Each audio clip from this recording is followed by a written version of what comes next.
Chapter 25. In the Beijing Plains, the night had arrived earlier than in the Central Plains. Under the stars, military tents lined the borders of the Beijing Plains. The horses panted, puffing white steam in the night wind.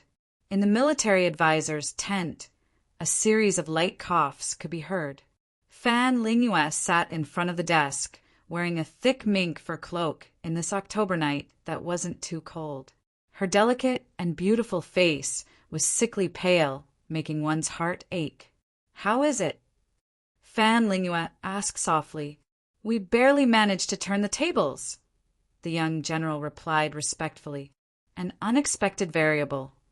Fan Lingyue sighed softly. Grand Xia's destiny was already showing signs of decline. But unexpectedly, someone appeared, causing her arrangements to change again and again. "Did you find out if this person was among those who followed Zhang Sunweo out of the palace that day?" Fan Lingyue continued to ask. "I've already found out that there was such a person," the young general replied. "Unbelievable." Fan Lingyue was silent. Such an exquisite person entering the palace to become a eunuch. It didn't make sense at all. Moreover, this couldn't be fake, and it couldn't be a scheme by Emperor Xia or Zhang Sunweo.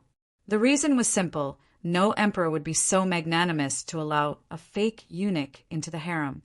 Although Fan Lingyue was as intelligent as a demon, she wasn't a god after all. Naturally, there were things that she couldn't guess. Moreover, Ning Chen's background couldn't be any clearer, and there were no secrets. However, it was also because of this that Fan Lingyue couldn't figure out the problem. On the table, there was a piece of green cloth spread out. On it was clearly written all the information about Ning Chen's identity that the Northern Ming spies had found. Ordinary background, ordinary experience, parents died early, no relatives, studied for a few years, but didn't have any outstanding performance. Half a month ago, he was forced to sign up to become a eunuch in the palace due to living conditions. Fan Lingyue closed her eyes and thought for a moment, then said to the general beside her, "Force him out of the palace." "Yes," the general bowed and replied. Ning Chen didn't know that he had already been targeted by the scariest military advisor in the world. Otherwise, he would definitely reconsider the issue of leaving the palace. At this moment, Ning Chen was standing in front of Qing Ning's room. He knocked on the door, but no one answered. He knocked again, but still no one answered. "This shouldn't have happened," Ning Chen muttered. As long as Zhang Sun Shijing was in Weiyang Palace, she didn't need Qing Ning to stay by her side. Therefore, Qing Ning would stay in her room most of the time. After waiting for a long time and not receiving a response, Ning Chen returned to his residence in low spirits. Since he had come at the wrong time, he might as well make do with the practice first. He wouldn't die anyway, so he could just treat it as strengthening his body. Ning Chen had just left when Qing Ning suddenly opened her eyes in the room. Soon after, she vomited a mouthful of fresh blood, causing her old injuries to flare up once again. "I was too impatient." Qing Ning sighed and wiped the blood from the corner of her mouth. Too many things had happened recently, and she increasingly felt the need to recover her strength. However, the injuries she had sustained last time were too severe, and more than half of her body had been damaged. If she wanted to recover, it would take more than a day or two. There were many useful people around Zhang Sun, but not many people she could trust wholeheartedly.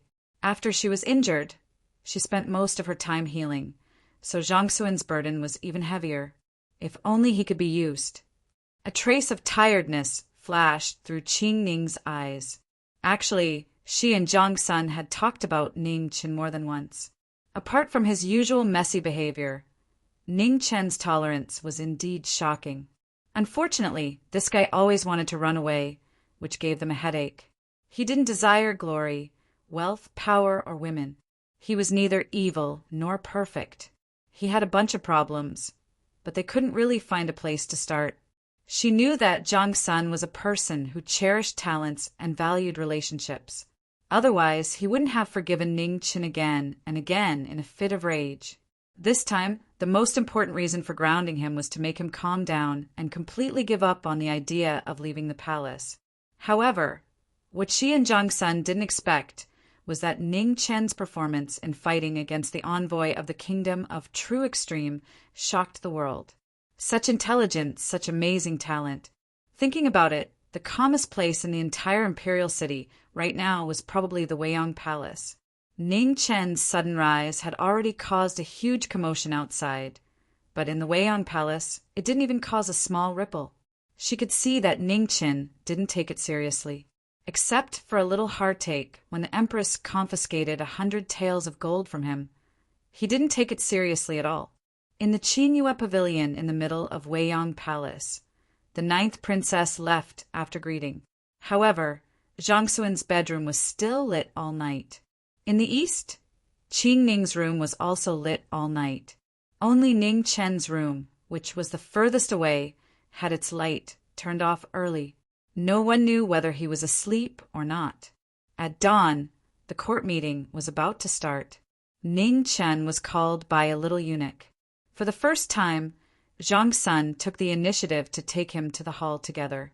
Unfortunately, it was a little early. Someone looked sleepy and seemed to be very reluctant.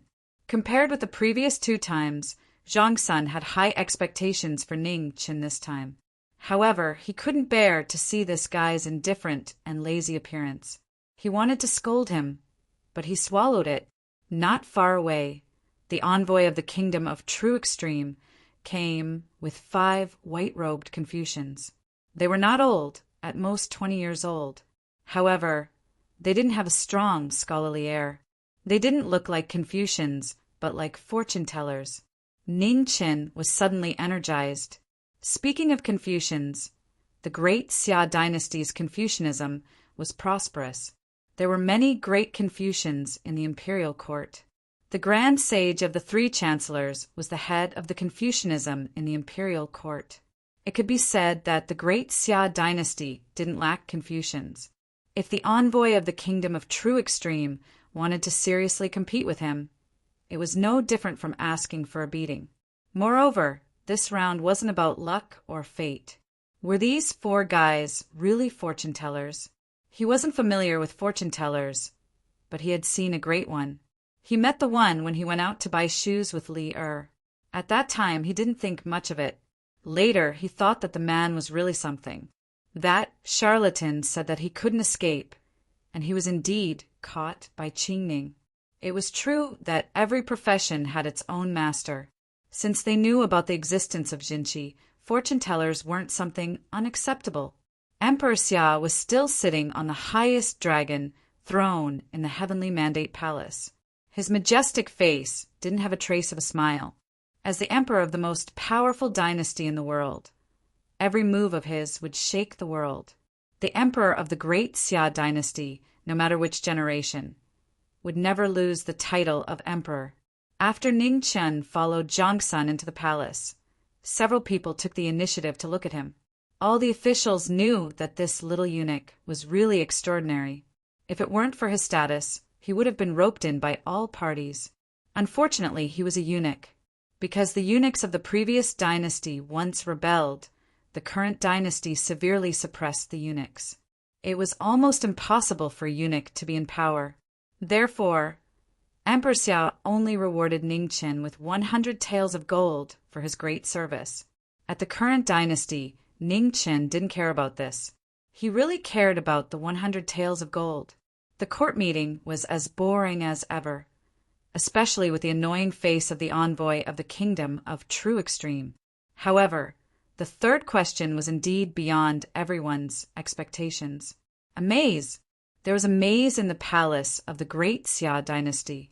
It was built by the craftsmen of the previous dynasty. Why such a maze was built in the palace was unknown. However, everyone knew that the structure of the maze was extremely complicated. After entering, it was basically impossible to come out without 3 to 5 days. The 3rd question of the envoy of the kingdom of True Extreme was very simple.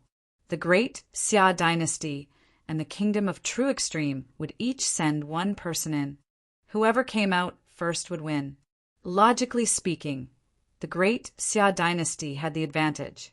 After all, it was a maze in the palace of the great Xia dynasty. They were more or less familiar with the terrain. It was much better than the kingdom of True Extreme. However, even a fool would know that things were not so simple. Moreover, there was no fool present. The problem was the 5 white-robed Confucians that the envoy of the kingdom of True Extreme had brought. They looked like charlatans. No one would believe that there was nothing wrong with them. It really is a test of luck. A Confucian official in the palace sighed. This maze, if one was lucky, could be out in 3 to 5 days. If one was unlucky, it was normal to starve to death inside. The remaining matter was very simple. They just had to choose someone to enter. However, this person had to be very careful. All the officials subconsciously looked at Ningqian. They were not really expecting anything. It was just that this little eunuch had already given them too many surprises. If he did it again, they would not be surprised. Seeing everyone look at him, Ningqian smiled shyly and lowered his head, not saying a word. If there was someone who could pass this test, then there was no need to look for him. After all, his agreement with the 9th princess was that he would win. As for who would go and fight the monsters, it was not that important. Looking at the performance of his officials, the Xia emperor unconsciously frowned. He said indifferently, "Is there anyone who wants to recommend themselves?" In the palace, a great Confucian official wanted to step forward, but was stopped by another Confucian official. He lightly shook his head. This was not the time to be righteous. No matter what, they could not lose this round. Otherwise, the great Xia dynasty would suffer great losses. At the front, one of the 3 dukes, Duke Xiu, who was dressed in luxurious robes, swept his gaze over the 5 people behind the True Extreme kingdom's emissary. He softly laughed and transmitted, "Grand Sage, these 5 people are not simple. The 5 bodies as 1 heart technique is just a minor Tao that should not be used in public." The Grand Sage's expression did not change as he calmly replied, "The great Xia dynasty will lose this round." Duke Jingwu honestly interjected. After a simple conversation, the 3 dukes did not fall silent again. They calmly watched the situation develop. They would not interfere in this matter. Do you have any ideas? The inaction of the officials caused Zhang Sun to feel dissatisfied. He helplessly glanced at Ningqian and asked, "That will depend on whether or not the Empress and His Majesty are willing." Ningqian smiled somewhat embarrassedly. His method was a bit violent and shameless, but it was useful. "What do you mean?" Zhang Sun curiously asked. Ningqian leaned forward and whispered a few words. Immediately, Zhang Sun's expression changed again and again. It was so gloomy that it could almost rain. "Are you confident?" Zhang Sun clenched his teeth and asked, "More or less?" Ningqian's modesty was back. Zhang Sun's eyes narrowed. A dangerous light inadvertently flashed through them. 100%. Ningqian's heart tightened and he immediately changed his tone.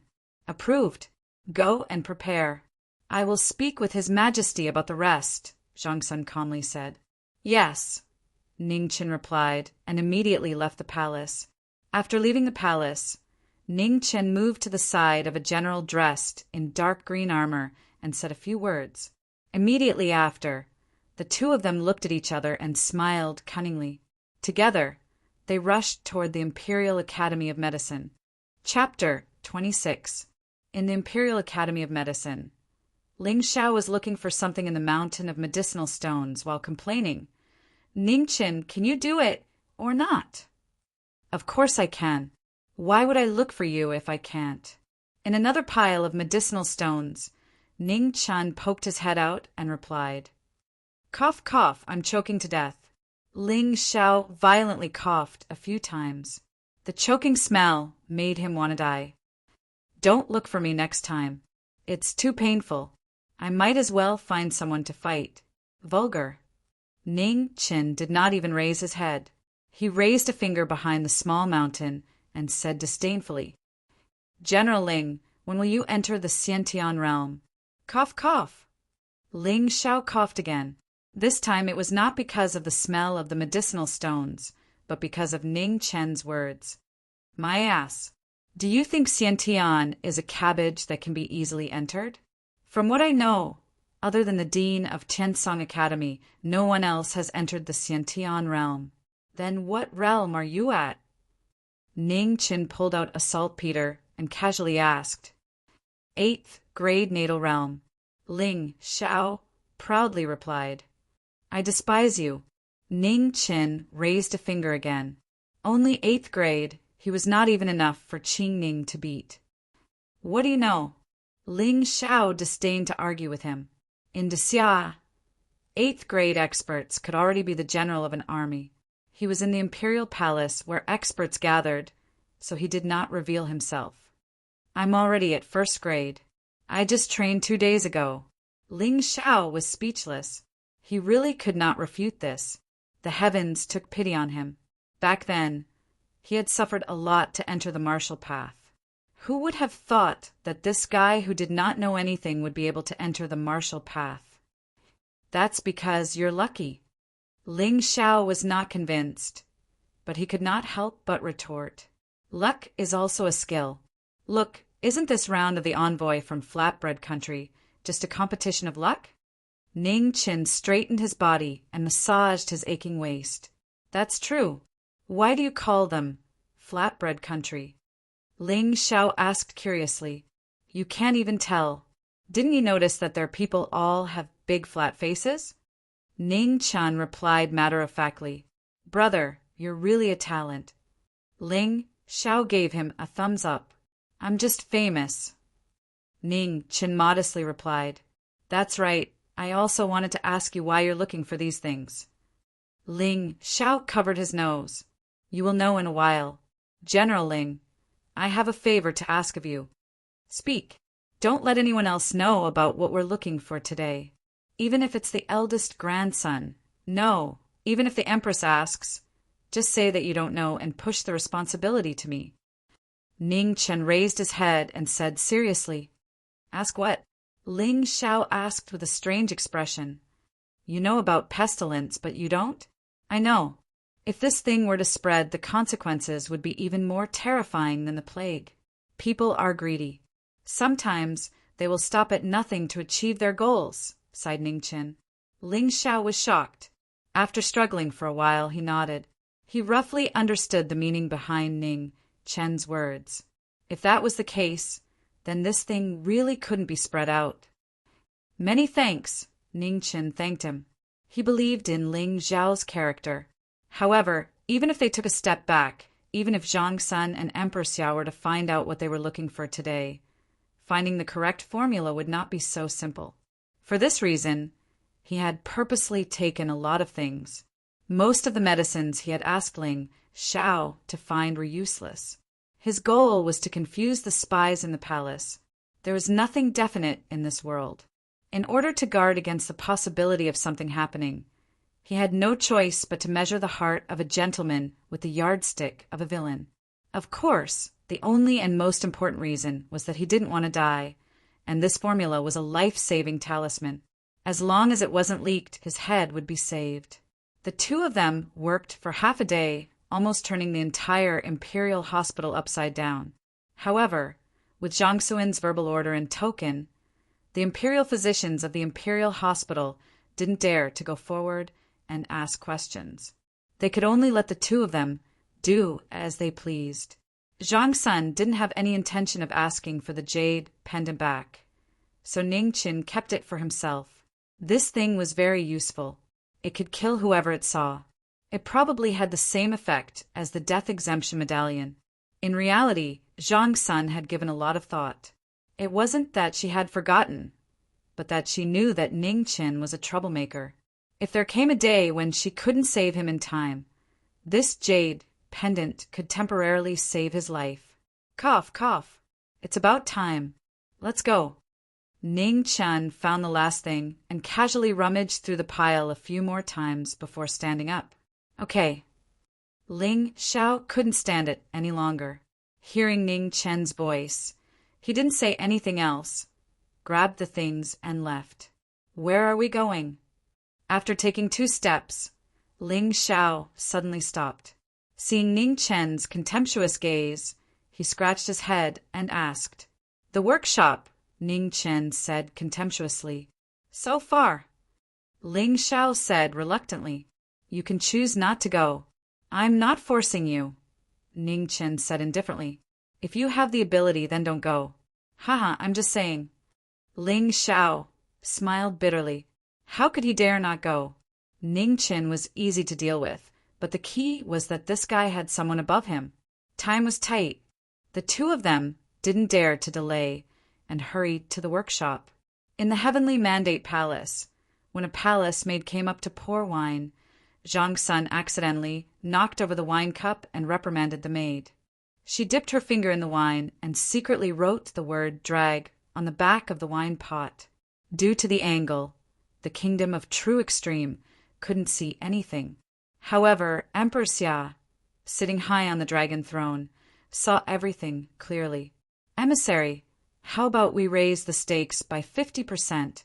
I can use 4.5 years of Bai Ruen's rights to use the kingdom of True Extreme's 30,000 warhorses.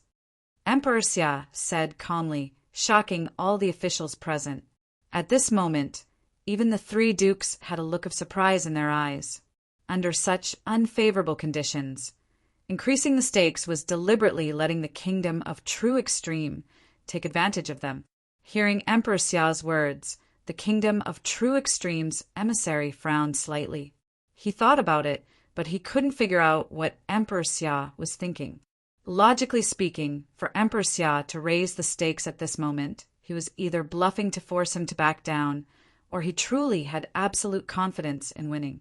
The kingdom of True Extreme had less than 40,000 warhorses in reserve. This was after years of accumulation through various channels. Taking out 20,000 to bet was already the limit. They couldn't go any higher. Although he had absolute confidence in the 5 people behind him, he couldn't raise the stakes recklessly. Emperor Xia, please allow me to think for a moment, the emissary said with a serious expression. He couldn't figure out where the problem was. Fine. Emperor Xia nodded. Below him, Zhang Sun sneered. One's position determined one's perspective. The kingdom of True Extreme was a tiny place. No matter how smart the emissary was, he couldn't walk out of this limit. The kingdom of True Extreme was vast. They could afford to gamble, but they could also afford to lose.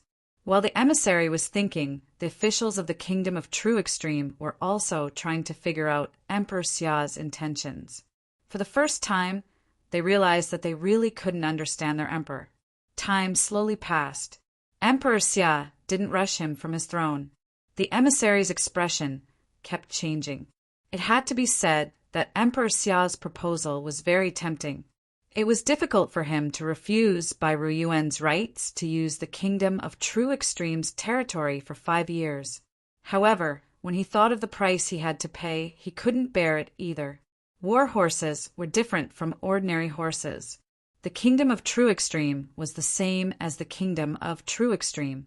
They didn't have Fergana horses like the northern Ming court, which could produce large amounts of war horses. 10,000 war horses required more than 100,000 horses to cultivate.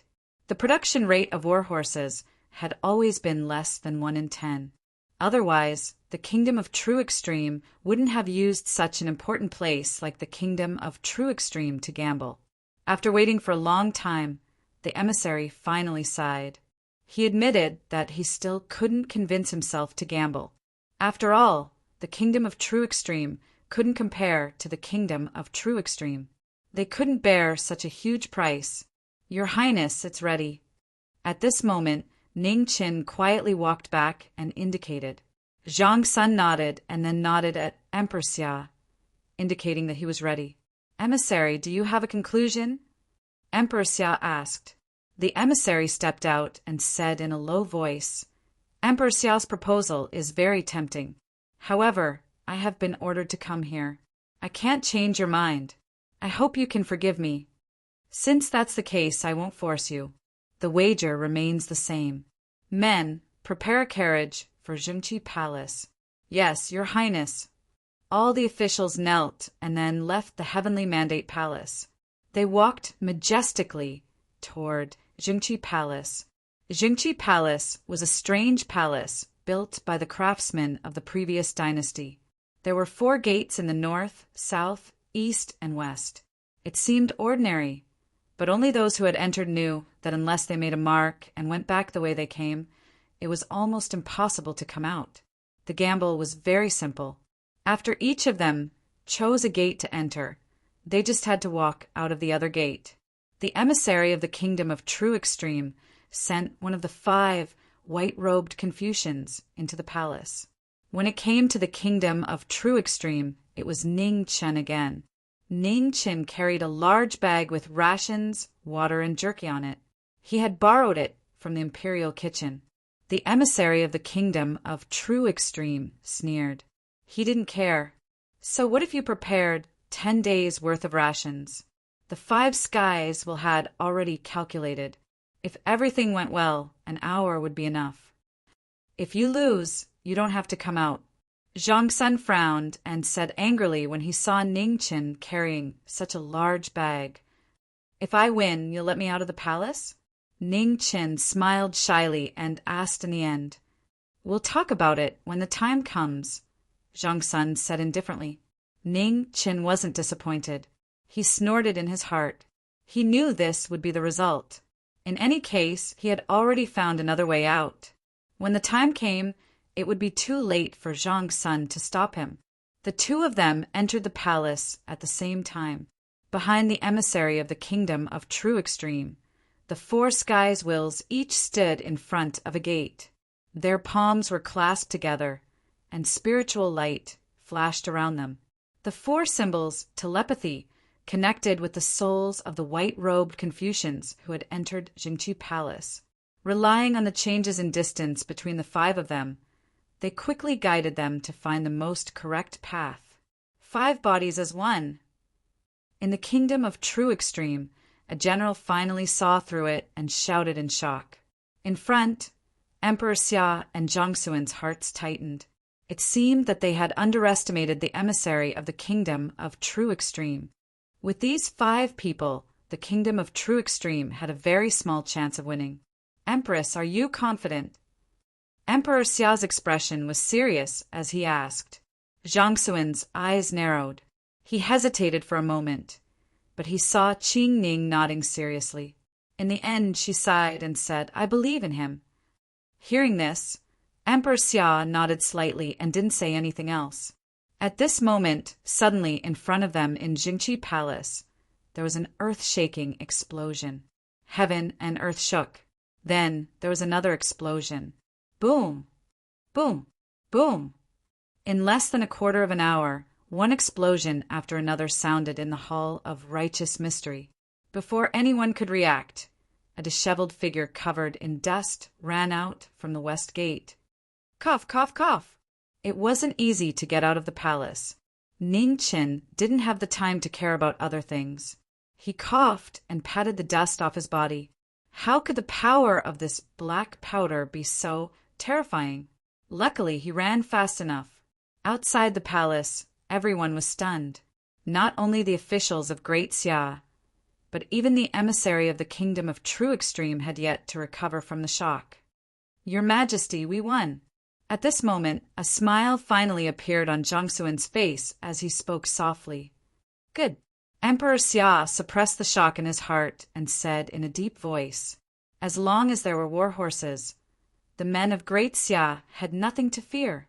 At the side, the emissary of the kingdom of True Extreme turned pale. His body trembled, unable to believe this fact. How could a sure-win situation turn out like this? What was the explosion just now? Such earth-shaking movements. Other than innate experts, no one else could do it. However, that little eunuch was definitely not an innate expert. Moreover, he didn't feel any terrifying pressure from an innate expert in Jingqi Palace. Why? Chapter 27. The kingdom of True Extreme had lost.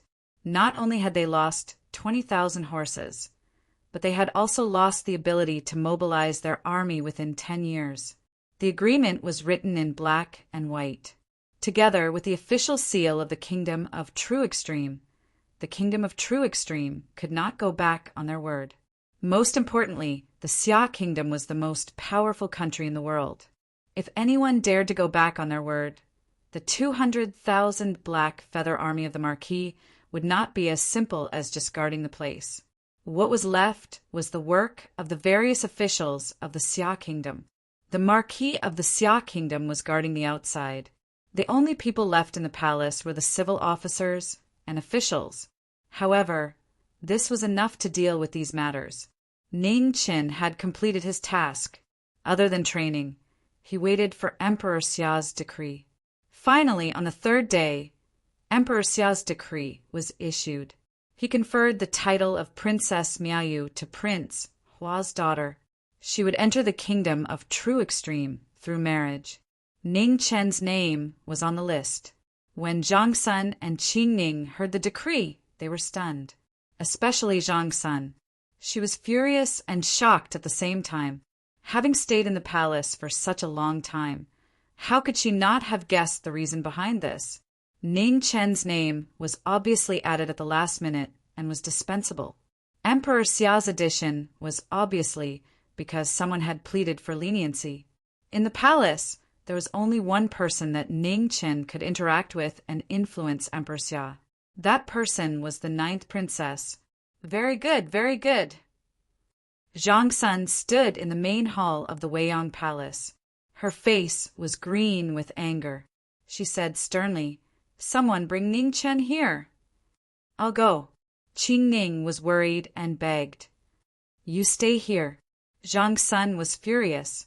Even her tone towards Qing Ning was much harsher. She knew that Ning Chen and Qing Ning were close. She could not let him go. Not long after, Ning Chen slowly walked over. He looked calm. He did not smile shyly like before. He also did not look afraid. "Your Majesty." Ning Chen knelt down for the first time. He respectfully kowtowed. Zhang Sun was even angrier when she saw Ning Chen. She slammed the table and said angrily, "Are you so eager to leave?" Ning Chen looked up and said calmly, "Your Majesty, you must know that my personality is not suitable for the palace. If I stay here, I will get into trouble sooner or later. I'm the Empress of the Great Xia dynasty. How could I not protect you?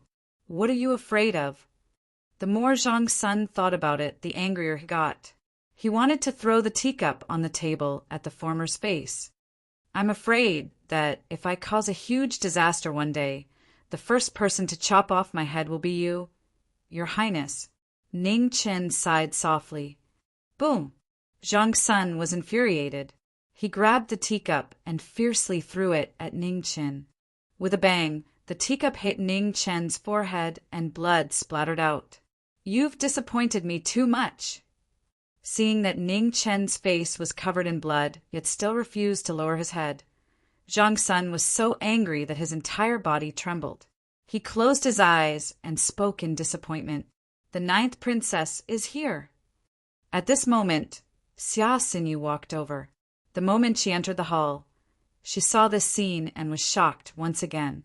She knew that her mother would get angry, but she didn't expect her mother to be so angry. "Kneel!" Zhang Sun suddenly opened his eyes, looked at Xia Xinyu, and said harshly. Xia Xinyu's expression changed slightly, and she obediently knelt down. She was shocked. This was the first time she had seen her mother so angry. In this imperial palace, everyone put on a disguise for themselves and rarely showed their true emotions. Her mother's emotions represented that she was truly angry. "You've got guts. Mother raised you for so many years. I didn't think you'd even try to scheme against me." Zhang Sun looked at Xia Xinyu, burning with anger. The people by her side were all great. Zhang Sun hated the two of them. She also hated herself. She hated them for not fighting, and she hated her own ignorance even more. However, what was done could not be undone. The imperial edict had already been issued. Even if she appeared Emperor Xia would not be able to take back the imperial edict. A monarch's words could not be changed for anyone. The wedding was set at the end of the month. There were less than 20 days until now. This meant that Ning Qin had left the palace in less than 20 days. A trace of exhaustion flashed through Zhang Xuan's heart. She didn't want to pursue the matter any further. She sat on the main seat and waved her hand. Since you've chosen to help him leave the palace, then the remaining 5 months of confinement will be borne by you. You may leave. Mother.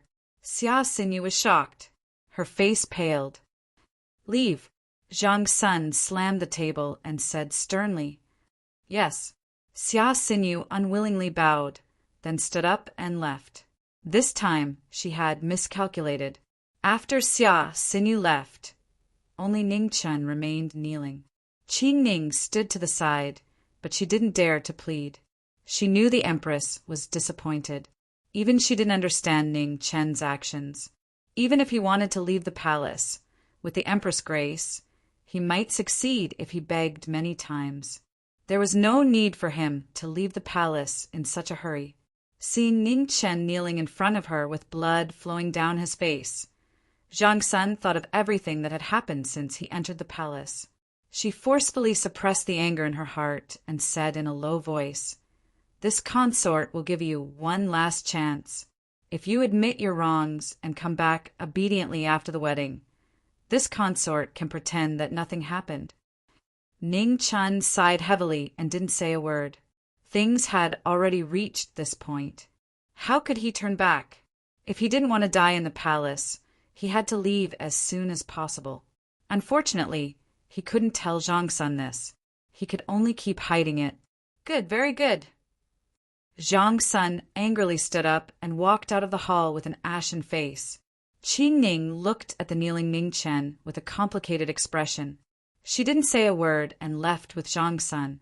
Ning Chen knelt on the ground and didn't say a word. He just knelt like this. His heart was filled with bitterness, guilt, and sadness. The sun set and the moon rose. Zhang Xuan's palace was still lit. In Weiyang Main Hall, Ning Chen still hadn't stood up. The palace maids came several times to change the candles and then left in a hurry. No one dared to stay for even a moment. Neither of them was willing to back down. Zhang Sun was waiting for Ning Chen to admit his wrongs. However, what she got in return was disappointment after disappointment. It wasn't that Ning Chen didn't want to admit his wrongs, but that he couldn't admit his wrongs because he really couldn't come back. He could lie to the world, but he didn't want to lie to Zhang Sun. In front of the back garden, Qing Ning stood in her room, looking at the brightly lit main hall and Zhang Xuan's palace. She felt very complicated. She knew that both the Empress and Ning Chen were stubborn people. This time, there was really no turning back. She didn't understand why Ning Chen would choose this path with his personality. Not only Qing Ning didn't understand, but also Zhang Sun in the palace was wondering why. Ning Chen had just entered the palace, but he was still a person easy to understand. He was smart, proud, and grateful. Sometimes he was even stubborn to the point of foolishness. But what was it that made him so impatient to leave the palace? Time passed little by little. Zhang Sun and Qing Ning didn't sleep for the whole night. Ning Chen knelt in Weiyang Main Hall for the whole night. Those who didn't understand couldn't figure it out, while those who understood would never be able to say it. At dawn, Zhang Sun had something to deal with. Qing Ning followed him out of Weiyang Palace. When they passed by Weiyang Main Hall, Zhang Sun obviously paused, but he didn't stop. What happened in Weiyang Palace quickly spread out. Everyone in the palace knew that the Empress was furious yesterday. The little eunuch who had been in the limelight recently knelt in the main hall of Weiyang Palace for a whole night, but no one knew the reason. In addition, another matter had also attracted a lot of attention. It was said that this time the marriage was not personally arranged by Emperor Xia, but by the daughter of Prince Hua, Xia Miaoyu. Prince Hua could not dissuade her and had no choice but to agree. Xia Miaoyu had been crowned as a princess. The marriage had to be carried out according to the standards of a royal princess. Zhang Sun, as the empress of Xia dynasty and the master of the harem, had to check all the dowry in person. She was too busy to care about Ning Qin. Ning Qin knelt in Weiyang Main Hall. It seemed that he was gradually forgotten. Even the imperial palace didn't care about it. When it was mentioned, they just sighed secretly and felt pity for the little eunuch. It was said that the royal family was ruthless. This was the best example. No matter how amazing you were, once you made a mistake, you would be beaten to the ground. 3 days later, Ning Qin, who hadn't drunk a drop of water, fainted in the hall. Zhang Suin's hands trembled when she heard it, but she didn't show any emotion on her face. She said lightly, "Take good care of him." Then she didn't say anything else. However, from this day on, Zhang Sun didn't let Qingning follow her, no matter if she went out or was busy in Weiyang Palace. Not long after Ning Qin fainted, he woke up. After drinking some water and applying some medicine, he was fine. Qingning came soon after. Seeing the former's pale face and cracked lips, a trace of pity flashed across her face. She reprimanded, "Why did you do this?" Ning Qin grinned and said weakly, "I had no choice. I'm sorry. The one you should apologize to is not me, but her ladyship." Qingning couldn't help but belittle him. "Huh." Ning Qin shook his head and smiled bitterly. "Must you go?" Seeing this, Qingning didn't say anything more. She sighed softly and asked, "Must go?" Ning Qin nodded and answered. This was his only chance. If he guessed correctly, after the marriage, the group of eunuchs who had just entered the palace would be investigated again. At that time, no one would be able to protect him. Even Zhang Suin's reputation would be affected. 2 days later, Ning Chen's body had almost recovered. Qingning left the palace once and came back with a strangely shaped herb. When he opened the box, he could feel a faint chill. "Eat it," Qingning said seriously. "What is it?" Ning Qin didn't suspect anything and ate it. It was extremely bitter and cold. "Heavenly frost grass," Qingning calmly explained. "The true qi in your body is cold. This heavenly frost grass will help you temper your foundation and increase your cultivation speed." Ning Qin didn't understand half of it and asked curiously, "Is it expensive?" "I don't want silver," Qingning calmly replied. She didn't want silver. She wanted spiritual jades.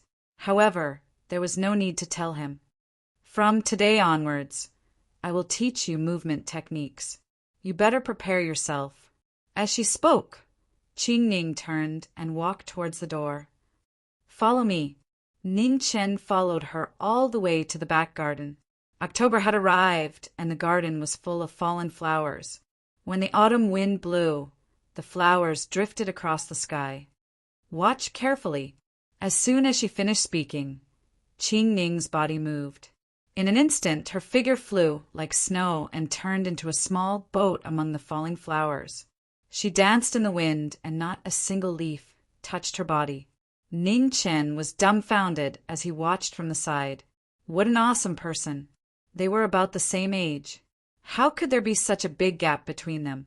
After a while, Qingning stopped and looked at Ning Chen. She calmly asked, "Did you see the steps clearly?" Ning Chen shook his head. It would be strange if he could see clearly. Qingning didn't mind and continued to ask, "How much did you see clearly?" Ning Chen scratched his head in embarrassment.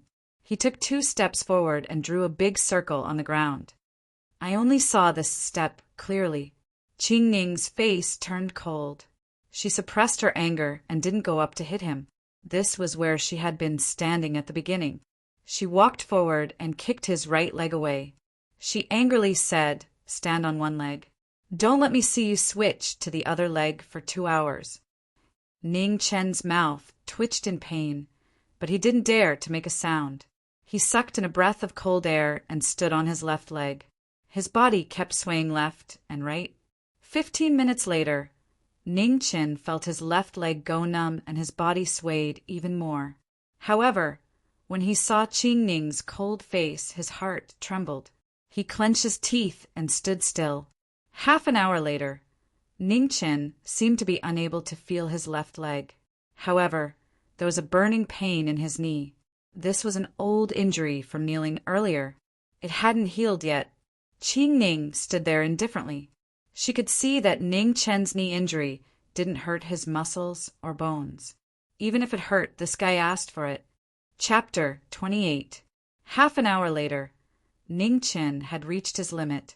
His back was wet, and he had no choice but to try to channel the Jinqi in his dantian, gathering it in his left leg bit by bit. It was very little, but the burning pain and emptiness in his left leg were greatly reduced. Seeing that Ning Chen was standing steadily again, Qing Ning nodded silently. The use of Jinqi needed to be experienced by oneself. No matter what others said, it was their opinion. She didn't want to teach him moves mainly because she didn't want him to embark on the path of martial arts. People in Jianghu had no choice. Once he embarked on this path, there was no turning back. The body movement she wanted to teach him was the easiest to learn. It was different from lightness skill. This body movement focused on shifting and dodging in a small area. To put it bluntly, it was used to save his life. Ning Chen more or less guessed Qing Ning's intentions, so he didn't complain about the pain. He just tried his best to persevere. After an hour, the Jinqi in his dantian was almost depleted. Ning Chen once again felt the piercing pain in his left leg, and it was getting more and more intense. Beside him, Qing Ning remained silent. Even though she knew Ning Chen was at his limit, she didn't say anything. However, Ning Chen persevered in the end. Everyone's potential was limitless, especially when it came to life. He knew that every drop of sweat he shed today would increase his chances of survival in the future. He was afraid of death, so he had to endure the pain. At the same time, in the Heavenly Mandate Palace, Emperor Xia sat on the dragon throne, deep in thought. The next moment, a figure appeared in the palace without a sound, as if he had walked out of thin air. Emperor Xia was not surprised. He asked indifferently, "How is it?" "No progress," the Shadow Dragon Guard respectfully replied. Emperor Xia frowned. "How could this be?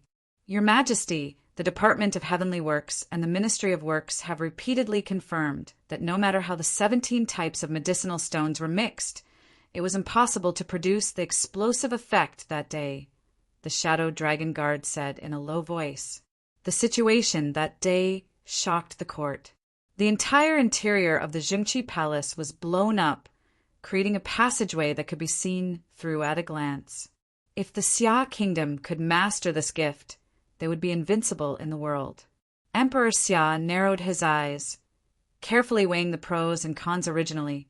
He wanted to use this opportunity to get rid of this little eunuch as soon as possible. It wasn't wrong to have talent, but having talent that shouldn't be had meant that he shouldn't exist in this world. There were too many eyes in the palace, and with the protection of the Empress, regardless of whether it was in the open or in the dark, it would be inconvenient for him to make a move. It just so happened that Xianyu was here to request for an imperial decree, so he took the opportunity to send this little eunuch out of the palace. However, what he didn't expect was that the heavenly bestowal would be so difficult to find. After thinking for a while, the Xia Emperor made up his mind. He calmly said, "Have the Department of Heavenly Works and Works Workshop continue to try. In addition, on the road to the marriage alliance, follow them in secret. Don't let anything happen to Ning Chen." "Yes." The Dark Dragon Guard bowed and was about to leave when he paused and asked, "Your Majesty, if there is a change, what should we do?" Killing intent flashed in Emperor Xiao's eyes as he coldly spat out a single word, "Kill!" For such a divine item, Grand Xia could choose not to obtain it, but they absolutely couldn't allow others to obtain it. If they had no other choice, they would make this heaven-bestowed item disappear completely. No one would need it anymore. The Dark Dragon Guard understood and left silently. Far away in the west, the space shook like a mirage. A desolate shrine flickered, appearing and disappearing from time to time. All of a sudden, a tyrannical aura descended, spreading out from the shrine. The terrifying pressure was almost materialized. The earth cracked continuously, and the cracks extended out for hundreds of meters. "Welcome, martial lord. Welcome, martial lord." Amidst the heaven-shaking and earth-shaking greetings, the shrine was cast on the earth. The void was still, and the heavy and simple shrine doors slowly opened. Looking out, 2 rows of soldiers were neatly kneeling on the ground, their heads bowed. In the next moment, a mighty figure like a fiend god walked step by step onto the throne. The moment he turned and sat down, the world changed color. Long live the martial lord! Long live the martial lord! The martial lord came out of seclusion. The generals returned to their positions, and the first shrine was officially opened. After 1,000 years, it once again appeared in the world. Tian Huang. On the throne, Yi Wujuan opened his mouth. Immediately, in the void, a bloody and threatening halberd appeared. With a clang, it stabbed into the ground. The divine halberd Tian Huang had once again appeared in the world.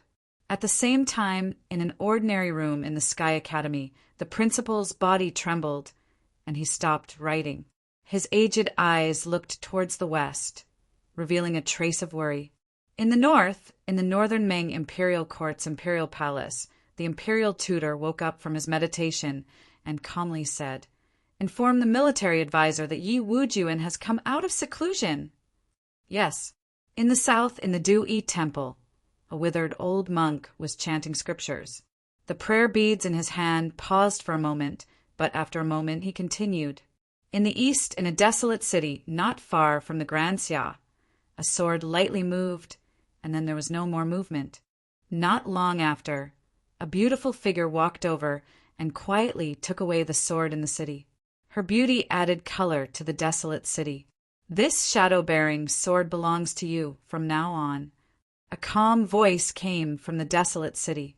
"Many thanks, uncle," Mu Qingxue respectfully said. The changes in the world were shocking and calm. Only the top few Xiantian experts in the world sensed the arrival of this moment. The Eternal Night's judgment was beginning to show signs of sin. The first palace of the Eternal Night cult had appeared, and the most powerful martial lord had once again appeared in the world in an invincible manner. The legendary master with the immortal demonic body would once again ignite the flames of war in the world. The Grand Xia that occupied most of the land of the Divine Prefecture was the first to bear the brunt. It was inevitable that they would face the strongest challenge. The first temple in the west and the northern Ming Imperial Court in the north were like tigers and wolves. However, Ning Qin, who was in the Weiyang Palace, didn't know anything about this, nor did he need to know. Whether it was the martial monarch or the Eternal Night cult, they were far beyond his ability and knowledge. He wasn't high enough, so even if the sky fell, it wouldn't be his turn to hold it up. The movement technique that Qing Ning taught him wasn't simple at all, because he had to learn it in 15 days. What made him even more unable to accept was that he really wasn't a genius. Qing Ning was very patient. Although she could be very fierce and violent at times, she was still very patient. 10 days were indeed very short. After 15 days, Ning Qin indeed hadn't been reborn. He was still a first-rank martial artist rookie, and his movement technique was also very clumsy. However, everything was difficult at the beginning. As a rookie who had just come into contact with martial arts, he couldn't ask for too much. The wedding procession of the Grand Xia was ready to go. The mighty imperial army consisted of 500 cavalrymen, heroic and imposing.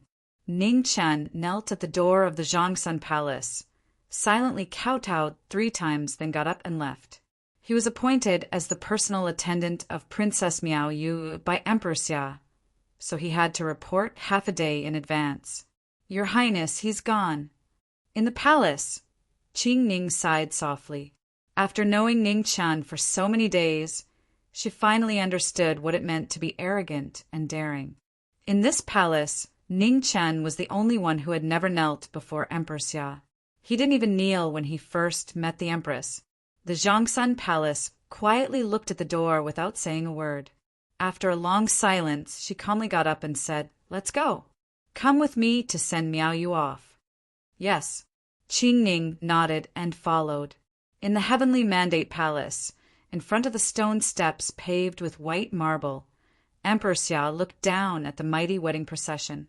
His eyes were deep and calm, and the oppressive aura around him made it hard for people to believe that this was the most mediocre emperor of the Grand Xia in 1,000 years. Behind Emperor Xia, the Zhongshan Palace and concubine one sat under the imperial canopy. One was incomparably noble, and the other was stunningly beautiful. All the officials below didn't dare to look directly at them. The 3 most noble people of the Grand Xia sent them off.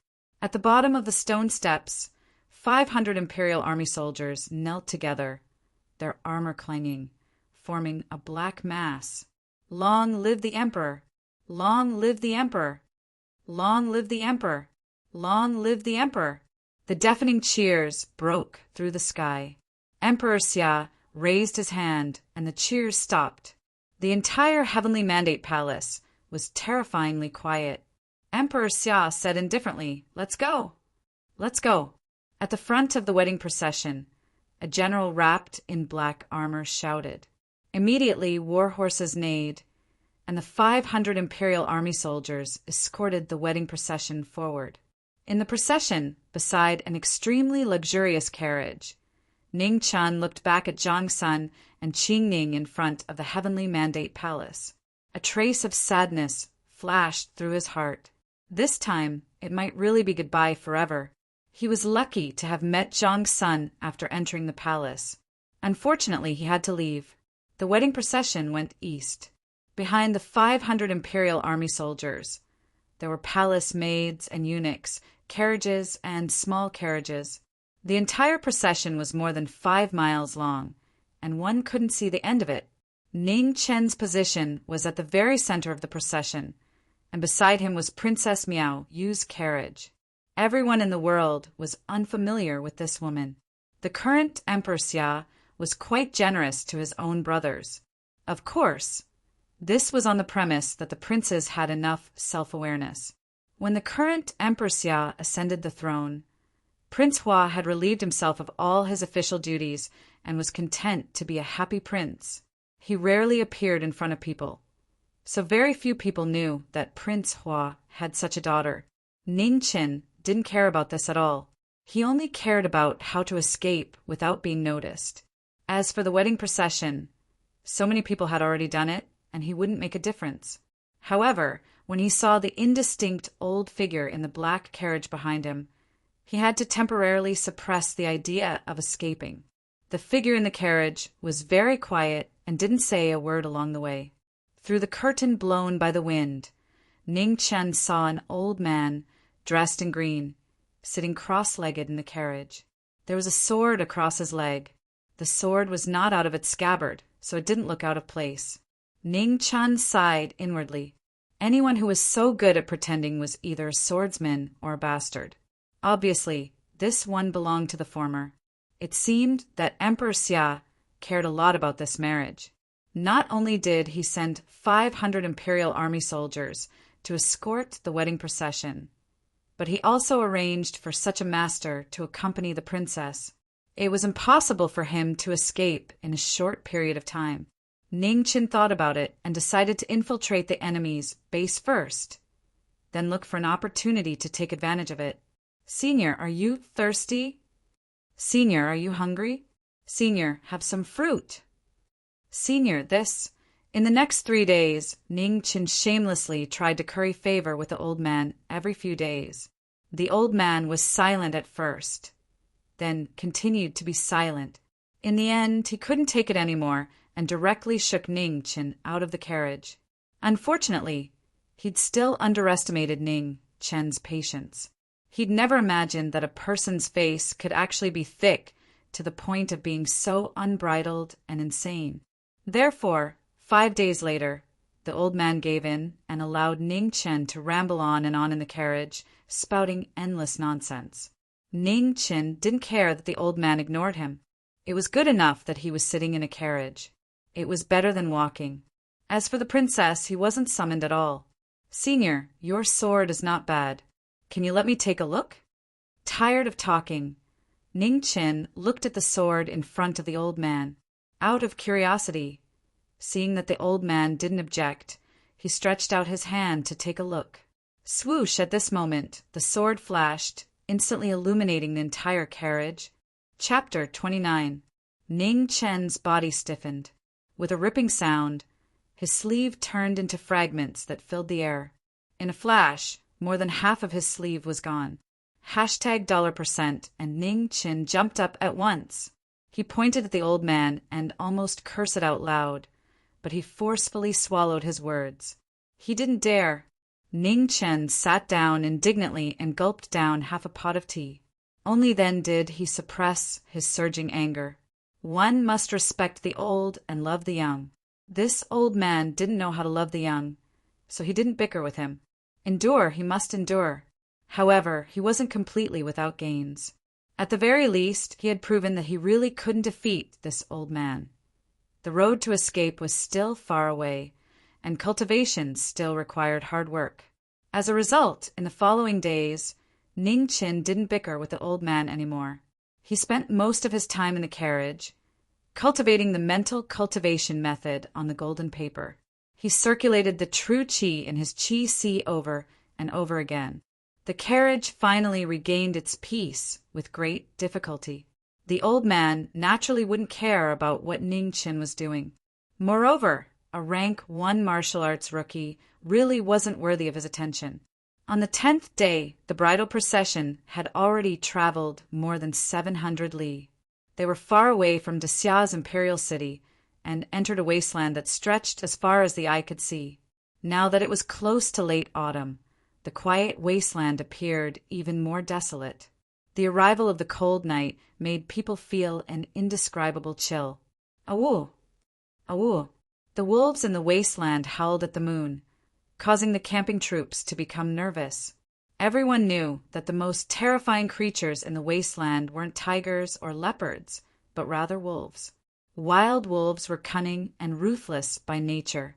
They were best at hunting at night and were the fiends of the wasteland. As long as one encountered one, it would be extremely difficult to survive. In this world, there were many things that couldn't be provoked. One of them was the pack of wolves in the wasteland. These kinds of vengeful and ruthless animals, once provoked, would follow like maggots attached to bones. They wouldn't give up until they achieved their goal. Fortunately, the bridal procession was large enough. With more than 1,000 people and 500 imperial guardsmen, ordinary packs of wolves wouldn't dare to carelessly provoke them. As it turned out, that night was peaceful and nothing happened. The Great Xia Imperial Army wasn't an ordinary army. Even from a few miles away, one could feel a different kind of oppressive aura. Even martial arts experts weren't willing to rashly come into contact with them. The escort party had the protection of the Imperial Army. In the past, this would have been impossible. However, this also showed how much importance Emperor Xia placed on the marriage between the Great Xia Kingdom and the true extreme nation. The Great Xia Kingdom needed the stability of the northeast border. Only then could they focus on the northern Ming imperial court in the north and the Eternal Night cult in the west. Grand Xia had the strongest martial prowess in the world and would have sufficient advantages against any faction. However, this didn't mean that Grand Xia feared no one. Grand Xia had been invincible for 1,000 years. However, they had never been able to win the hearts of the people because Grand Xia didn't believe in gods. Great Xia did not believe in gods. For 1,000 years, they used martial prowess to conquer. They used Confucianism to rule the country and built a prosperous dynasty.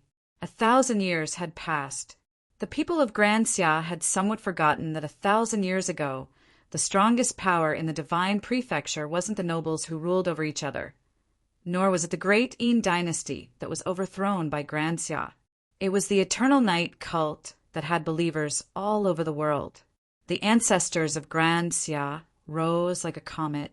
Their extremely powerful edge forced the Eternal Night cult into a desperate situation. They had no choice but to hide in the dark for 1,000 years, waiting for the day to come again. During the 1,000 years of Grand Xia's rule, the influence of the Eternal Night cult within Grand Xia had been reduced to the lowest point. However, outside of Grand Xia, the influence of the Eternal Night cult was still deeply rooted. Grand Xia feared no one, but they couldn't sit back and watch the world attack Grand Xia. The true extreme nation was the best breakthrough point. Compared to the Northern Ming imperial court and the Eternal Night cult, the true extreme nation was the most arrogant. However, their national strength and courage were the weakest. As the saying goes, a barking dog doesn't bite, let alone a toothless dog. The true extreme nation sent 20,000 warhorses in such a timely manner. Not only did it solve Grand Xia's urgent problem, but it also cut off half of Grand Xia's military strength. Grand Xia sacrificed a princess in exchange for 20,000 warhorses. It was worth it.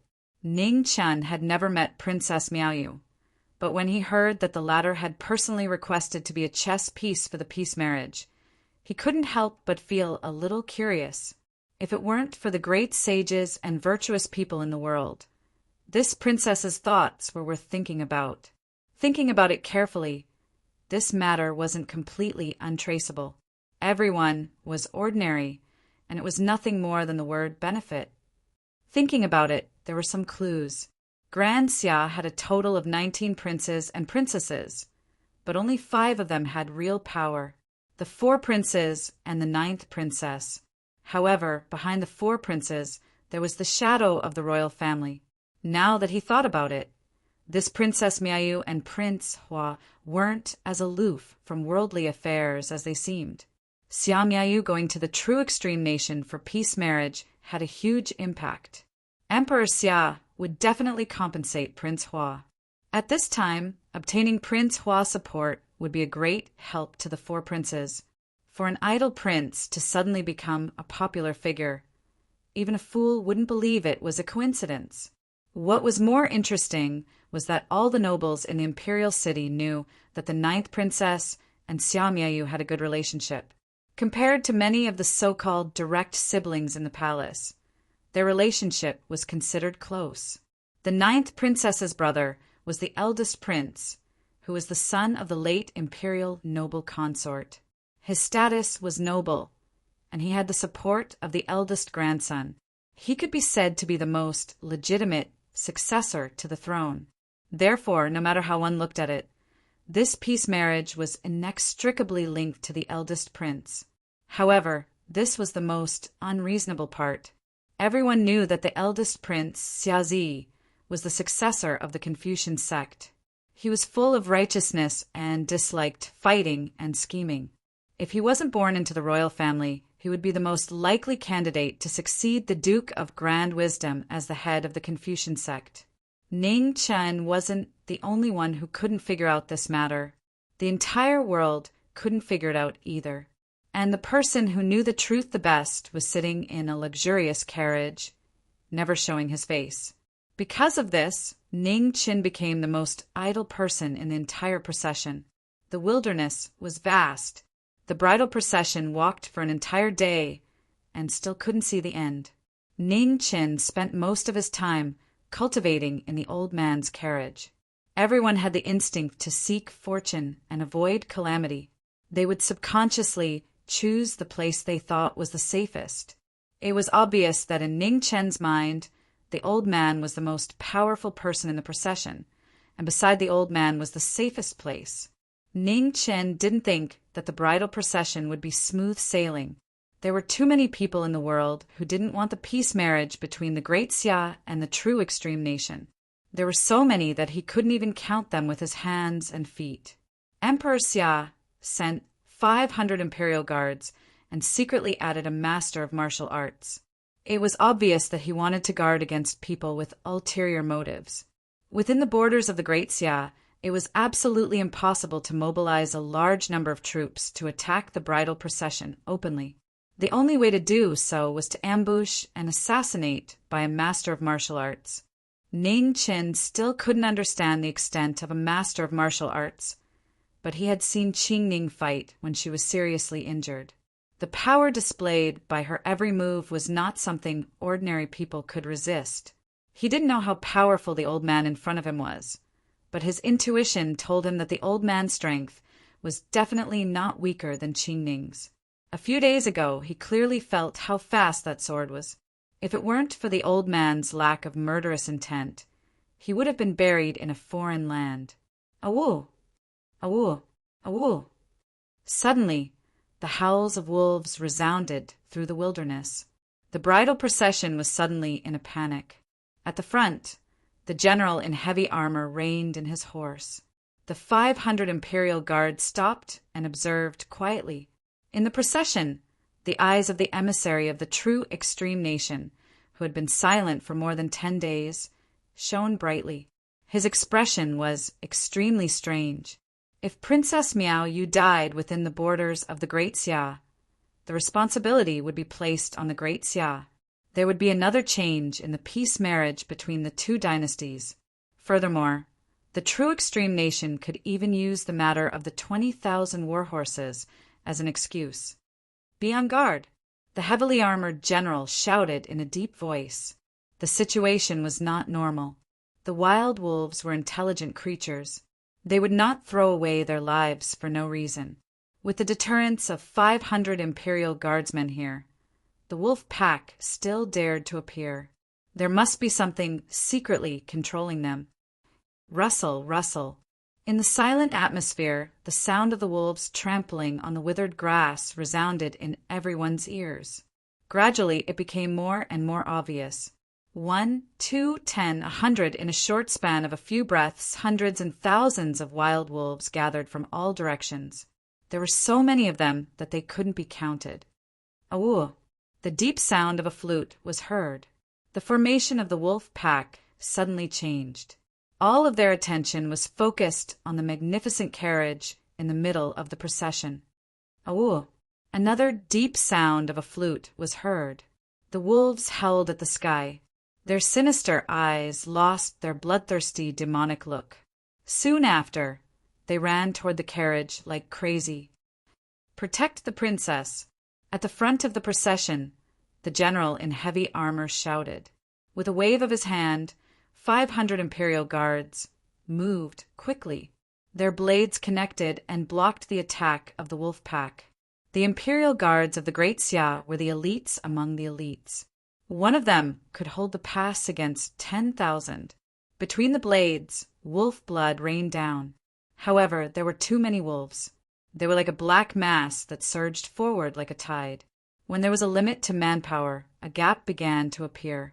Ning Chen got off the carriage and stood guard beside Princess Miao Yu's carriage. At this moment, the most important person was the girl in the carriage. If something happened to her, no one present would be able to live. The old man was still calm. The sword on his knee was even more silent and ice-cold. It was indifferent. Ning Chen knew how terrifying this sword was. He was the only person in the procession who had come into close contact with this sword. Therefore, whether or not they could overcome this crisis depended on this sword. Awoo! The madness of the wolf pack was beyond everyone's imagination. Under the situation where the imperial guards were close to being massacred, they still charged forward fearlessly. Finally, the first wild wolf broke through the blockade and arrived in front of the carriage with injuries. The imperial guards were held back, and the old man didn't have any intention of making a move. Facing the only wild wolf that broke through the encirclement, there was actually no one who could step forward to stop it. This strange situation caused the atmosphere to immediately tighten. Ning Chen was the person closest to the carriage. He stood beside the carriage and faced the wild wolf directly, becoming the final barrier. However, anyone with discerning eyes could see that Ning Chen wasn't some martial arts expert. He wasn't even comparable to an ordinary imperial guard. However, Ning Chen was the only one left between the injured wild wolf and the carriage. If the wild wolf wanted to attack Princess Miao Yu in the carriage, it had to get rid of this human blocking the road. Ning Chen was stupefied. He didn't expect that the old man really wouldn't help. Looking at the ferocious wild wolf, His entire body broke out in a cold sweat. It was already too late to run at such a close distance. Moreover, Princess Meow Yu's carriage was right behind him. If he dared to run, he probably wouldn't be able to see the sun tomorrow. Coo! The wild wolf's pair of dark green eyes stared at Ning Chin.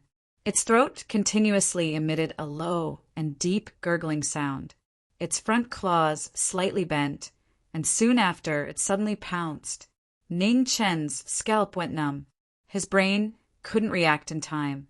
He subconsciously fell to the ground and rolled to avoid the pouncing wild wolf. However, he heard a ripping sound. Most of his shoulder was scratched open by the wolf's claws. At the moment of life and death, Ning Chin stood up and pounced. He hugged the wolf's head and stared at its neck. Then he bit down. Whoa! The wild wolf howled in pain. Its body fiercely struggled. However, Ning Chin held the wolf's head in a death grip. Even if he died, he wouldn't let go.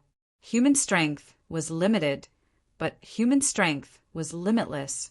At this moment of life and death, a human's potential for survival was immeasurable. Ning Chin was more afraid of death than anyone else. Therefore, he bit the wolf's neck, rode the wolf's body, and hugged the wolf's head. No matter what, he didn't let go from beginning to end.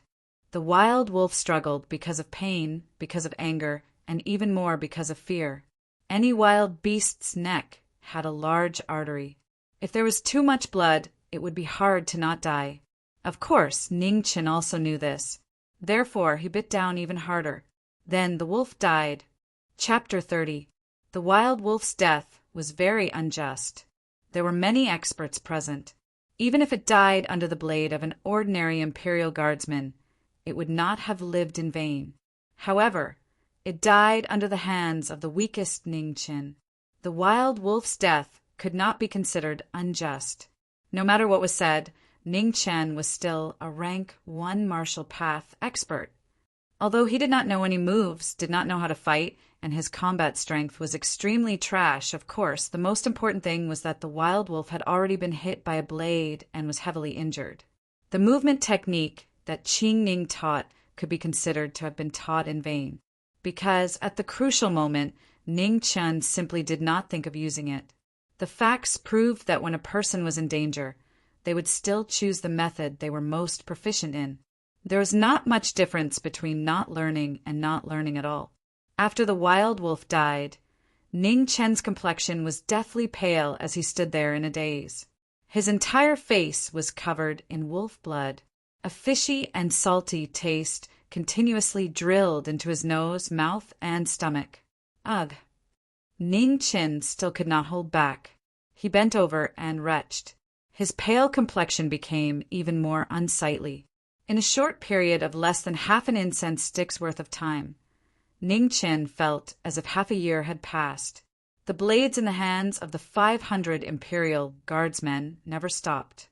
The bones of the pack of wolves also piled up in the wilderness. Blood dyed the earth crimson red.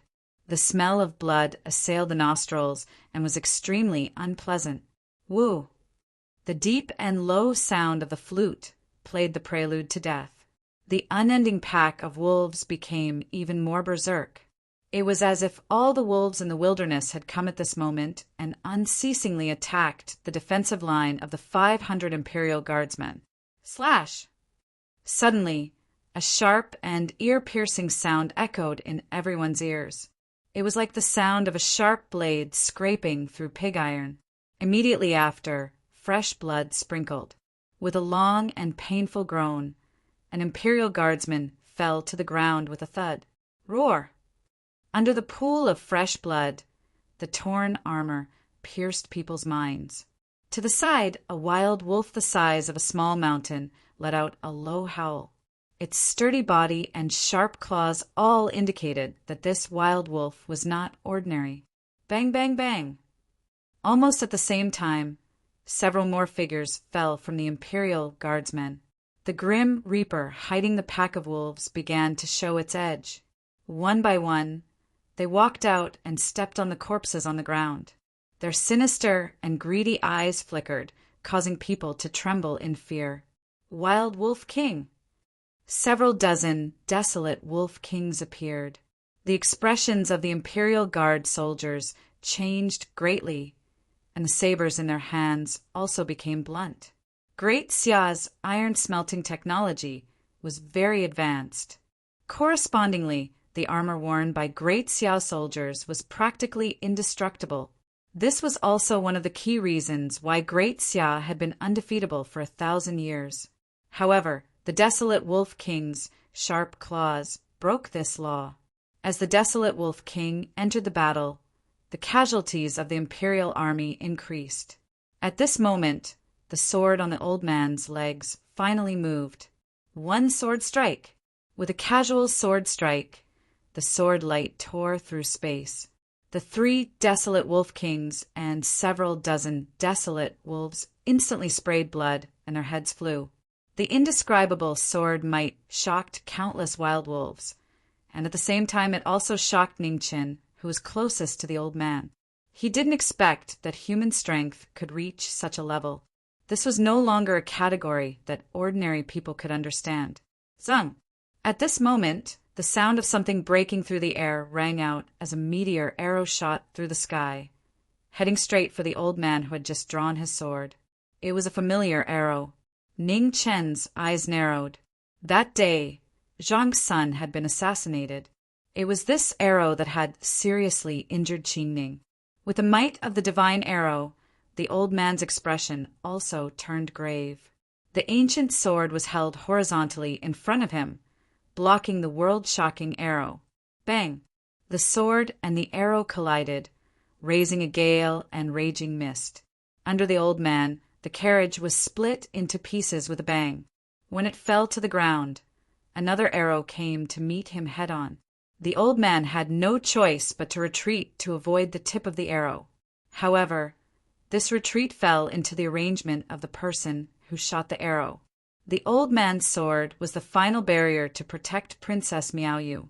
Within 20 steps, no one could break through it. However, the old man retreated beyond 20 steps. This represented that the old man's sword was already unable to block in front of Princess Miaoyu.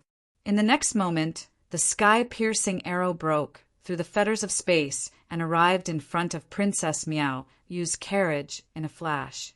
Unable to dodge, unable to block, just as Princess Miaoyu was about to perish, a silhouette stood between the arrow and the carriage. Screech! The arrow entered the body, bringing forth a large amount of blood. Ning Chen's body crashed into the carriage with a bang, yet he was still unable to block the madly galloping arrow. Ugh! Ning Chen vomited blood from his mouth and knelt down powerlessly. Just at this moment, a pair of slender hands appeared. One hand grasped the arrow, the other supported Ning Chen. Nobody saw clearly when Princess Miaoyu came out. They only saw that her slender and beautiful hand was quietly holding the arrow that made everyone feel powerless. Retreat! In the distance, a deep and low voice sounded. Soon after, the sound of the flute changed rapidly. The wild wolves howled and roared, retreating in all directions like a tide. Princess!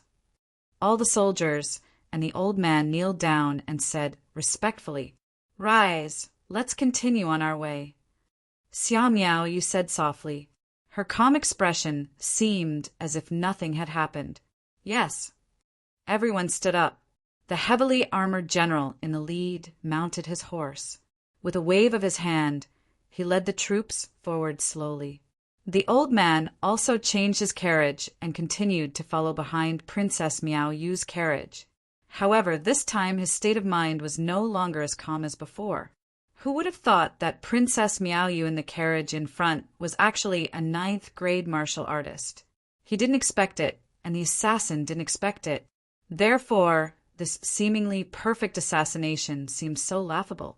In the carriage in front of the old man, Ning Chen was brought in by Princess Miaoyu. The arrow just now was nothing to Xia Miaoyu, but to Ning Chen it was fatal. The body movement that Qing Ning taught him before leaving was originally for him to use to save his life. However, he didn't expect that it would almost cost him his life. He arrived in time to block the arrow, although it was completely useless. Ning Chen fainted. So he didn't know how stupid he was. He only knew that if Xia Miaoyu died, none of them would be able to survive. Xia Miaoyu sealed the acupoints around Ning Chen's wound to stop the bleeding. Fortunately, the arrow wound was near his left shoulder. After all, it was far from his heart. Otherwise, this arrow would have really killed him. The person who shot the arrow was too unusual. They couldn't detect his real body even after several attacks. Even though there were 2 ninth-grade martial artists present, they still couldn't stop this strong person. Suddenly, Xia Miaoyu's expression changed. A look of disbelief flashed across her beautiful face. Her delicate hand moved quickly and grabbed Ning Chen's arm. A vast amount of genuine qi poured into the latter's body. Fake eunuch! Xia Miaoyu giggled. It was a big discovery. The little eunuch who ruined the plot of the Jinji kingdom and caused a storm in the city was actually a fake eunuch. She thought she had hidden it well enough. She didn't expect that there was someone who could endure it better than her. It was hard to believe that the great Xia dynasty's imperial palace would allow a fake eunuch to stay in the palace for so long. Moreover, this guy was with the Empress. She could even imagine how big a storm it would cause in the dynasty if this matter was exposed. Unfortunately, she couldn't see it. When night fell, the team camped in the wilderness. Ning Chen woke up slowly. He saw Princess Miaoyu's charming face under the candlelight. "You're awake." Xia Miaoyu smiled and said softly, "Princess Miaoyu." Ning Chen thought for a moment and guessed the identity of the person in front of him. Although he had never seen Xia Miaoyu, it was not difficult to guess the identity of someone with such temperament and appearance in this team. His left chest near his shoulder still hurt, but it was bearable. Qing Ning blocked an arrow for Zhang Sun that day, and today he blocked an arrow for Xia Miaoyu. Thinking about it now, it was so boring. When Ning Chen was distracted, Xia Miaoyu showed a strange smile and said, "Can you explain to me how you got into the palace?" Hearing this, Ning Chen came to himself and was shocked. He immediately looked up at Xia Miaoyu and suppressed his panic. He pretended to be confused and said, "What do you mean, princess? I don't understand. Didn't Qingning tell you that we are from the same school?" Xia Miaoyu said with a faint smile. Ning Chen was shocked again. He really didn't know this. Besides, he had never heard Qingning mention Xia Miaoyu. If what Xia Miaoyu said was true, his identity as a fake eunuch must have been exposed. The yang qi in his body was still there, so it could be easily found out. Seeing Ning Chen's change of expression, the smile on Xia Miaoyu's face faded away. She said coldly, "How dare you sneak into the palace with a dirty body?" If she hadn't checked the boy's breath and found that he had just reached the first class of martial arts, she would have suspected that he was the one who had tried to assassinate Emperor Xia. Hearing Xia Miaoyu expose his biggest secret, Ning Chen narrowed his eyes and said, "Princess, I have no choice but to tell you the truth about entering the palace. I hope you can forgive me." He knew that Xia Miaoyu wouldn't expose his secret because it wouldn't do her any good. She might even offend Zhang Sun. His identity could not be exposed, unless he wanted to use it to bring down Zhang Sunday. However, Zhang Sun's branch held a high position and power, and the 2 Marquis held a large number of troops with illustrious military achievements. Merely relying on a stain that could be secretly erased at any time was not enough to threaten Zhang Sun's position. He didn't know what would happen to him if he offended Zhang Sun, but it wouldn't be good. Besides, he had learned a lot about the relationship between the princes and the ministers in the court during his stay in the palace. He knew that Prince Hua would probably choose the first prince's family. In this way, Xia Miaoyu had even less reason to expose his identity. "You're not afraid?" Xia Miaoyu looked at Ning Chen for a long time and said, "I am," Ning Chen answered. "But I don't see any fear in your eyes," Xia Miaoyu said lightly. "Princess, you think I should be afraid, so I'm really afraid," Ning Chen said weakly. "You're smart." Xia Miaoyu knew what Ning Chen meant. It was very simple. Ning Chen was saying that his life was now in her hands. If he died, he should be afraid. If he lived, why should he be afraid? Under the candlelight, Xia Miaoyu thought quietly for a while. A few days before they left, Zhang Sun and Qing Ning both came to her and mentioned Ning Chen. She understood what they meant. They wanted her to secretly take care of this boy. Qing Ning was fine, but Zhang Sun also personally asked. This was really worth paying attention to. A mere eunuch could receive such a great favor. It was too unbelievable. So, she didn't summon Ning Chen along the way. She wanted to see how this boy would deal with it. Or, she wanted to see what was so special about this guy. Even though she was mentally prepared, the result still surprised her. From beginning to end, this boy didn't take the initiative to look for her. He even mingled with the most difficult person in the palace, the sword consecrator. However, after today's events, she more or less understood why Zhang Sun and Qing Ning valued Ning Chen so much. Although he wasn't a great sage, he was a kind person. Unfortunately, if Ning Chen knew what Xia Miaoyu was thinking, he would definitely spit in her face. He just wanted to save his life before he ran away. As for whether she lived or died after he ran away, it was none of his business. Normally, even if Xia Miaoyu was stabbed in the heart, he wouldn't even blink. She wasn't Zhang Sun and Qing Ning. In his eyes, she wasn't as important as the money Zhang Sun stole from him. The two people, each with their own ulterior motives, were thinking about something in the tent. The candlelight flickered, illuminating beautiful, delicate, charming, shy, but in fact, equally cold and ruthless faces. Chapter 31. Late at night, Xia Miaoyu had already left. Ning Chen sat in the tent and started to cultivate. Suddenly, a blood-stained golden paper flew out from his chest, emitting a dazzling golden light. In the next moment, the golden paper turned into a stream of light and disappeared into the qi sea in his lower abdomen. It stopped moving in the vortex formed by his real qi. This sudden change shocked Ning Chen. He tried his best to urge his real qi, but he couldn't force the golden paper out. He had no choice but to check his body and find nothing wrong with it. He could only suppress his worries for now. Just as Ning Chen was about to urge his real qi to continue his cultivation, he found that many silver words flew out from the golden paper, followed by his real qi running in his meridians. After one cycle, they quietly disappeared. In the next moment, many illusory images appeared in Ning Chen's mind. He looked at them carefully and found that they were the cultivation methods of the remaining half of the golden paper. This is... Ning Chen's face suddenly became very ugly. This cultivation method was too strict, and it was not even necessary to cultivate it. Half of the paper only recorded one move. After using it, his body would be destroyed and he would die. This is indeed only one step of the cultivation method to strengthen the body. Ning Chen smiled bitterly. The first half of the paper only recorded the cultivation methods of real qi. It was not easy to understand the rest of the words, but he still couldn't use it. When Mu Qingxiwei gave him this cultivation method, he didn't expect it to be like this either. To cultivate or not to cultivate, this was the only question in front of him.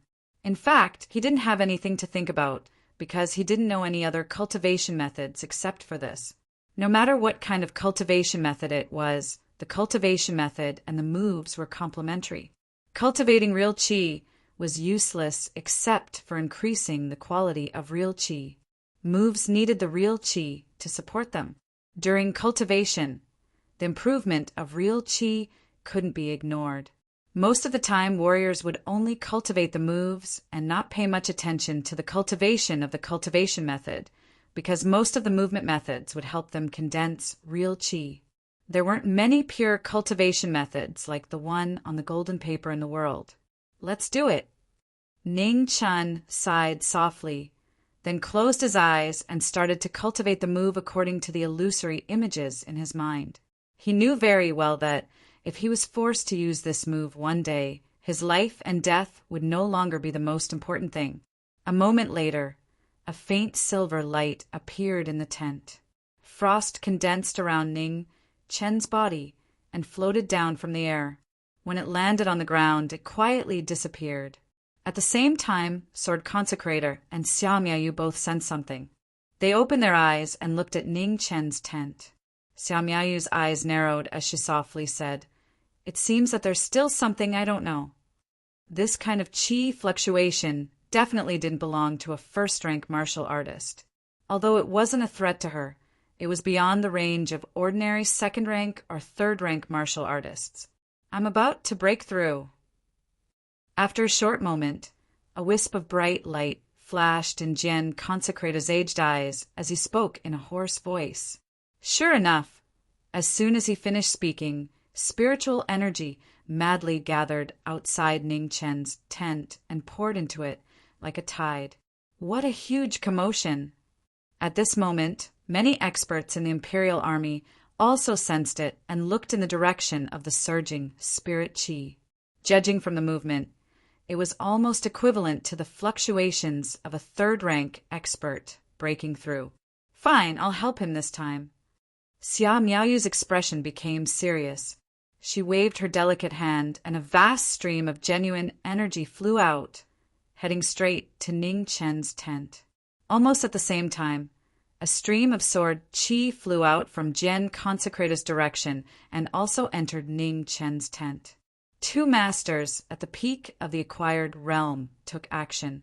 Their genuine energy was as vast as the sea, turning the chaotic spiritual energy of heaven and earth into a clear stream and flowing into Ning Chen's body.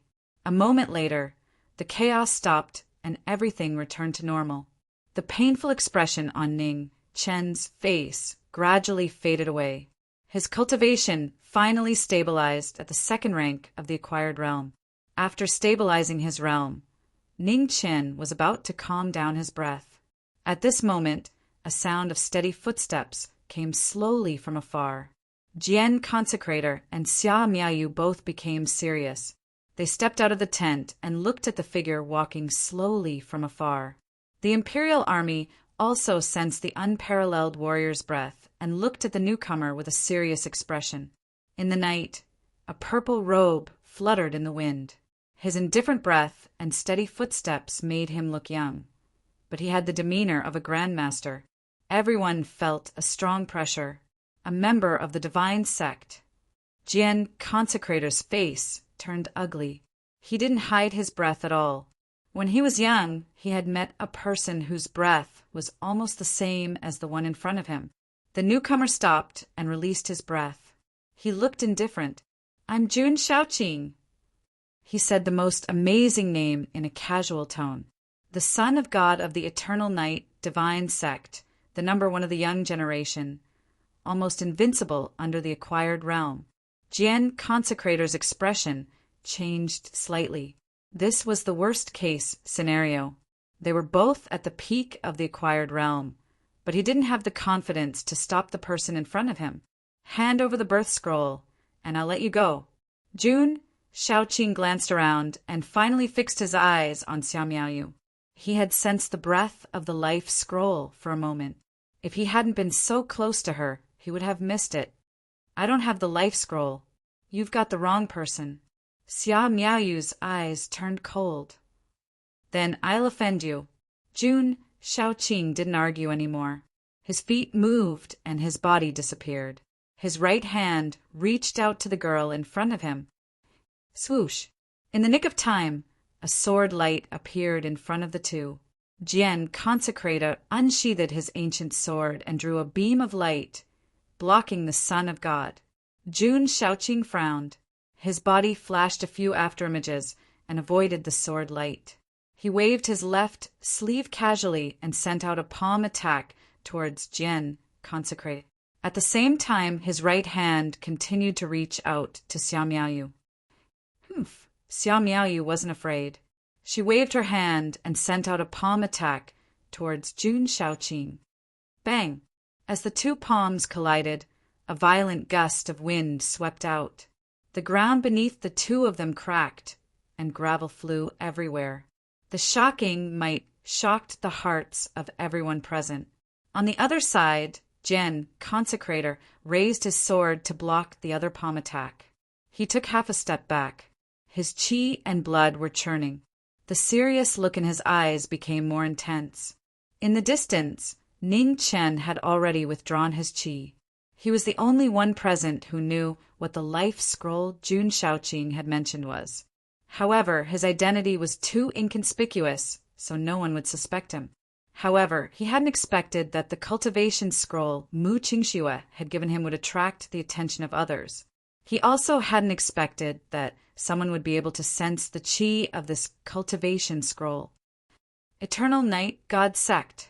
Ning Chen's expression was grave.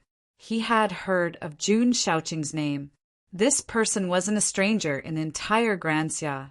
He was the son of Eternal Night God, the strongest son of God in the past 1,000 years.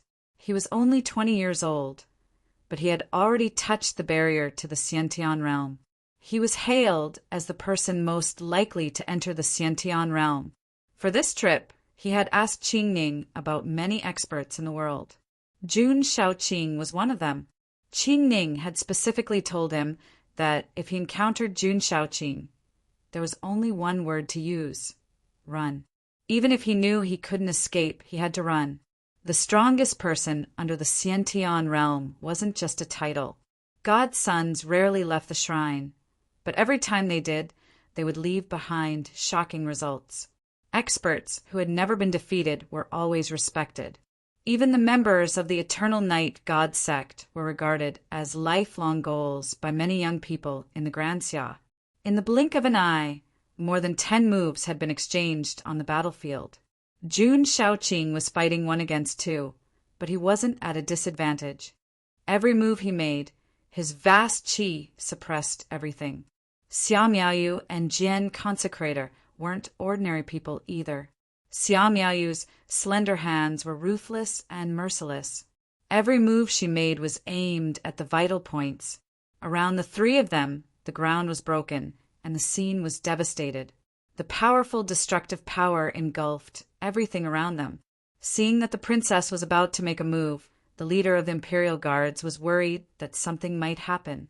He and the other 7 experts rushed forward, wanting to interfere in the battle. "Don't!" Jian Consecrator's expression changed. He shouted to stop them, but it was already too late. "Stupid!" Jun Shaoqing snorted coldly and raised his hand in anger. Heaven and earth changed.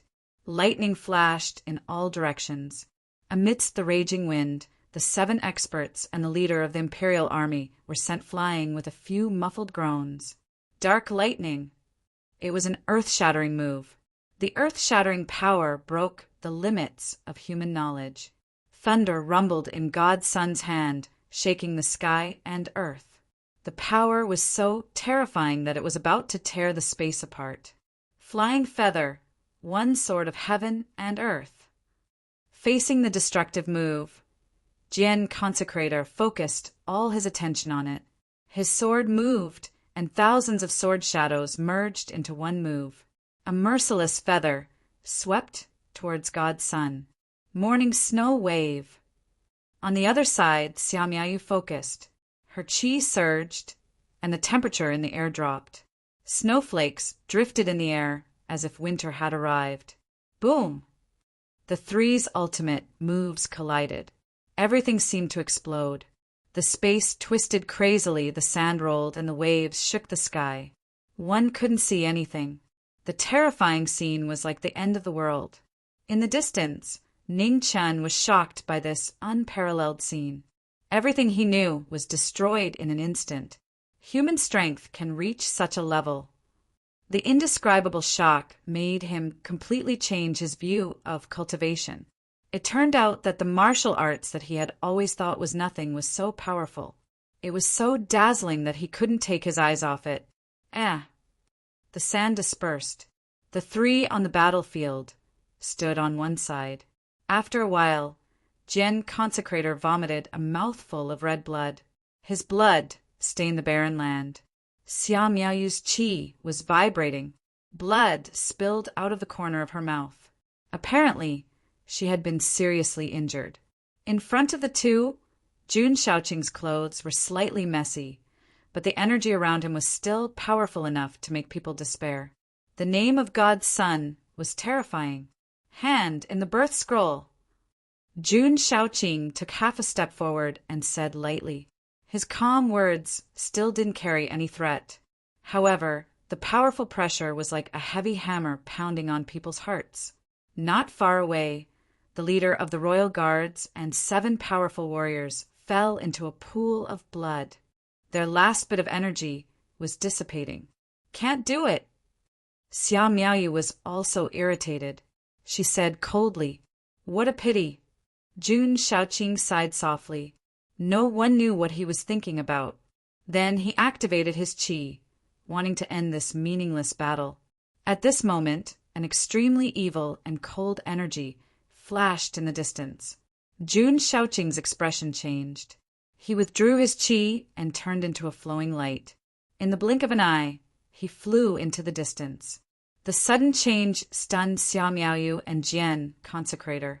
The next moment, Xia Miaoyu came back to her senses and said in a low voice, "Break camp and set off immediately." Yes, everyone came back to their senses and started to pack up. In the tent, a hint of disappointment flashed in the eyes of the envoy of the true extreme nation. However, he didn't dare to show it on his face. He lowered his head and packed up. It was such a pity. If Princess Miaoyu died in the hands of the Eternal Night Sect's Son of God, it would be the best result for the true extreme nation. In this way, not only would the conflict between the Xia dynasty and the Eternal Night sect be intensified, but it would also give the true extreme nation a reason to go back on their word. That envoy had predicted that the Eternal Night sect's Son of God would come, but he didn't expect that the Son of God would leave at the last moment. Everyone in the world knew that the Xia dynasty's luck was so good that it made people jealous.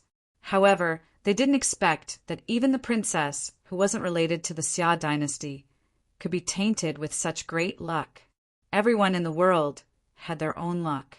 The Xia dynasty was the most prosperous, followed by the Eternal Night sect and the Northern Meng imperial court.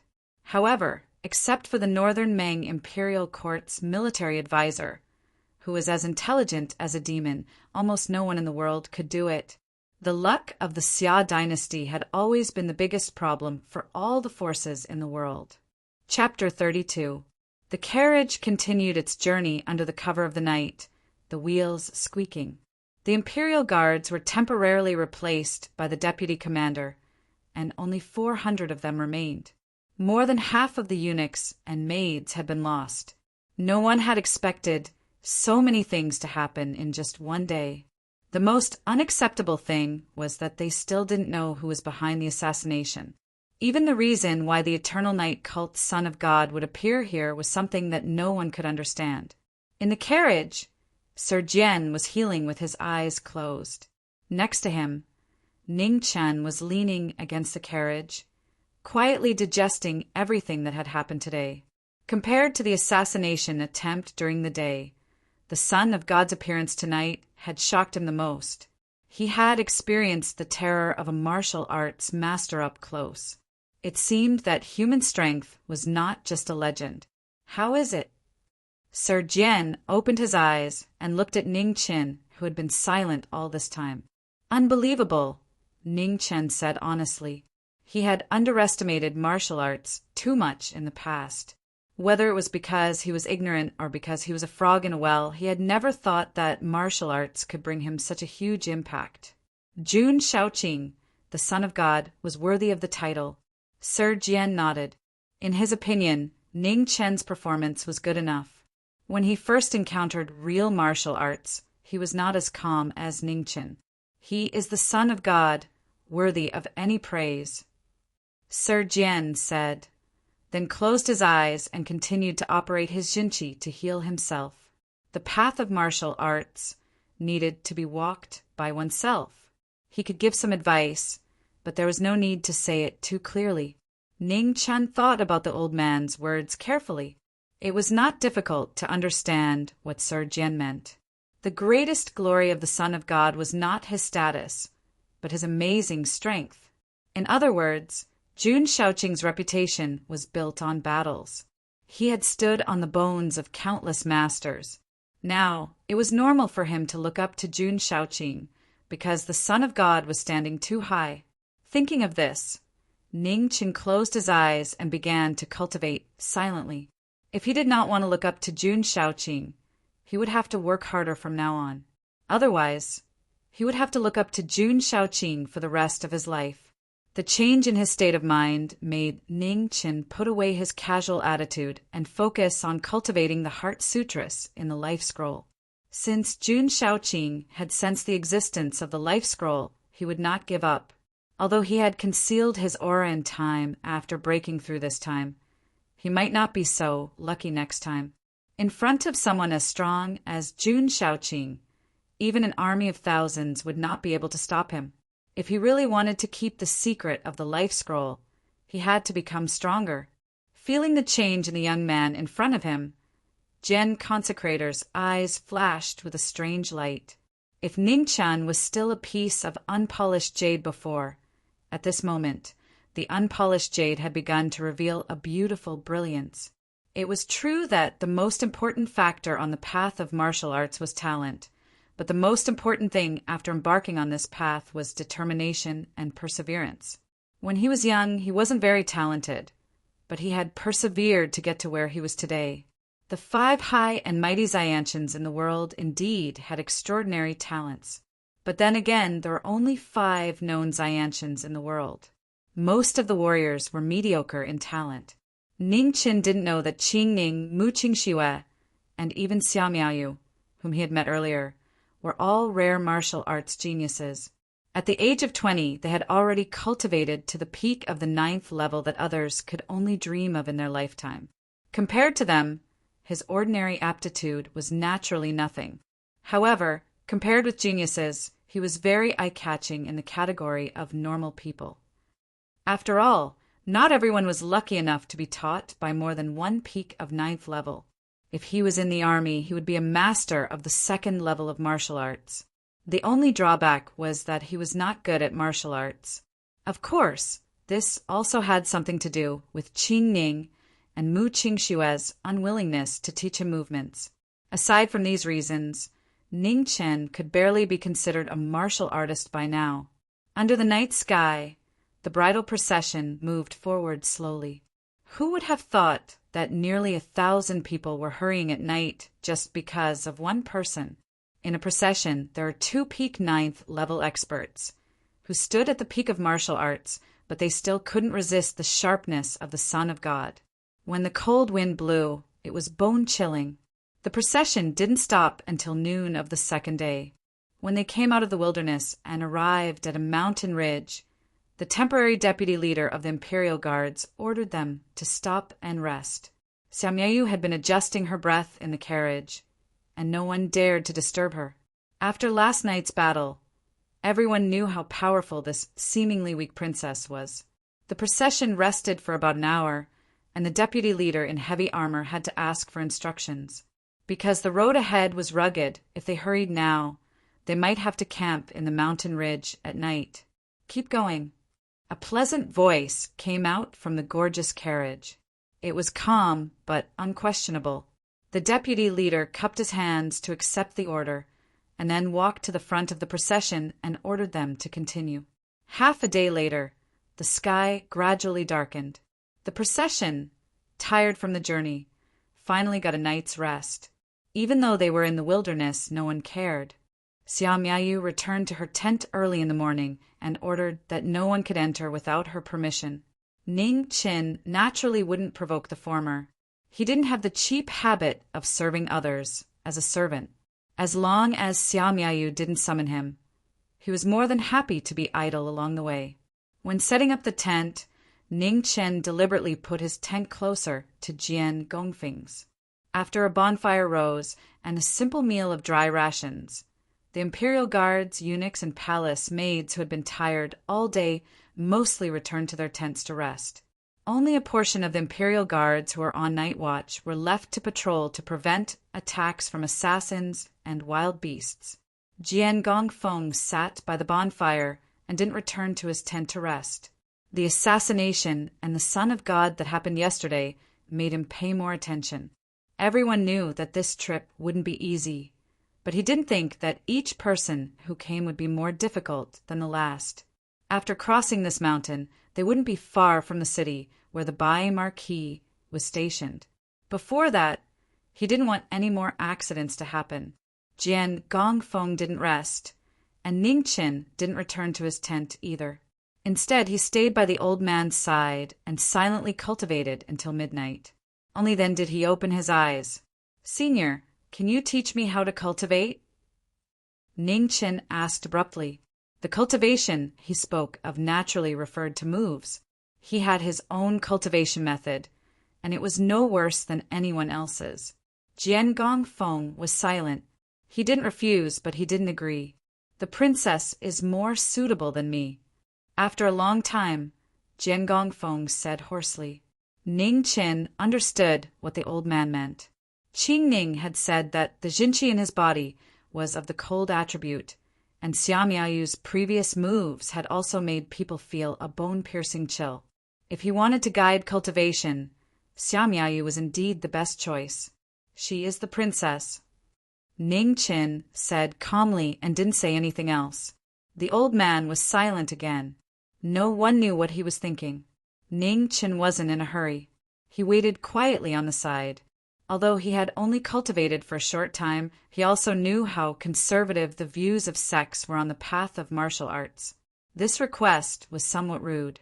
If it wasn't for the fact that he had no one to ask, he wouldn't have asked the old man. "One move. If you don't fall, I'll teach you one move." After about 10 breaths, Jian Gongfeng said calmly, "Thank you." There was no joy in Ningqin's eyes. After thanking him solemnly, he immediately stood up. He knew how powerful the old man was, so there was nothing to be happy about. The old man had only given him a chance to teach him, but also a chance to refuse him. After Ningqin stood up, the old man also stood up. Then Ningqin's expression became even more serious. The old man's behavior showed that he wouldn't go easy on him. One move for another. It was fair and just, but it wasn't fair at all. The night wind was very cold, even though there was a bonfire below them. The crackling sound of the dead branches burning was very clear in this silent night. The Imperial Guards on night watch nearby seemed to have sensed something and looked over. In the moment of this watch, Jian Gongfeng's sword moved.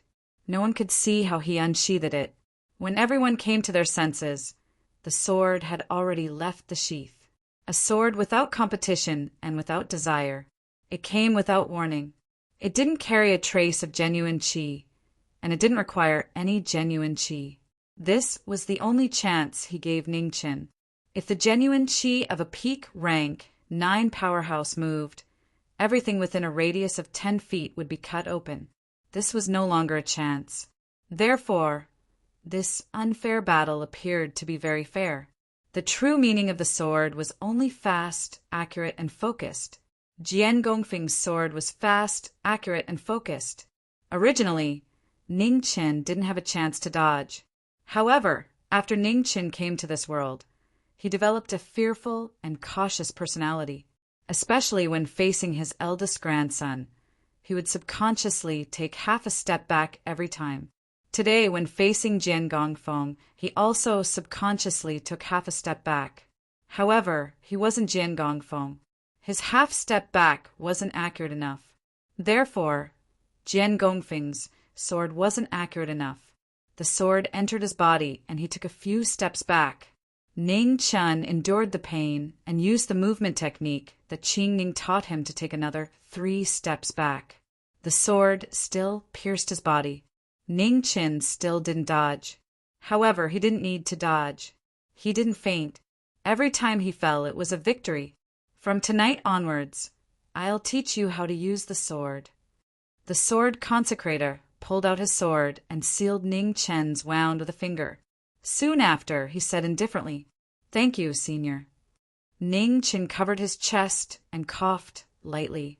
"No need to thank me. You won this yourself." As he spoke, Jian Gongfeng sat cross-legged beside the bonfire. He placed the sword on his knees again and closed his eyes to rest. Ning Qin also sat aside and began to adjust his breath. The old man's sword didn't have any killing intent. The wound wasn't deep. Compared to the sword wound, the arrow yesterday was more serious. After another 2 hours, the old man opened his eyes. Ning Qin also woke up at the same time. "Go and swing the sword.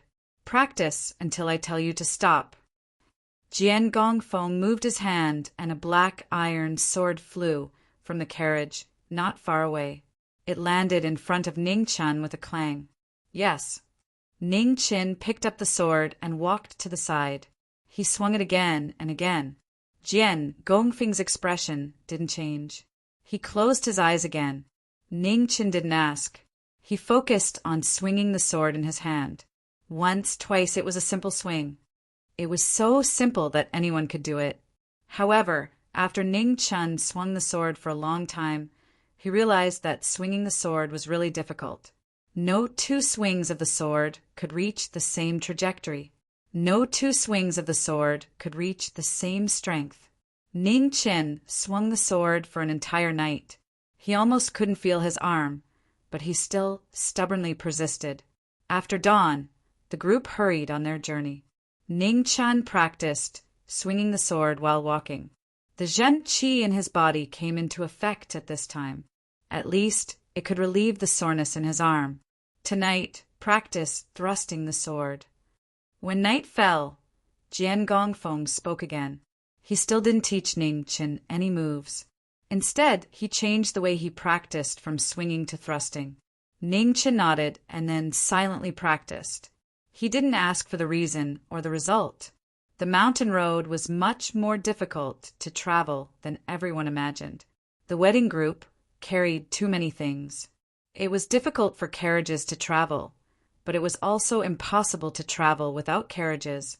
Therefore, the speed of the journey slowed down.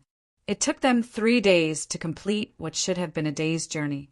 In these 3 days, Ning Qin didn't learn any moves. He only learned swinging and thrusting. Chapter 33. In the monotonous and boring 3 days, Ning Qin had gained more than all the other days combined. He didn't notice that since his cultivation had reached level 2, his injuries had healed much faster than before. After the treatment of the magical golden sword medicine from the palace, the arrow wound on his left chest near his shoulder was no longer so painful. The sword wound from the old man was no longer a big deal. In fact, he had always been curious about what the golden sword medicine from the palace was made of, but he had never had the chance to ask. Of course, besides the golden sword medicine from the palace of Great Xia, the main reason was that he used the right hand to wield the sword and his wounds were all on the left. Otherwise, even the best medicine wouldn't be able to withstand his torment. Xia Miaoyu, Sir Jian, and even the 400 imperial guards all saw Ning Qin's method and progress, but no one disturbed him. Diligent, stupid. This was Xia Miaoyu's evaluation. Diligent, barely. Sir Jian had a slightly different opinion. Diligent, very diligent. This was what most of the imperial guards thought. Xia Miaoyu was a martial arts genius, so she naturally didn't think highly of Ning Qin's progress. Sir Jian wasn't a genius. He believed that diligence could make up for his lack of talent, so he could barely accept Ning Qin's progress. Most of the imperial guards couldn't see it, so they were basically just watching. However, no one could deny that Ning Qin was diligent, very diligent, very diligent. On the 3rd night, Sir Jian picked up the ancient sword and took Ning Qin far away from the team's tent. When they came back, it was already half past midnight. Ning Qin sat on the ground to regulate his breathing. His face was frighteningly pale. For the first time, Sir Jian went back to his tent to rest. His old face couldn't hide the tiredness. Fortunately, nothing happened that night. No one knew where Sir Jian and Ning Qin went or what they did. The only 2 people who knew went back to regulate their breathing after they came back that night. Their faces were terrible. On the fourth day, they finally saw hope after an endless journey. Standing on the mountain road and looking into the distance, they saw a city sitting on the vast land. Everyone's spirits were immediately lifted.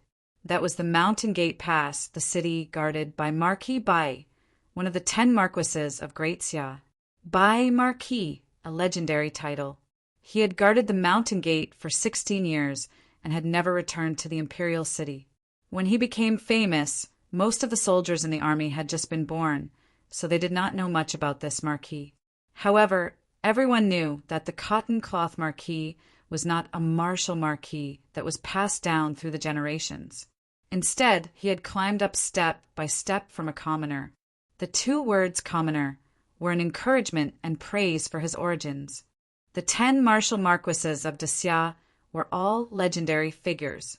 Regardless of whether it was the art of war or martial arts, they were all extremely powerful. There were many marquises in Xia, but there had never been more than 10 martial marquises in thousands of years. They were the strongest fighters in Great Xia, and they were the people who could stabilize the country's fate. Every single one of them made the surrounding countries feel heavy pressure. The biggest reason why the Zhongsun bloodline was able to produce an empress was because the Zhongsun bloodline had 2 martial marquis. Among the 10 marquises, Marquis Clear River was a marquis who had been conferred the title of Marquis during the reign of the previous Xia emperor. He sat in the northwest. Marquis North Marshal guarded the northern border, resisting the northern Meng imperial court. Marquis Cloth guarded the northeast, threatening the true extreme country. And in the west, which was the most difficult place to deal with, the Marquis of the Bloody Robe stood alone, preventing the Eternal Night cult from easily invading. In the southwest, due to the existence of the Dui Temple and the terrifying abbot of the Dui Temple, Xia also had a martial marquis in charge. In the south, the barbarians ran amok, occasionally invading. 7 years ago, Xia sent Marquis Jiyu to suppress them, causing the barbarians in the south to disappear without a trace. In the southeast, a martial Marquis of Xia was also in charge. He wanted to intimidate a country that was even more shameless than the true extreme country. As for why Xia also sent a martial marquis in charge in the relatively peaceful east, very few people knew. 8 of Xia's 10 martial marquises had been in charge for a long time, except for 2. One was Marquis Taiping, who had been conferred the title of Marquis for a short time, and the other was Xia's war god, Marquis Triumphant Return. The 2 words Triumphant Return only represented the simplest 4 words. Invincible. The 10 martial marquises were the symbol of Xia's invincibility and were the hope of Xia's subjects. Therefore, when the wedding procession saw the Mountain Gate Pass in the distance, their depressed mood immediately relaxed. However, they seemed to have forgotten that they were still on the mountain path. The Mountain Gate Pass seemed very close, but it was actually very far away. The rising sun was always very bright and gentle, causing people to unconsciously relax and even lower their vigilance. They had forgotten that they had been hurrying day and night because they were actually hiding from one person. Under the rising sun, when the crowd returned to the Mountain Gate Pass, they discovered that the demon in their eyes, the Son of God, was slowly walking towards them. It had to be said that Jun Shaoqing was very worthy of the name Son of God, especially at this time, when the morning sun behind him was emitting a dazzling light. Step by step, it was as if the King of Gods had descended, causing everyone present to feel suffocated. What was despair?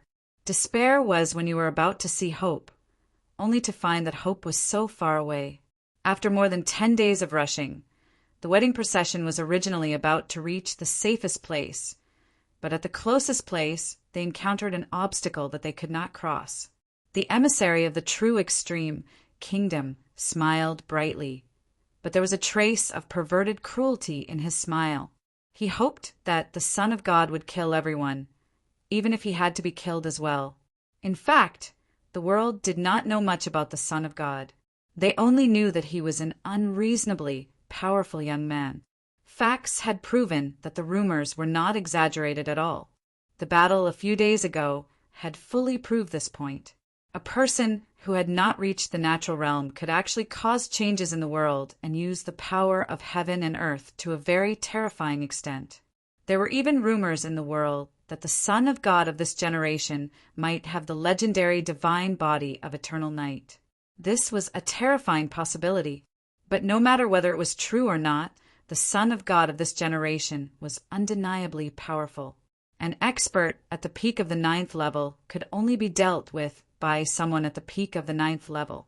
Xia Miaoyu and Jian Gongfeng were the only ones in the wedding procession who were qualified to contend with him. However, the most unfortunate thing was that after last night, the sword in Jian Gongfeng's hand was not in peak condition. The mountain path was rugged. The procession came from the north and the south. Not far from the west was a cliff, so there was no chance for them to run. If they fell, maybe Xia Miaoyu and Jian Gongfeng could survive, but the others would definitely die. On the mountain path that was not very wide, the most powerful enemy had come. Jun Shaoqing's calm and indifferent eyes were fixed on Xia Miaoyu. He was only here for the life scroll and had no interest in the others. Xia Miaoyu's eyes met his without backing down. No matter whether she was the princess or the princess of the Xia kingdom, she had no reason to back down. The Xia kingdom had been invincible for thousands of years. Therefore, the people of the Xia kingdom were proud, from the civilians to the ministers. The three of them were speechless. They confronted each other for a moment, and no one said anything. Perhaps this was what it meant to not say anything when there was no agreement. In the end, Jian Gongfeng's sword moved first. Among the three of them, he was now the weakest. Therefore, he had to create an opportunity for the princess. The sword of innocence was extremely fast. Even the space did not have time to react before it was cut open by this extremely fast sword. Ning Chen's pupils shrank. He had once taken a sword attack from the elder. Compared to this, the one he took was too insignificant. However, this seemingly invincible sword attack was caught by 2 fingers. At the moment of contact, the ground under their feet suddenly cracked. Dust and sand flew up, and the airflow spread more than 10 feet away. Jian Gongfeng's expression did not change when his sword attack was blocked. He turned the sword in his hand, and the blade moved forward another 3 inches. Jun Shaoqing's fingers loosened, and he leaned slightly to one side. He flicked his 2 fingers, and the blade was deflected. Then his right hand condensed into a finger and broke toward Jian Gongfeng's ocean of qi. At this moment, Xia Miaoyu's figure had already arrived. In the frost all over the sky, a slender hand pressed toward Jun Shaoqing's heart mercilessly. Oh! With a sigh of appreciation, Jun Shaoqing's eyes flashed with a strange color. He stepped back and avoided Xia Miaoyu's attack. He did not choose to take it head-on. The next moment, the blade came again. Jian Gongfeng's every move was not defensive at all. He left no way back. He tried his best to leave an opportunity for Xia Miaoyu. Xia Miaoyu understood his moves indifferently. She did not try to break the siege. Every move was aimed at the opportunity Jian Gongfeng was desperately fighting for. She wanted to hurt God's son with one blow.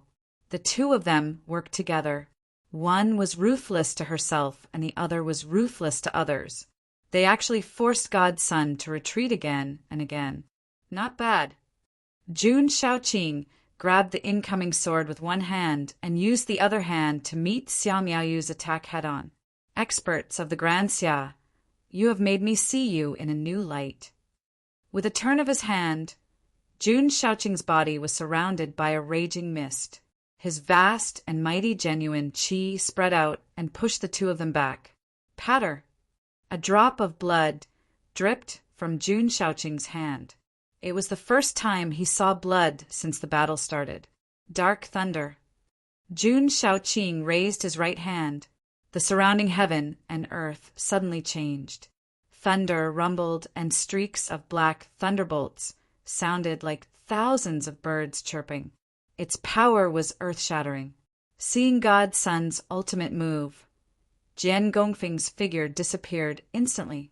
His sword pierced toward Godson's chest. Jun Shaoqing frowned and pinched the blade of the sword with 2 fingers on his left hand. However, he did not expect Xiao Miaoyu to appear behind Jian Gongfeng. She pressed her palm on Jian Gongfeng's back. With the 2 of them working together, the ancient sword broke through Jian Gongfeng's fingers and pierced into his chest. Ugh! With a muffled groan, Jun Shaoqing endured the pain and fought back. The thunder in his right hand pressed down. The 2 of them suddenly, their mouths were stained with blood, and they were thrown dozens of feet away. Uffed! Jian Gongfeng was half kneeling on the ground. He spat out a mouthful of blood. It was obvious that he was severely injured. On the other side, Xiao Miaoyu also spat out a mouthful of blood. Her face was pale, but her condition was better than Jian Gongfeng's. Strong, unsurprisingly strong. He was terrifyingly strong. He was so strong that no one could see a glimmer of hope. In the next moment, Jun Shaoqing's figure was already in front of Jian Gongfeng. He pressed down his palm with murderous intent. Xiao Miaoyu wanted to save him, but it was too late. She could only watch the palm fall. At this moment, a black iron sword appeared. It was so weak and immature. However, it did not hesitate and stabbed toward Godson. Qingning once said that one's physical body could not transform before reaching the innate stage. No matter how strong one was, he could not ignore the sword. Jun Shaoqing was strong, but he had not reached the innate stage. Therefore, no matter how weak the sword was, he could not ignore it. You don't know what's good for you. Coldness flashed through Jun Shaoqing's eyes. He turned his palm and pressed it toward the owner of the iron sword. Bang! In the midst of blood, the iron sword was shattered. The owner of the iron sword was thrown dozens of feet away.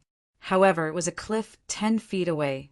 At this moment, Xiao Miaoyu had already reached Jian Gongfeng's side.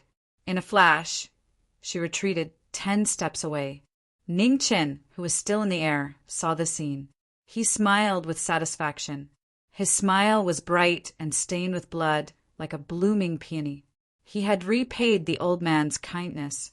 Jian Gongfeng, who was saved by Xiao Miaoyu, saw the figure falling from the sky like a kite with a broken string. His old eyes shrunk. He felt as if his heart was being squeezed by something. He felt so depressed that he could not breathe. No. Jian Gongfeng reached out his hand to grab it. Under the shock of his mind, he spat out another mouthful of blood. However, he was powerless to stop it. Chapter 34. Ning Chen, who had fallen off the cliff, had shocked everyone. However, after the shock, they had no choice but to face reality again. The Son of God was still standing there unscathed. Of course, it could not be said that he was unscathed. Jun Shaoqing had more or less suffered some injuries, but these injuries did not seem to be of much use. Suddenly, the void trembled slightly, and a figure covered in black clothes appeared beside Jun Shaoqing, along with a green longsword. The dark dragon guard, who had been hiding in the dark under the orders of Emperor Xia, could no longer remain silent. He unsheathed his sword and rushed towards the Son of God. A person who hides his head and shows his tail. How shameless! Jun Shaoqing's eyes flashed with coldness. He took 10 steps forward, and with a single step his afterimages moved continuously. He pointed his finger with the power to break through 1,000 soldiers. The dark dragon guard's sneak attack failed. He raised his sword to block, but he felt a huge force coming from it. The sword in his hand cracked, and with a bang, the force penetrated the sword and pointed at his dantian. Pooh! The violent force instantly heavily injured the dark dragon guard's dantian. The rotating dantian also collapsed. It was difficult to raise his cultivation for a while. The 3 of them were heavily injured and could not block the Son of God's attack. Everyone was in despair. At this moment, a tyrannical saber chi swept over from the horizon, cutting through the 9 heavens and slashing between the Son of God and everyone else. With a boom, a huge crack appeared between the broken cliff, separating the Son of God from everyone else. "Son of God, this is not a place where you should appear. Please leave." A calm voice came from the horizon. "The Marquis of Xia." Jun Shaoqing's eyes narrowed. In this place, only the legendary Marquis of Cotton could have such strength. The powerful saber Qi emitted a shocking pressure. Even the 4 experts above the 9th rank felt an irresistible might. The Marquis of Xia's saber Qi had already surpassed the postnatal realm, leaving everyone else in the dust. Half-step Xiantian. Jun Shaoqing softly spat out 4 words. His heart sank, and he could not help but be shocked. Without a doubt, the Marquis of Cotton had already taken half a step into the Xiantian realm. What a terrifying fact! The Marquis of Xia, who had guarded the mountain gate for 16 years, had actually reached such a terrifying realm. Retreat! Jun Shaoqing knew that it was impossible for this trip to have any results. Although he was not afraid, he would not choose to fight with a martial Marquis of the half-step Xiantian realm at this time. Jun Shaoqing calmly glanced at the princess of the great Xia dynasty not far away and frowned again. Then his figure flashed a few times and disappeared in the blink of an eye. It seemed like he had to return to the temple once more. According to the Yongya scripture, the scroll of life was hidden deep within the Xin Empire 1,000 years ago. After the Xin Empire was destroyed by the Great Xia, the scroll of life was nowhere to be found. He originally thought that the scroll of life had been taken away by the surviving descendants of the Xin Empire, but it seemed like that was not the case. This trip was not in vain. The heavenly tomes of the divine sect had been wandering outside for too long. It was time to take them back one by one. The letter from the northern Meng royal court was too coincidental. She shouldn't have known about the scroll of life. But why was it so coincidental? No matter what, that woman's wisdom was too frightening. She single-handedly controlled the farce between the true extreme nation and the great Xia. Unfortunately, man's calculations were not as good as God's. There was a person who stirred up the situation. But no matter what, the northern Meng royal court did not suffer any losses. The foolish king of the true extreme nation could not resist the temptation of benefits and chose to believe that woman's words. In the end, he lost everything. It was impossible to deliver 20,000 war horses in a short period of time. No matter how fast it would take nearly half a year. Half a year was not long, but many things could happen. After June, Shaoqing left. The powerful aura of the Bai Marquis also retreated. He did not say another word. At the edge of the cliff, the 3 experts above the 9th rank were in a sorry state. The Dark Dragon Guard, who appeared later, was the most seriously injured. His Dantian and Sea of Qi were almost destroyed by the Son of God. It was impossible for him to recover in a short period of time. Xia Miaoyu was better. Although the princess of the great Xia dynasty was still young, there was still a difference between a martial arts genius and an ordinary person. In terms of foundation, she was the strongest of the 3. The sword consecrator had vomited blood many times. He should have needed to rest and recuperate, but this stubborn old man said goodbye to Xia Miaoyu. Xia Miaoyu knew what the sword consecrator was going to do and did not stop him. She just took out 2 elixirs and handed them to the latter. They were very precious elixirs. One was to heal his injuries. As for the other, she hoped it could still be used. The sword consecrator took one of the elixirs and immediately jumped down the cliff in front of the shocked eyes of the crowd. Lunatic! The Dark Dragon Guard coughed up a mouthful of blood and said sarcastically.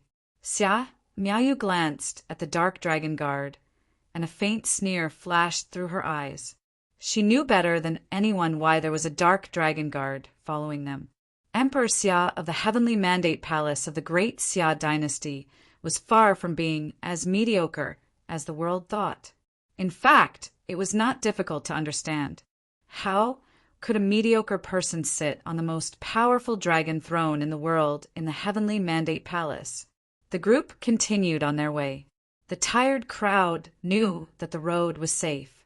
After all, in the distant past, there was a Marquis of the great Xia dynasty watching over here. There should not be any more blind people coming to seek death. In the middle of the group, the envoy of the true extreme country lowered his head even more. His expression changed again and again.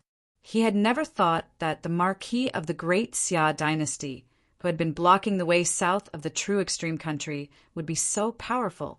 It was ridiculous that they had sent people to constantly spy on the Marquis. It was hard to imagine what price the true extreme country would have to pay if the Marquis of the great Xia dynasty was really angry. The group of people each had their own ulterior motives. Without saying a word, they slowly walked toward the distant mountain gate. Only the side of the cliff, the devastated land, and the blood that could be seen everywhere showed the horror of the previous battle. Between the cliffs, the cold wind whistled, and an old figure fell quickly. After jumping off the cliff, the sword in the hand of the sword consecrator became the only thing that could save his life. On the ground, he was a warrior at the peak of the 9th level. But in this cliff, he was a mortal struggling to survive. In the world, other than the existence above the Xiantian realm, no one could safely face this cliff. The sword in his hand was given to him by a marquis. Most people in the palace only knew that he was the sword consecrator, but his real surname was Bai, and his name was Wu. Very few people knew that the surname Bai was actually a servant surname of the Zhongsun family a long time ago. He had been in the palace for more than 30 years. At that time, the previous Emperor Xia had just succeeded the throne. So, very few people knew about his relationship with the Zhongsun family. The sword in his hand was given to him by the head of the Zhongsun family, Marquis Qinghe, when he was conferred the title of Marquis. This sword was very important to him, but now he could not care less about it. The body of the sword collided with the protruding rocks of the cliff again and again, bursting out large amounts of gravel and sparks. This ancient sword that had accompanied him for more than 30 years had gradually collapsed due to the intense friction. The ancient sword seemed to have a spirit. It began to tremble violently. The cliff was so high that even if the ancient sword was sturdy, it could not withstand the violent impact. Sure enough, when the sword consecrator was close to the ground, there was a crisp bang, and the sword shattered into pieces that scattered in all directions. A wisp of sorrow flashed through the sword consecrator's eyes. He stomped his feet and landed safely on the ground. The sword consecrator buried the ancient sword's hilt into the yellow soil at the bottom of the cliff. He said with a hoarse voice, "If you have a spirit, please protect him so that he is still alive." The sun of God's palm strike sent Ning Qin flying more than 300 feet. The place where he landed was definitely not where he was. According to the trajectory of Ning Chen's fall, he still had to walk a long distance. The bottom of the cliff was a very lush place. The ancient trees reached into the clouds. There were wild beasts everywhere. The sword consecrator walked for a long time, but he still could not find any trace of Ning Qin. Chirp! But he heard a deep whistle from the 9th heaven. A huge black shadow flew across the sky and headed towards the west. The sword consecrator raised his head and took a look. He did not pay much attention to it. About half an hour later, the sword consecrator looked around the place where Ning Chan was most likely to land, but he still could not find any trace of the latter. The inconceivable situation caused the sword consecrator to feel extremely uneasy. Suddenly, his heart flashed, and his expression changed drastically. He stomped his feet and flew towards the west. How fast was a 9th grade peak stage martial artist traveling at all costs? Perhaps not many people in the world knew. But in the lush ancient forest, a green figure turned into a stream of light and flashed past. It was so fast that even the naked eye could not follow it. Chirp! A quarter of an hour later, the deep whistle sounded again. The sword consecrator stomped his feet and leaped up. He was like a huge green sword that cut through the void. He slashed the huge shadow that covered the sky. Crash! In the midst of a mournful long whistle, The sky was filled with blood like rain. The black shadow was split into two and fell down with a loud bang. The sword consecrator moved his body and caught Ning Chen in the rain of blood. After a careful examination, he could not help but feel sad. His meridians were shattered, his leg bones were all broken, and his breath was so weak that it was on the last breath. He could fall asleep forever at any time. The sword consecrator took out the elixir that Princess Miaoyu gave him and fed it to Ningqin. Then he stomped his feet and hurried towards the southwest. It was not impossible for a ninth-grade master to survive 1,000 miles of river tomb in one day. The wedding procession traveled for nearly half a month. The sword consecrator rushed back in one day. A day later, he appeared outside the palace of the Xia dynasty, covered in dust. After entering the palace, the sword consecrator did not report to Emperor Xia. Instead, he rushed directly to the Weiyang Palace. In this world, if there was anyone who could save Ningqin, the Empress would definitely be one of them. In the main hall of the Weiyang Palace, Zhang Sun heard the sword consecrator's request for an audience. At first, he was stunned. Then a trace of uneasiness arose in his heart. He immediately ordered someone to summon the sword consecrator. Qing Ning stood to one side, looking uneasy as well. Shouldn't the sword consecrator be on the way to the wedding? Why did he suddenly come back? And why did he come to the Weiyang Palace? The next moment, seeing the sword consecrator's clothes stained with blood and covered in dust, both Qing Ning and Zhang Suin's expressions changed. Empress! The sword consecrator knelt down and put Ningqin down. He lowered his head and said, "Please save him, Empress!" Before Zhang Sun could say anything, Qing Ning's figure flashed and she arrived at the hall. Her delicate hand trembled as she felt Ning Chen's pulse. Then her face turned pale. How could this be? Zhang Sun gripped the armrest of his chair tightly, suppressing the shock in his heart. The sword consecrator knelt on the ground and explained the matter briefly. What an eternal night cult! What a god's son! Zhang Sun slammed the table and stood up, looking furious. They actually dared to kill the princess of the Xia dynasty without any concealment. They were truly audacious. Go get an imperial physician. Zhang Sun came back to his senses and immediately said, "No, no." The sword consecrator and Qing Ning's expressions changed, and they spoke out to stop him. Zhang Sun looked at the two of them and frowned, not understanding what was going on. Qing Ning walked forward and whispered a few words in his ear. Then Zhang Sun's expression instantly became extremely unsightly. "Good, very good." Zhang Sun clenched his fist so hard that his veins popped out. He was so angry that he couldn't speak. No wonder this brat had always wanted to run away. No wonder this brat seemed so afraid of her. He was actually hiding a huge secret in his heart. Those old eunuchs in the cleansing room should be dragged out and fed to the dogs. Zhang Suin's viciousness could not be dispelled. Empress! Seeing Zhang Suin's rage, Qing Ning's expression changed, and she also knelt in front of the hall. Now was not the time to investigate who was responsible. Ningqin was already on the verge of death. If they didn't think of something now, it really would be too late. With a bang, the sword consecrator's old body knelt down, and he kowtowed, "Empress, please save him!" Zhang Suin's breathing paused. Looking at the unconscious Ningqin covered in blood, his anger gradually subsided. Let me think. Chapter 35. Zhang Sun had been thinking for a long time. Qing Ning and Jian Consecrator had also been kneeling for a long time. Qing Ning, prepare the brush and ink. After a long time, Zhang Sun sighed softly and said, "Yes." Qing Ning got up and quickly took the brush and ink, placing it on the table beside Zhang Sun. Zhang Sun quickly wrote 2 letters, folded them, and handed them to Qing Ning. "Send one to the Marquis of Victorious Return's residence and one to Ningqin. Pass him to the dean of the Tiansong Academy." Qing Ning took the letters and immediately went out to make the arrangements.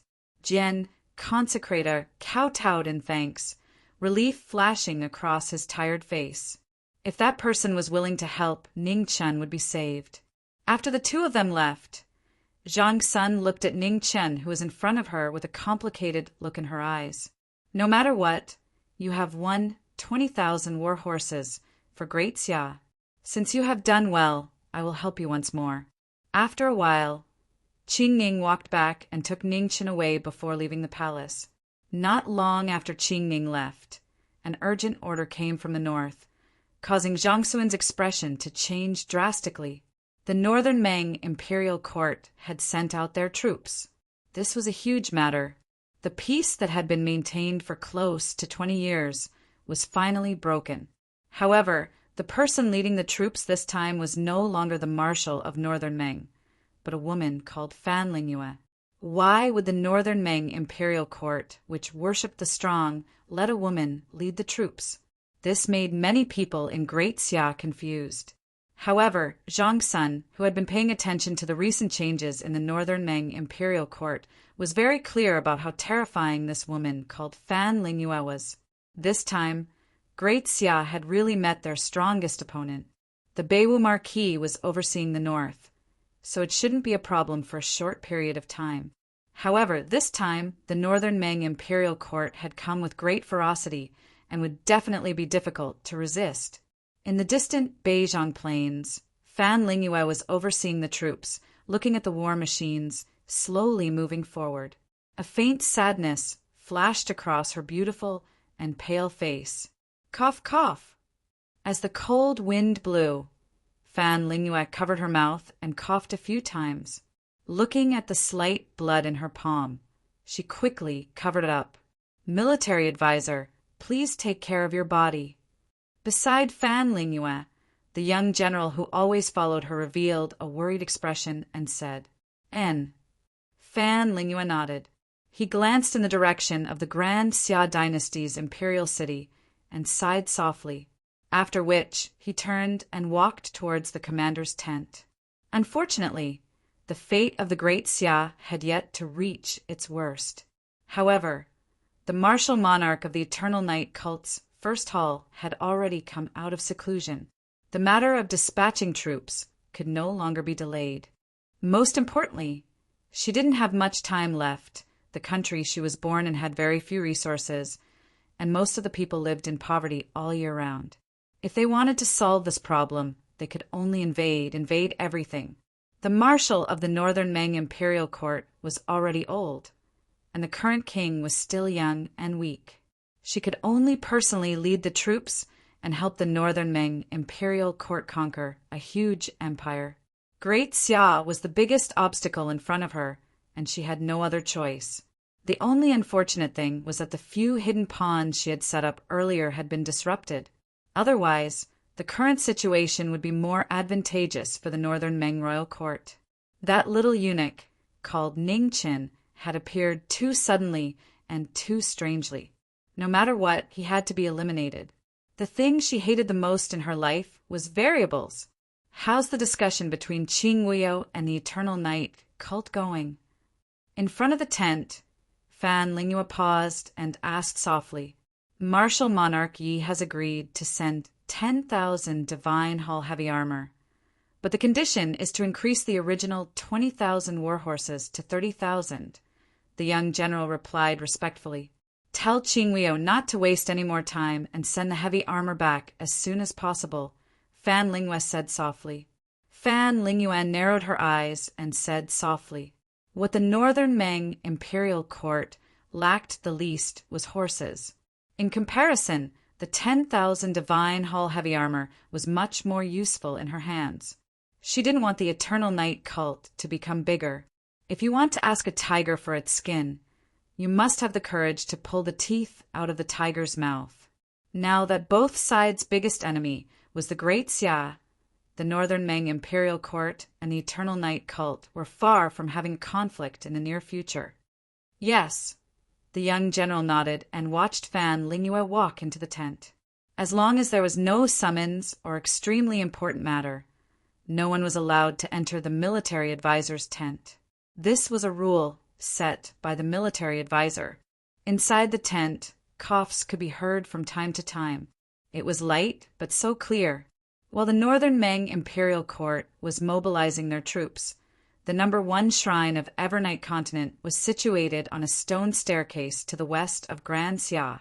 The desolation from before had long since disappeared, and in its place were several majestic side halls.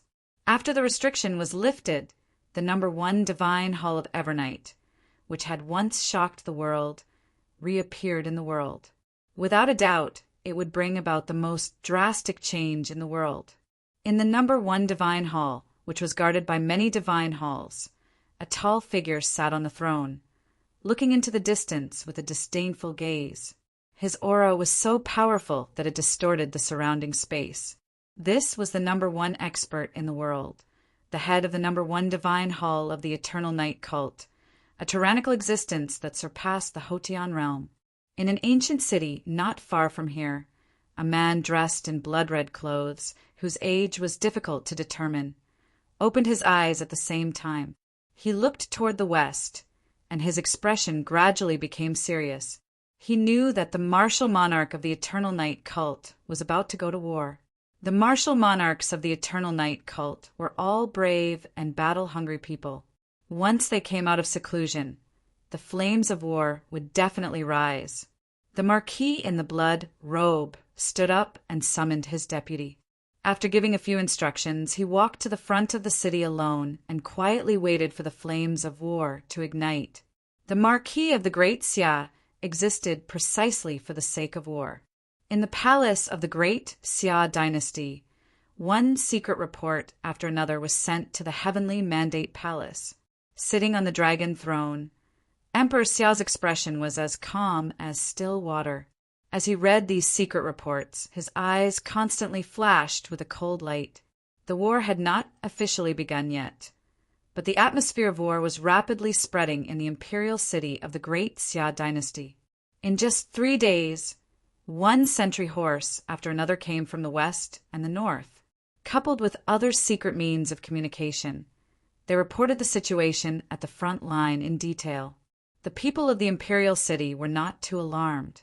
The Great Xia dynasty had prospered for 1,000 years and had been invincible for 1,000 years. This had also caused the people of the Great Xia dynasty to develop an indescribable confidence. In their hearts, they did not hesitate to believe that the Great Xia dynasty would not lose. Whether this confidence was good or bad, at least it allowed the soldiers who maintained the order of the imperial city to breathe a sigh of relief. The people still lived their lives as usual. At most, they had more things to talk about after dinner. Of course, the wonderful rumors of the courageous little eunuch in the palace fighting against the emissary of the true extreme nation still occupied most of the stories of the storytellers and the waiters in the tavern. Because of this legend, he was popular. This was a truth that would never change. No one knew that the main character in their stories had already taken a trip to the Yellow Springs, and in the end, he was saved by the even more legendary principal of the Tianshan Academy. However, although his life was saved, the meridians in his legs were severely injured. Moreover, the bones in his legs were completely shattered. Ning Chen was crippled. Regardless of whether he could accept it or not, this had already become a fact. Thus, in the academy, there was a young man who often sat in a wheelchair in a daze. The academy did not raise idle people. Ning Chen had also reluctantly entered the academy through the back door under the identity of a distant relative of the Marquis of Victorious Returns estate. Thus, he had even less privileges.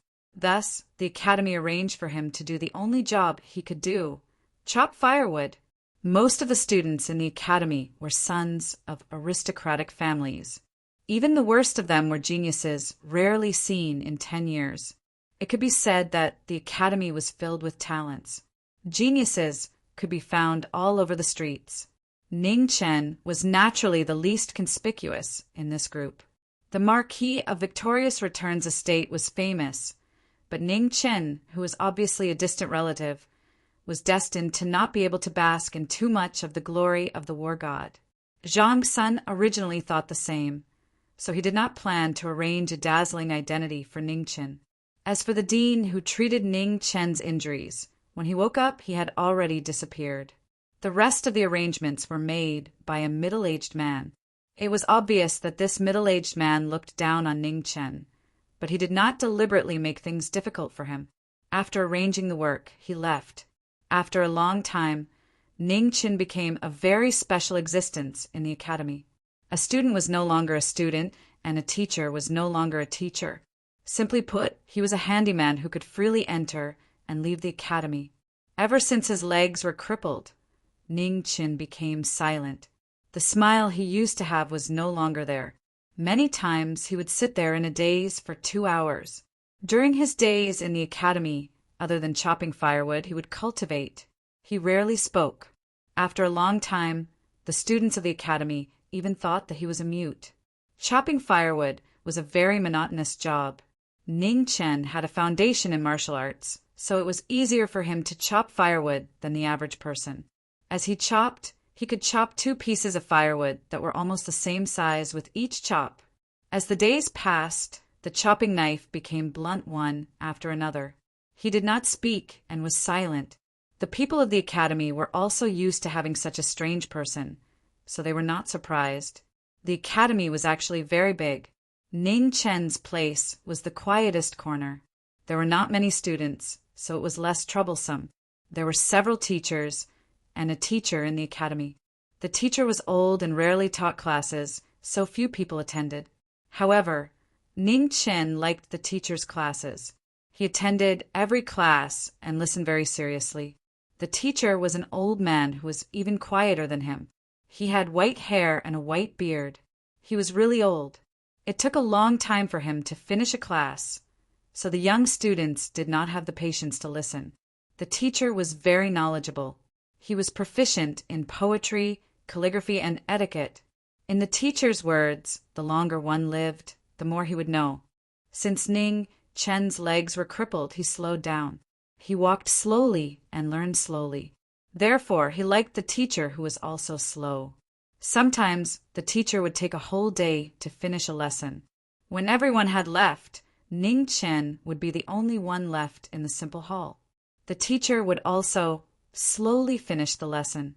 At night, Ning Chen went back to chop the firewood that he did not chop during the day. The rest of the time, he would either cultivate or sleep. It was very simple. There was nothing else to do. In the autumn of this year, Great Xia announced a new calendar to record the start of the war. In the autumn of the first year of the new calendar, the Northern Ming imperial court mobilized their troops. They sent 300,000 soldiers to the northern plains, preparing to launch a large-scale attack on Great Xia. However, a heavy snowfall that was brought forward by more than a month changed everything. It delayed the war for 4 months. This was a sudden, heavy snowfall. No one expected it. The imperial astronomer of Great Xia did not expect it.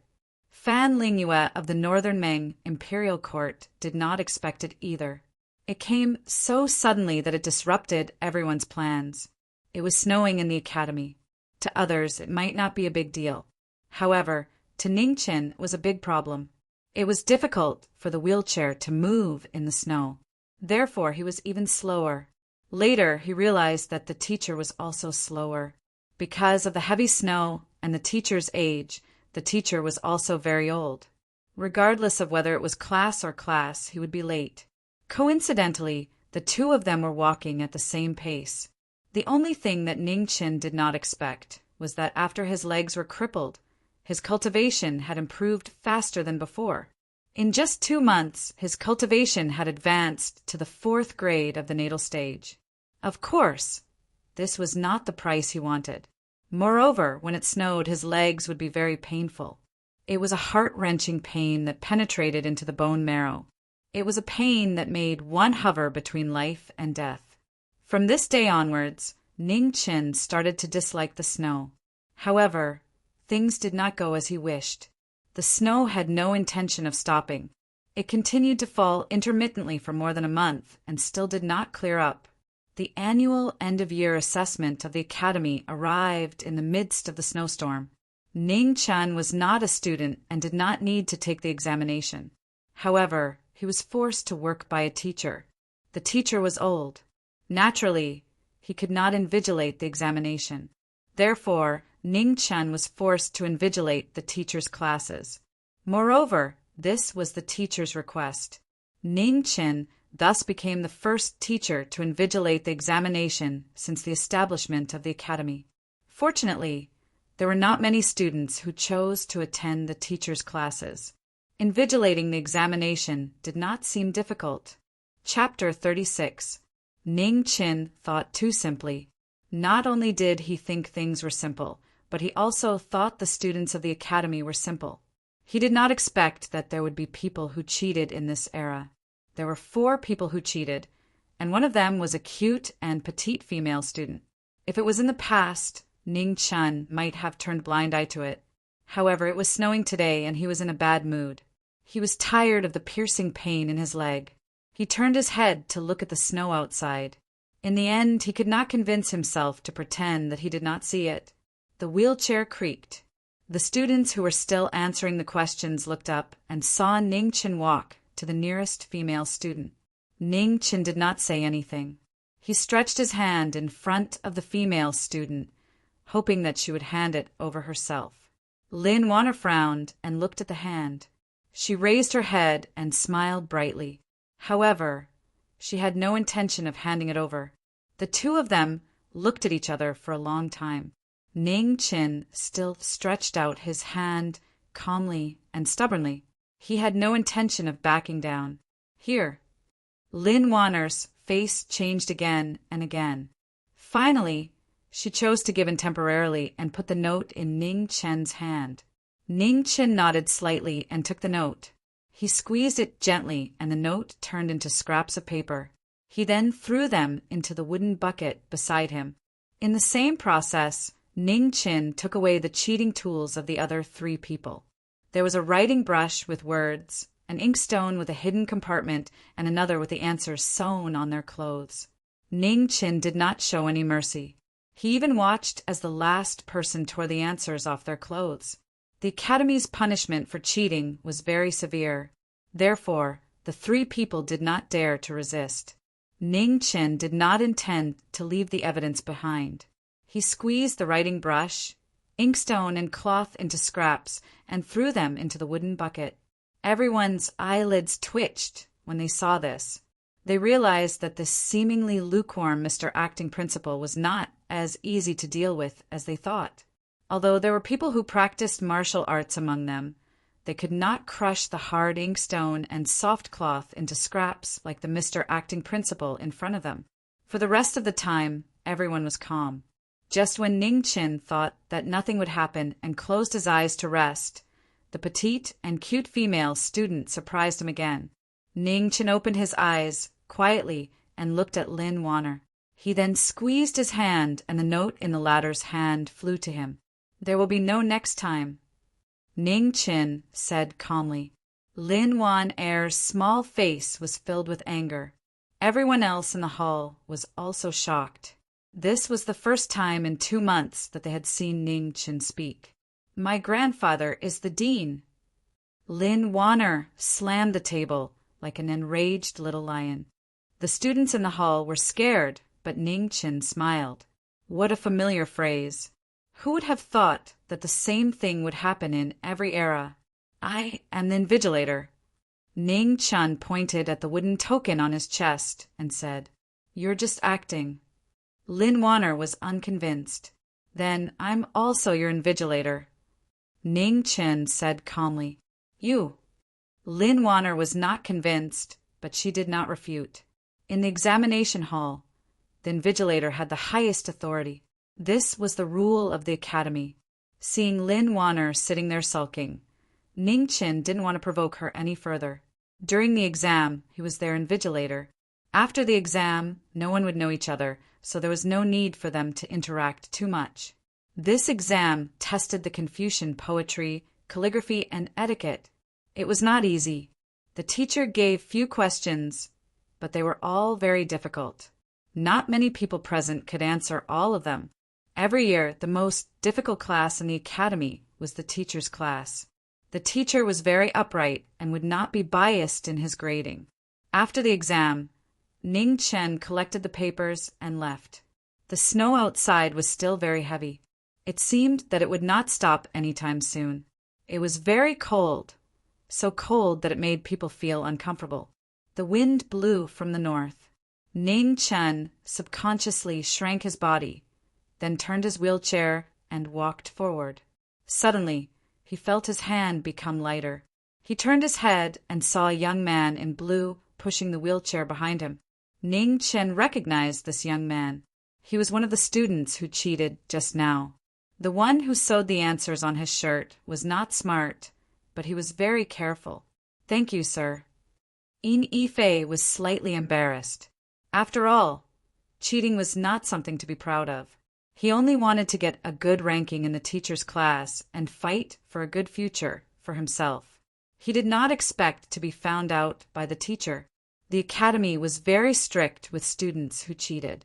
If the teacher left evidence, they would all end up in a miserable state. It was not impossible for them to be expelled from the academy. There were examples in the past few years. However, everyone wanted to be lucky. Cheating would not disappear completely. After leaving this hall, I am no longer the invigilator. You don't have to call me teacher. Ning Chen shook his head and said, "In my heart, you will always be teacher." Yin Yifei said stubbornly. Hearing this, Ning Chen did not argue anymore. He let Yin Yifei push the wheelchair forward. From this day onwards, there was always a young man pushing the wheelchair beside Ning Chen. However, when Ning Chen chopped firewood, he never asked Yin Yifei to help him. In his opinion, the Yin family sent him to the academy to study and learn martial arts, not to chop firewood. Ning Chen did not know much about the Yin family. He only knew that it was a very powerful family. In fact, it was not strange. Any random student in the academy would have a powerful background. The Xia dynasty had been established for more than 1,000 years. The most common people were the aristocrats and families. In this prosperous territory, there were countless families, big and small, like the stars in the sky. If the academy did not have a dean in charge, it would have been overturned by this group of ancestors. The terrifying deterrence of a Xiantian expert could be seen from the fact that the academy could suppress so many arrogant children of the aristocratic families. Ning Chen raised his head and looked through the obstacles at the inconspicuous house in the academy. He knew that the most powerful dean in the academy was inside. He was like a god who was respected by everyone in the Xia dynasty. It was said that the 3 dukes of the Xia dynasty were once students in the academy. After 10 years of hard work, they entered the academy and finally became the head of Confucianism, the head of general, and the head of eunuchs. Therefore, the academy was really a good place to learn, whether it was literature or martial arts. Boom! 2 days later, on a normal morning, in the far east, a dazzling beam of light shot into the sky like a white rainbow. The terrifying power made the whole world tremble. At this moment, all the warriors in the world were shocked. They looked to the east, their eyes full of disbelief. The 6th Xiantian expert. It was a real and terrifying fact. After almost 100 years, someone finally broke through the shackles of heaven and earth. He surpassed everyone behind him and reached the Xiantian realm. Who could it be? This was the question in everyone's heart. Every Xiantian expert was a deterrent, and the power of this new Xiantian expert would have an undeniable impact on the world. Especially now that the world situation was extremely complicated, no one knew what kind of changes would occur if a Xiantian expert suddenly appeared. "Is it you?" Ning Chen looked at the white rainbow in the east and whispered softly. The white rainbow had an aura that he was familiar with, but also unfamiliar. He did not know why, but his mood gradually worsened. The unfamiliar feeling in the familiar aura disgusted him. He always felt uncomfortable, very uncomfortable. That unfamiliar aura was too cold. It was the kind of coldness that was high and mighty. It was the kind of coldness that gave up everything. Mu Qingxue used to be very cold, but not this kind of coldness. "Are you going to become an immortal?" Ning Chen was upset. He scolded the light beam unhappily. Then he turned his wheelchair around and left with a sullen face. On this day, the firewood in the academy was chopped in a mess. The size of the firewood was different, which showed that the young man chopping firewood was in an extremely bad mood. 2 days later, all the exams in the academy were over. The students left one after another. Most of the students and teachers had to go home after visiting their families for more than a month. Why most of them? Because there was still one person in the academy who did not leave. That was Ning Chen. It was not that Ning Chen did not want to go home, but that he had no home to go to. After the students left, the firewood did not need to be chopped anymore. However, Ning Chen still chopped the firewood every day as usual. On the 5th day, when the night fell, Ning Chen finished chopping the firewood. Looking at the chopper in his hand, Ning Chen was in a daze, not knowing what to do. "What are you thinking about?" At some point in time, an extremely old white figure had arrived behind the wheelchair and asked slowly, "I don't know." Ning Chen replied gloomily. He was in a daze because he did not know what to think and what to do. "Headmaster, do you have a home?" Ning Chen asked softly. "I used to." The headmaster answered calmly and slowly. He had lived for so long that he had almost forgotten the word home. However, he really did have one. "Headmaster, I don't know where to go." Ning Chen's eyes were full of confusion. He could not go back to the palace, and the academy had finished chopping the firewood. Where should he go? The world was too big. Where could he go in this wheelchair? "Go back to where you came from." The headmaster's answer was very simple. This was also the simplest truth. "I can't go back." Ning Chen's eyes were even more confused. He looked up at the falling snow in the night sky and wondered if someone was missing him in the distant starry sky. The headmaster did not speak. He quietly listened to Ning Chen. This night, Ning Chen and the headmaster talked a lot, including his origin. Some things had been hidden in his heart for so long that it almost drove him crazy. Therefore, he told the headmaster everything. The headmaster still looked calm. Even after hearing such incredible things, he did not change much. There were many kinds of life, and Ning Chen's experience was just outside of them. Anyway, this was life. The headmaster was a good listener. Although Ning Chen and the headmaster had not known each other for long, he trusted the headmaster more than anyone else. He was not worried that the headmaster would tell others what he had said tonight. The reason was very simple. He was the headmaster. Since you have nowhere to go, then go north. You don't have to have a goal to move forward in life. Sometimes being confused is not a bad thing. At daybreak, the headmaster said calmly. Then he slowly walked away with his aged steps. Then Ning Chen also left and headed north. The headmaster randomly pointed in the direction without any intention.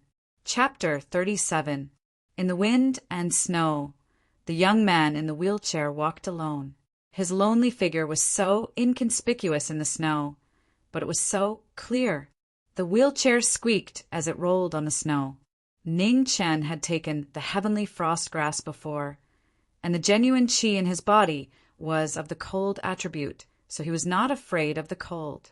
However, the pain in his leg made his face pale. Unknowingly, he had been in this world for almost half a year. It was not a long time, but he had experienced a lot. The road to the north was aimless. Ning Chen went wherever he went. He had the money from the academy, which he got from chopping firewood. Sometimes he would spend the night in the wilderness. When he was hungry, he would eat some dry food or hunt a wild rabbit. When he was thirsty, he would eat some snow. On a snowy day, there was no lack of water. The snow had been falling for a long time, and people rarely went out. The caravans were also waiting for a sunny day. The whole world seemed so quiet that it was a little scary. Loneliness was the only thing that did not change. Gradually, Ning Chen got used to the loneliness and the pain in his leg. He did not feel lonely or in pain. Habit was sometimes a scary thing. It could make everything gradually become a matter of course. The path of Shu was difficult. Ning Chen did not walk the path of Shu, but to him the snow road was no less difficult than the path of Shu. People only know how to cherish things when they lose them. The young and frivolous days of the past had become a memory. Every day, all Ning Chen could do was to keep walking, sitting in the wheelchair, and keep walking. The progress of his martial arts was much faster than before. The cold and snowy days seemed to be a great help to his cultivation. With a flip of his hand, frost condensed as if it was a small snowfall. The cultivation of the 4th grade of the acquired realm was not bad in this world. Moreover, he had been cultivating for less than half a year. He was lucky. Since he started cultivating, he had been guided by rare, strong people. He had even met the dean, although he was still in a coma at that time. After walking for 5 days, Ning Chen was finally no longer in the endless wilderness. He came to an ancient city, Luoyue City. The name of the ancient city was very special. It was said that there was a Luoyue stream outside the city. It was very steep, but it was the shortest road between the north and the south. Most caravans chose to pass through the stream, which saved them a lot of trouble. The snow gradually stopped, but the sky was still not clear. However, the people who had been holding it in for more than a month still came out of their houses to sweep the snow and go out to the streets. The ancient city gradually became lively. There were the sounds of people hawking their wares, the haggling of passers-by, the quarreling of couples, and the crying of children being beaten. Ning Chen sat in his wheelchair, quietly watching the world. His mood was calm, as if he was a passerby. In fact, he was really just a passerby. Go. Suddenly, the sound of hurried horse hooves broke the silence. At the far corner of the street, a man and a horse galloped quickly on the street. In an instant, the passers-by panicked and chaos ensued. Ning Chen was in the middle of the street, so he could have dodged in time. However, just as he was about to turn his wheelchair, his hand stopped moving. Why was he hiding? Hadn't he been hiding enough in his life? On the main street, the crowd had already dispersed. Only the galloping horse and Ning Chen, who was still sitting in the middle of the road, remained.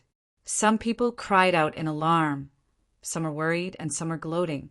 In front of the crowd, there was a woman in light blue clothes. She was beautiful, but there was a hint of worry on her face. She also calmed down and curiously looked at the young man in the middle of the road. The black horse galloped over, and the young man on top of it had a mocking expression on his face. Bang! A terrifying sound was heard, and the black horse cried out in grief. In the middle of the snowflakes, the young man in the wheelchair sat there steadily, not moving an inch. The young man's hand was pressed on the black horse's face, so the black horse couldn't move an inch. The young man on the black horse fell down with a bang. He fell very miserably, and his face was covered in blood. "You're courting death." The young man immediately got up with a ferocious expression. He pulled out the sword on his waist and slashed at Ning Chen. Sigh! Ning Chen sighed softly, but no one knew what he was sighing about. In the next moment, an ordinary hatchet slashed down with perfect sharpness. Why was it perfect? It was because Ning Chen had been slashing with this hatchet for more than 2 months. Ding! With a crisp sound, the sword in the young man's hand broke. There was no suspense. The young man was stunned, and so were the passers-by. Only the young man quietly turned his wheelchair and slowly left. The curiosity in the elegant woman's eyes grew even stronger. What a strange young man! Ning Chen felt the curious gaze of the woman in the crowd. After glancing at her, he continued to leave. She was a very elegant woman, but she looked a bit weak. Although she hid it well, she couldn't hide the faint tiredness in her eyes. Meeting people on the road was fate, and it was also the will of the heavens. Ning Chen turned his wheelchair and brushed past the woman. They didn't look at each other, and he didn't look back. "Miss," an old woman beside the woman softly called out. "He's very similar to me," said the woman softly, tiredness flashing through her eyes. "Miss, you're the smartest person in the world." "No one can compare to you," said the old woman with certainty. "He's very similar to me." The woman repeated herself. Her tone was calm, but there was an unquestionable majesty to it. Hearing this, the old woman fell silent, not daring to refute. "Let's go." The woman spoke and walked in the opposite direction of the young man. This short interlude couldn't change anything. One wanted to go north, the other wanted to go south. Brushing past each other was already fate from their previous lives. The scenery in the northern kingdom was the most beautiful. Ning Chen stayed in Moonfall City for a day. At night, looking at the different prosperity of the ancient city and the imperial city, his calm heart actually had a trace of nostalgia. "There's a ghost!" Outside the city, a mournful cry sounded. Soon, the city was filled with terror. From Moonfall Valley, a ghost palanquin appeared. The black and white impermanence opened the way, and the ox-head and horse-face opened the way. The gloomy atmosphere shocked the entire Moonfall City. Many people witnessed this horrifying scene, and they all ran back as if they had gone mad. Originally, Ning Chen did not believe in ghosts and gods. However, he was now at a loss. If there were no ghosts in this world, then what was going on with his experience? To a large extent, denying the existence of ghosts and deities was the same as denying his existence. Ning Chen pushed his wheelchair towards Moonfall Valley. He really wanted to see if ghosts really existed in this world. There were obviously people in the city who had the same idea as him. When ordinary people couldn't escape, they curiously rushed over. The woman in light blue was one of them. She was about to leave the city, but she turned back. "Miss, your body is weak. You shouldn't go near these ghostly things." The old woman was worried and softly advised, "There shouldn't be ghosts in this world." The woman's beautiful face didn't change much as she calmly replied. The old woman knew she couldn't persuade her, so she could only follow. She wasn't afraid of ghosts, but her missed body was too weak. A cold wind blew past, and the woman's face paled slightly. She coughed a few times, but she still didn't stop walking. At night, the mountain stream outside the city was very cold, especially after a month of intermittent heavy snow. Snow had sealed the mountain, and the path to the mountain stream was also blocked. The shallowest part of the snow was knee-deep, making it difficult to move forward. When they arrived at the mountain stream, the palanquin had already disappeared. The black and white impermanents were also nowhere to be seen. Only that extremely cold and evil aura lingered in the mountain stream, not dissipating for a long time. "Ghost woman." The woman looked for a long time before indifferently saying 2 words. "There shouldn't be ghosts in this world." At this moment, a bewildered voice replied. The woman's beautiful face flashed with a hint of sarcasm and said, "There are even monsters like Xiantian Realm in this world. Why can't there be ghosts?" Ning Chen was silent. After a while he replied, "Xiantian Realm was also a human in the past." The woman snorted coldly and said, "How do you know ghosts weren't human in the past?" Ning Chen was silent again, not knowing how to answer. Since they didn't see what they wanted to see, most of the people in front of the mountain stream returned with disappointment. Ning Chen also turned his wheelchair around and walked towards the city. The woman walked forward and stood behind Ning Chen. Her pair of slender and beautiful hands pushed the wheelchair. She didn't say anything and just quietly pushed the wheelchair. The old woman's eyes flashed with surprise. It wasn't because of her identity. She was surprised because this scene was too natural, as if it was supposed to be like this. "Thank you," Ning Chen said softly. The woman accepted it calmly. The 2 of them walked one after another. Ning Chen sat in the wheelchair while the woman pushed the wheelchair. They didn't talk much and just walked quietly. In the night, the moon that was covered by dark clouds occasionally revealed a trace of moonlight. But in the blink of an eye, it shrunk back shyly. "May I know your name?" "Yu Ling, young master. What about you?" "Ning Fan." The 2 of them said their names. Ning Fan said it casually while Yu Ling was also casually named by the woman. To the two of them, names were just a form of address. It didn't matter if it was real or fake. Young Master Ning, where do you want to go? Yu Ling asked. The north. Where is Lady Ling? Ning Qin asked casually. The south. Yu Ling answered. What a coincidence. Yes. The two of them walked casually in the city. The old woman followed behind them, but didn't get too close. The night in Fallen Moon City was very beautiful. The riverside in the city was brightly lit. Even the cold weather couldn't stop scholars and beauties from composing by the riverside. It was very romantic. A place of fireworks would always be livelier. Young Master seems to like this kind of place very much. Yu Ling looked at Ning Qin and said. Her words were calm without any sarcasm. She was just stating a fact. I just thought of some old friends. Ning Qin replied. This time, Yu Ling's eyes flashed with a hint of surprise. Ning Qin didn't look like a person who was reluctant to part with fireworks. How could he have old friends in such a place? Ning Qin didn't explain. Today, he saw some places in the city selling soap. The price wasn't expensive, and ordinary people could also afford it. It seemed like that woman Yuhani wasn't so bad that she couldn't be saved. He didn't know why, but he didn't have a good impression of Yuhani, even though he knew that the Lingyan Pavilion treated the women there quite well. I haven't been here for a long time. I didn't expect that there would be another thing called soap in the Central Plain. Yu Ling looked at the bustling scene in front of her and couldn't help but sigh. You aren't from the Central Plain? Ning Qin asked. Huh. Yu Ling shook her head. She didn't want to talk about this anymore. Young Master Ning, can you let Yu Ling check your pulse? You also know medical skills? Ning Qin asked curiously. However, he still obediently stretched out his arm. I've been sick for a long time. Yu Ling answered calmly. Then she placed her finger on his wrist.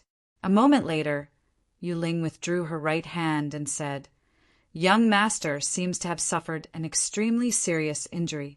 Moreover, you fell from a high place, causing the meridians and bones in your legs to be seriously injured. You really are a genius, doctor. Ning Qin praised softly. I wouldn't dare call myself a genius doctor.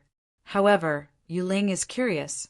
It's a miracle that young Master was able to survive with his injuries. I wonder which genius doctor has such brilliant medical skills? Moon Spirit asked curiously. In this world, she had never heard of anyone with such medical skills. Ning Qin was silent and didn't answer. Yu Ling didn't ask again. Instead, she slowly said, Actually, young Master's injuries aren't completely hopeless. According to Yu Ling's knowledge, there are at least 3 things in the world that can cure young Master's leg injuries. What things? Ning Qin narrowed his eyes and asked.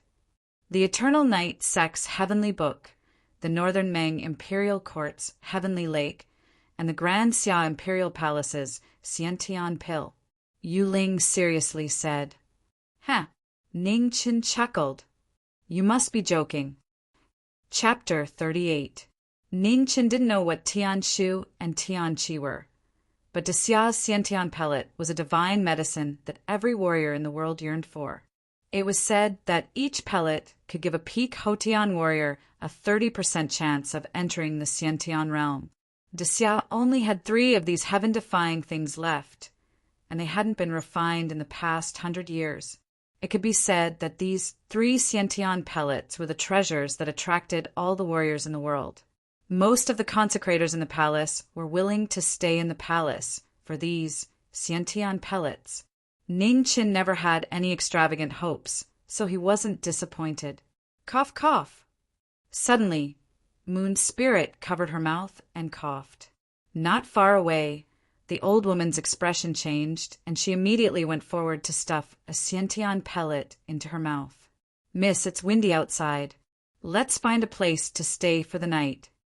Okay. Moon's spirit nodded, and a sickly pale expression flashed across her beautiful face. Miss Moon, what kind of illness do you have? Ning Chen asked with concern. It's a chronic illness that I've had since I was young. It's not a problem. Moon Spirit smiled tiredly and replied, If that's the case, then let's rest at Phoenix Perch Restaurant. Ning Chen glanced at the pavilion behind him and said, The old woman was unhappy and was about to speak, but Moon Spirit raised her hand to stop her. She said softly, Let's listen to young master. A moment later, the three of them asked for 2 rooms.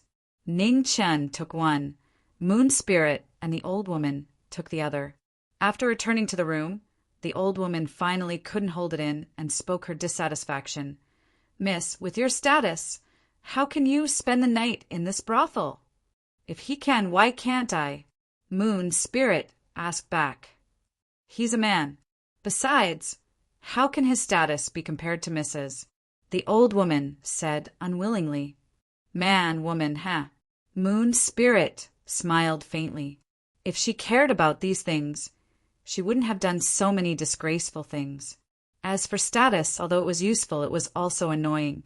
In this unfamiliar place, she didn't want to be bound by these boring things. Miss, you should rest. We still have to hurry after dawn, the old woman advised. Okay. Moon Spirit nodded and walked to the bed. She lay down with a tired face, covered herself with a blanket and clothes. The old woman blew out the lamp and sat quietly on another bed in the room, adjusting her breath and meditating. In another room, Ning Chen sat in a wheelchair, looking out of the window in a daze. Ding! Deep into the night, the bustling streets fell into silence. At this moment, a crisp sound of a bell rang out in the distance. It was so clear that it was as if a silver needle had fallen onto the ice. Ning Chen's eyes narrowed. Looking at the black shadow coming from afar, his heart jumped. Ding! Amidst the eerie ghost chi, a ghostly palanquin came from afar. The black and white deities led the way, while Oxhead and Horseface covered 30 meters with each step. It was extremely strange. Seeing such a strange scene, Ning Chen could not remain calm. He was shocked. Could there really be ghosts in this world? With a loud bang, Ning Chen slammed his hands on the table and flew out from the 2nd floor along with his wheelchair. After landing, Ning Chen grabbed Black Impermanence, who was in front of the ghost palanquin, but he passed through like passing through a shadow without any hindrance. How could this be? Ning Chen's pupils constricted.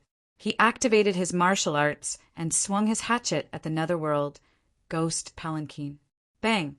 The hatchet landed on Oxhead's body, creating sparks. However, the netherworld ghost palanquin continued to move forward. In a blink of an eye, it was already 30 meters away. Seeing the ghost palanquin leaving, Ning Chen turned his hatchet into a sword. He slammed his wheelchair, and his body turned into a silver light. A flying feather, heaven and earth, one sword. The fast hatchet slashed at the ghost palanquin. However, Horseface was blocking the way. The moment he turned around, he gave Ning Chen a bewitching look. Ning Chen's mental state was immediately damaged. He fell to the ground and vomited. Lunatic! It was unknown when the old woman appeared beside Ning Chen and mocked him. Ning Chen did not bother with her. He slammed his hands on the ground and flew back to his wheelchair. He then slowly walked into the building. After this short encounter, Ning Chen was even more confused. The black and white deities, Oxhead and Horseface, were obviously not martial artists in disguise. If that was the case, then there really were ghosts. Cough, cough! Ning Chen's mental state was severely damaged. He coughed violently.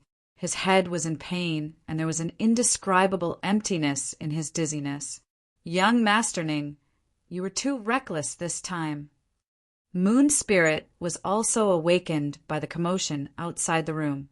She came to Ning Chen's side and stuffed an elixir into his mouth. I had no choice. I just wanted to resolve the doubts in my heart. Ning Chen did not reject Moon Spirit's good intentions. As soon as the elixir entered his mouth, it melted into a clear stream. The pain in his head immediately subsided. "Sorry for disturbing your rest." Ning Chen looked up and saw the fatigue on Moon Spirit's face. He apologized, and Moon Spirit nodded. Ning Chen had indeed disturbed her rest. Hearing Moon Spirit's blunt reply, Ning Chen revealed a rare trace of embarrassment. It was real and not a habit that he always wore on his face. After a long time, the old woman brought Moon's Spirit back to her room to rest. Ning Chen also returned to his room to meditate. At dawn, Ning Chen opened his eyes and pushed open the door. Seeing Moon Spirit and the old woman in front of the door, he knew that they were here to say goodbye. "You are leaving." See you again." "See you again." The two of them said goodbye without any reluctance or sadness. The friendship between gentlemen was as clear as water. There was no need to feel sorry for each other. "Last night, I saw that young master used a sword move. Today, I will leave this sword behind as a gift to you," Moon Spirit said as she took a black sword from the old woman's hand and gave it to Ning Chen. Ning Chen did not take it and said softly, "I already have a hatchet." Moon Spirit, still, put the black sword in Ning Chen's hand and insisted, "A hatchet is not for fighting." Ning Chen did not refuse again. He touched the black sword with both hands and sighed, "Thank you." "No need. See you again." After saying that, Moon Spirit turned and left. She left so freely without a trace of reluctance. The old woman looked at the black sword in Ning Chen's hand. Her expression changed again and again. In the end, she did not say anything and turned to follow. The black sword had no scabbard. It was not a peerlessly sharp sword. It was also very heavy in the hand. It was not easy for an ordinary person to use it casually. However, Ning Chen liked it very much. There was no reason, it was just pure liking. He still had to go on the road to the north. Ning Chen found a blacksmith in the city to make a scabbard. It was also as black as ink. The hatchet and the black sword were placed side by side behind the wheelchair and tied with cow tendons. Ning Chen's face showed a trace of doubt.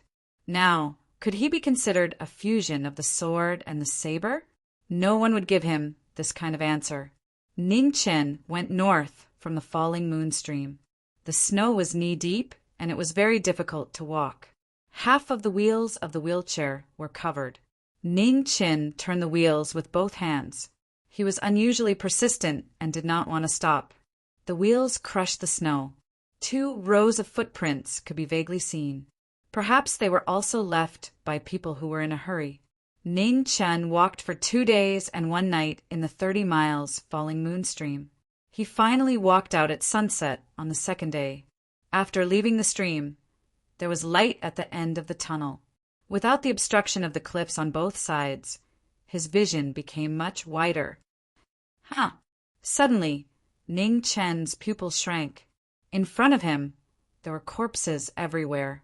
Blood dyed the snow red. Old people, women, children, there was no exception. Ning Chen rarely got angry.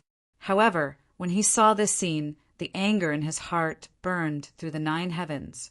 His eyes were filled with killing intent. The wheelchair crushed the blood-stained snow. It was stained with the blood of the dead. It was also stained with the resentment of the dead. The more Ning Chen walked, the colder his heart became. His eyes became colder, and the veins on his hands became more visible. The knife wounds on the corpses were uneven. Their belongings were also stolen. It was obvious that this was not done by martial artists, but by bandits. The great Xia dynasty had been established for more than 1,000 years.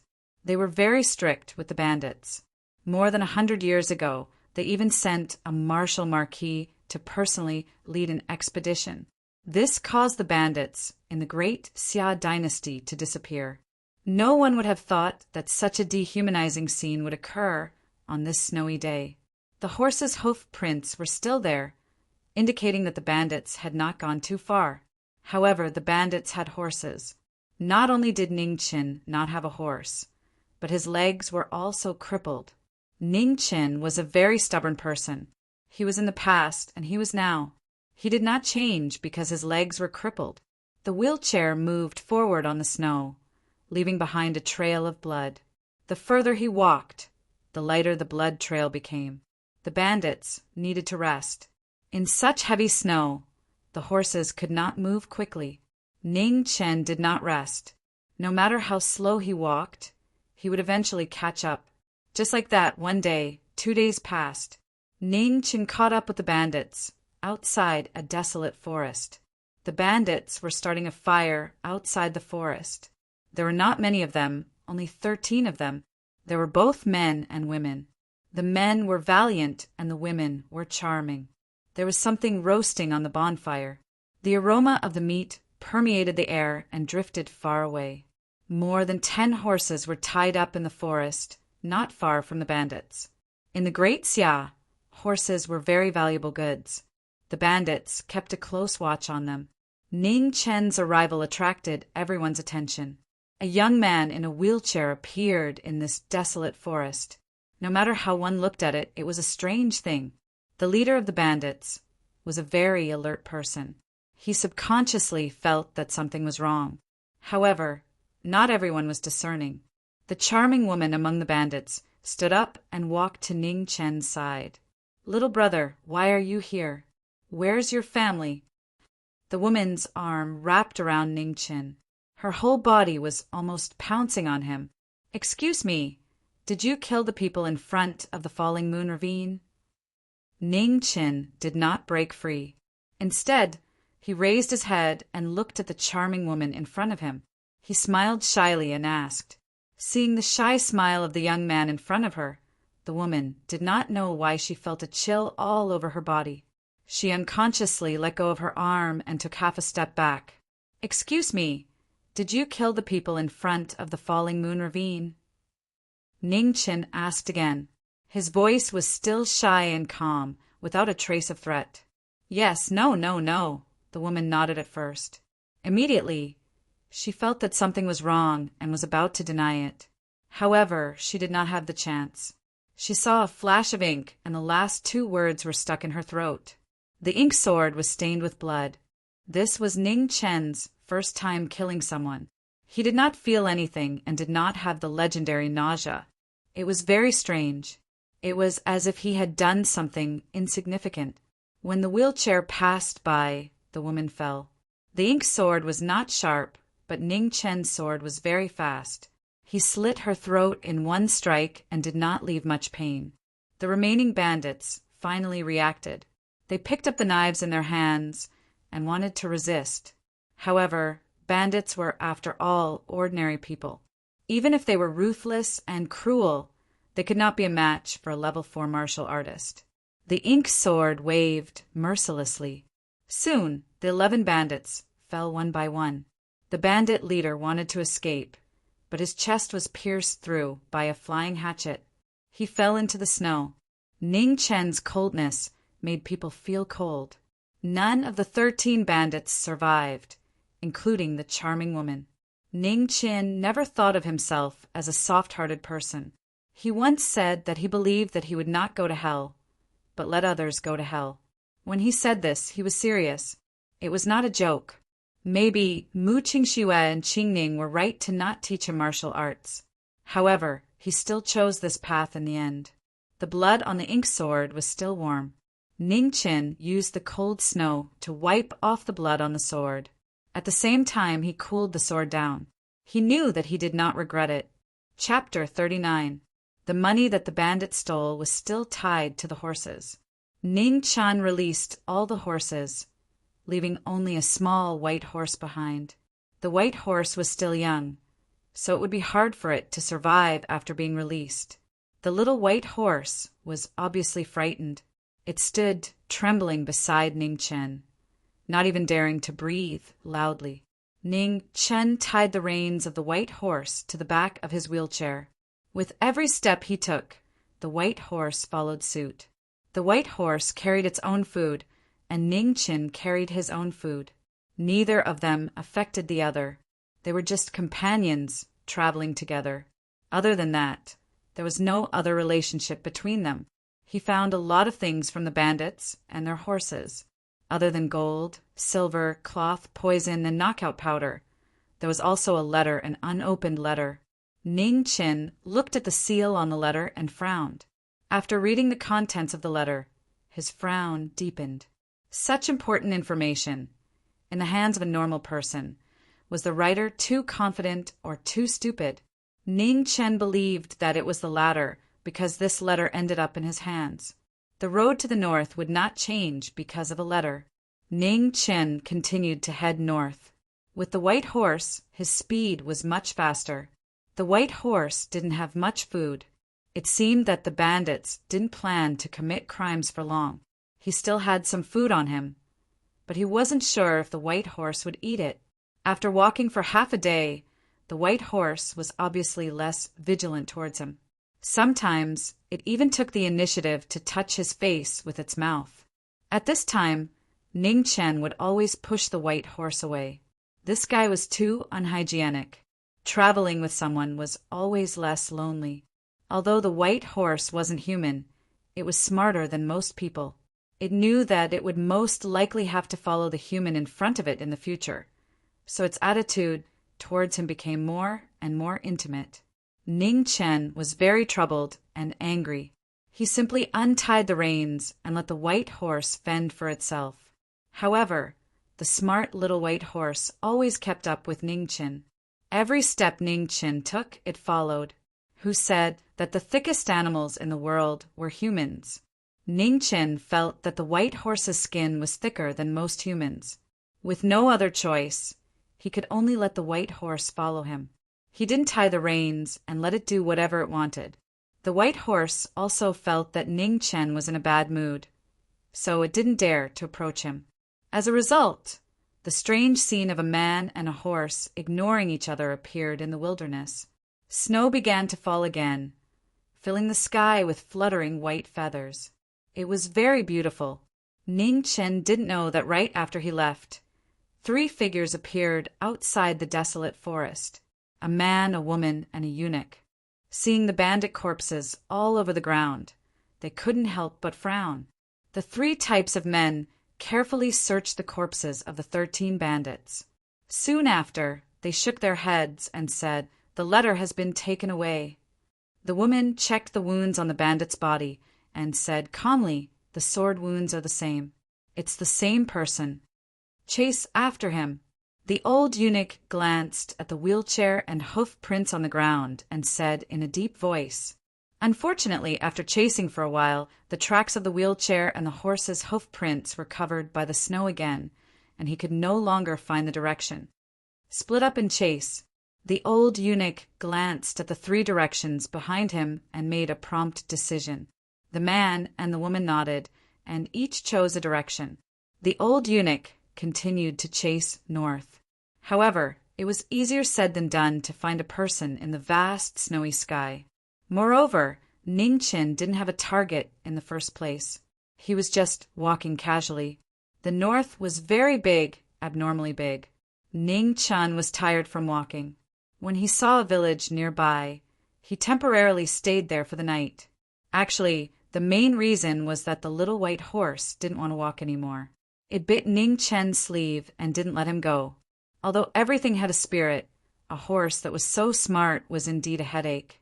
The old eunuch chased quickly, but also went astray. He didn't expect Ning Chen's footsteps to be caught by a horse and stopped. The village that Ning Chen stayed in couldn't be more ordinary. The villagers were simple and warm in nature. The person who greeted Ning Chen was a family of 3. In the family, there was an old mother and a pair of brother and sister who hadn't married yet. The brother was a straightforward man, while the sister was a virtuous girl. She wasn't beautiful, but was very delicate. The man's hospitality and the girl's shyness were a stark contrast. After Ning Chen entered the house, the man asked his sister to cook while he helped to take care of the chores in the house. As a guest, Ning Chen was placed by the man next to the warmest stove in the house. He wasn't allowed to interfere in anything. The father of the 2 had been bedridden for many years and couldn't even speak. The family was supported by the man. These years, not only did he delay the man's marriage, but the girl's marriage was also a problem. Poor children matured early. This was the best way to describe the man and the girl. Ning Chin didn't say anything. He quietly came to the old man's side and gently pressed his right hand on the old man's back. Immediately, a faint silver light lit up. Threads of true qi flowed into the old man's body through his right hand. After a while, Ning Chun withdrew his right hand and turned the wheelchair back to the stove. He had done everything he could. The old man was already at the end of his life. It was impossible for him to get better. All he could do was to make the old man feel better and less painful. As for whether he could recover a little, such as speaking a sentence or two, it was out of his control. Birth, aging, sickness, and death were the most difficult things in the world to go against. He couldn't, the emperor couldn't, and even the Xiantian couldn't. If someone could do it, it could only be a god. Unfortunately, he had only seen ox head, horse face, and black and white impermanence. He had never seen a god. Thanks. On the bed, the old man trembled and moved his lips. He spoke very softly. Except for Ning Chin, no one could hear him clearly. Ning Chin grinned and nodded his head in response. He had said that good people would always be rewarded with good things. Not long after, the girl had finished cooking and put the food on the table. Ning Chin turned the wheelchair to the table. He had been hungry for a long time. These days he had been eating dry food every day. His lips were almost worn out. The food was very simple. They were all dried vegetables prepared by their family for the winter. The girl was very good at cooking. Even these simple ingredients smelled good. Ning Chin was very full. He was so full that he couldn't eat anymore. The man's enthusiasm was a bit too much. He didn't want to refuse. In the end, he couldn't help but open his mouth to refuse the man's scary enthusiasm. The girl ate very little. Maybe because there were strangers around, the girl's face was red all the time. It made Ning Chin feel very uncomfortable. He had never seen such a shy girl. The women he had met before were all tough. For example, Mu Qingxue, Qing Ning, the ninth princess, and Xia Miaoyu. Forget it, let's eat. Ning Chen naturally couldn't get involved in the washing of the dishes after the meal. The girl's virtuousness was enough to make those in front of her die of shame. He even wondered if Mu Qingxue or Qing Ning knew what he Miao looked like. The little white horse's dinner was still its own rations. Ning Chin didn't want to help it change its diet. Besides, where could he find something to change its diet in this snowy weather? When it was time to rest at night, another troublesome thing happened. There were only 2 beds in the house, one big and one small. Usually, the old man and the girl squeezed on the bigger bed. It was also convenient for the girl to take care of her mother. In fact, Ning Chin didn't need to rest on the bed. Most of the time, he just sat in the wheelchair with his eyes closed. He treated it as a rest when he cultivated. However, the man didn't agree, no matter what. He insisted that Ning Chin sleep on the bed. Ning Chin had no choice but to follow the arrangement. Only then did the man smile. He casually found a few pieces of wood and put them on 2 stools to make a simple bed. The wind was very strong at night. Ning Chun lay on the bed, quietly listening to the wind outside the house. He didn't feel sleepy at all. It wasn't that he didn't want to sleep, but it was snowing outside. Ning Chin was used to the sharp pain in his leg. However, it didn't mean that he couldn't feel it. Suddenly, the sound of a dog barking came from outside the village. The next moment, the dog barking stopped and disappeared. Under the straw shed not far from the house, the little white horse was panting heavily. It seemed to be reminding someone inside the house. Ning Chin got up, sat on the wheelchair, and walked out softly. Someone came, and it was a martial artist. Ning Chin wasn't stupid. On the contrary, he was smarter than many people. He knew that the person who came was the letter in his hand. When the old eunuch saw Ning Chin in the wheelchair, he was obviously stunned. Obviously, he recognized Ning Chen's appearance. In fact, many people in the palace had seen Ning Chin. At that time, he was a scholar, a hero, lightning and light. He was the only legend. Today, he became a cripple who was being hunted down. The old eunuch didn't understand. In his impression, Ning Qin should still be in the kingdom of truth. Why would he be here? Ning Qin didn't recognize the old eunuch. There were so many eunuchs in the palace. How could he recognize all of them? However, he was very familiar with this damn eunuch's clothes. This was the clothes of the West Palace. The clothes of the various palaces in the Xia Palace were mostly the same, but there were slight differences. He had been in the palace for a long time, so he naturally knew some things.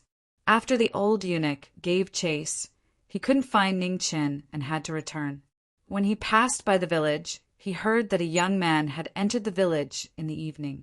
He knew that he had found the right place. The old eunuch was a 6th-grade martial artist. He was much stronger than Ning Qin, not to mention that one was a normal person and the other was a cripple. Oh no, both of them were crippled. It was just that they were crippled in different places. However, no matter what, the difference in strength between the two was not small. The old eunuch wanted to kill everyone who had read the letter. Therefore, he didn't say anything and sent a palm strike towards Ning Qin. Ning Qin raised his knife to block. Suddenly, he felt a huge force. His body and his wheelchair flew 3 zhang away, knocking over the little white horse's straw hut. The little white horse was furious. This was where it hid from the snow. If it was destroyed, where would it sleep at night? The little white horse used both its mouth and hooves to dig Ning Qin out of the straw hut. However, the latter vomited a mouthful of blood, dyeing the snow in front of him red. "Go away, don't get in the way." Ning Qin pushed the little white horse away. Why would a horse participate in a fight between crippled people?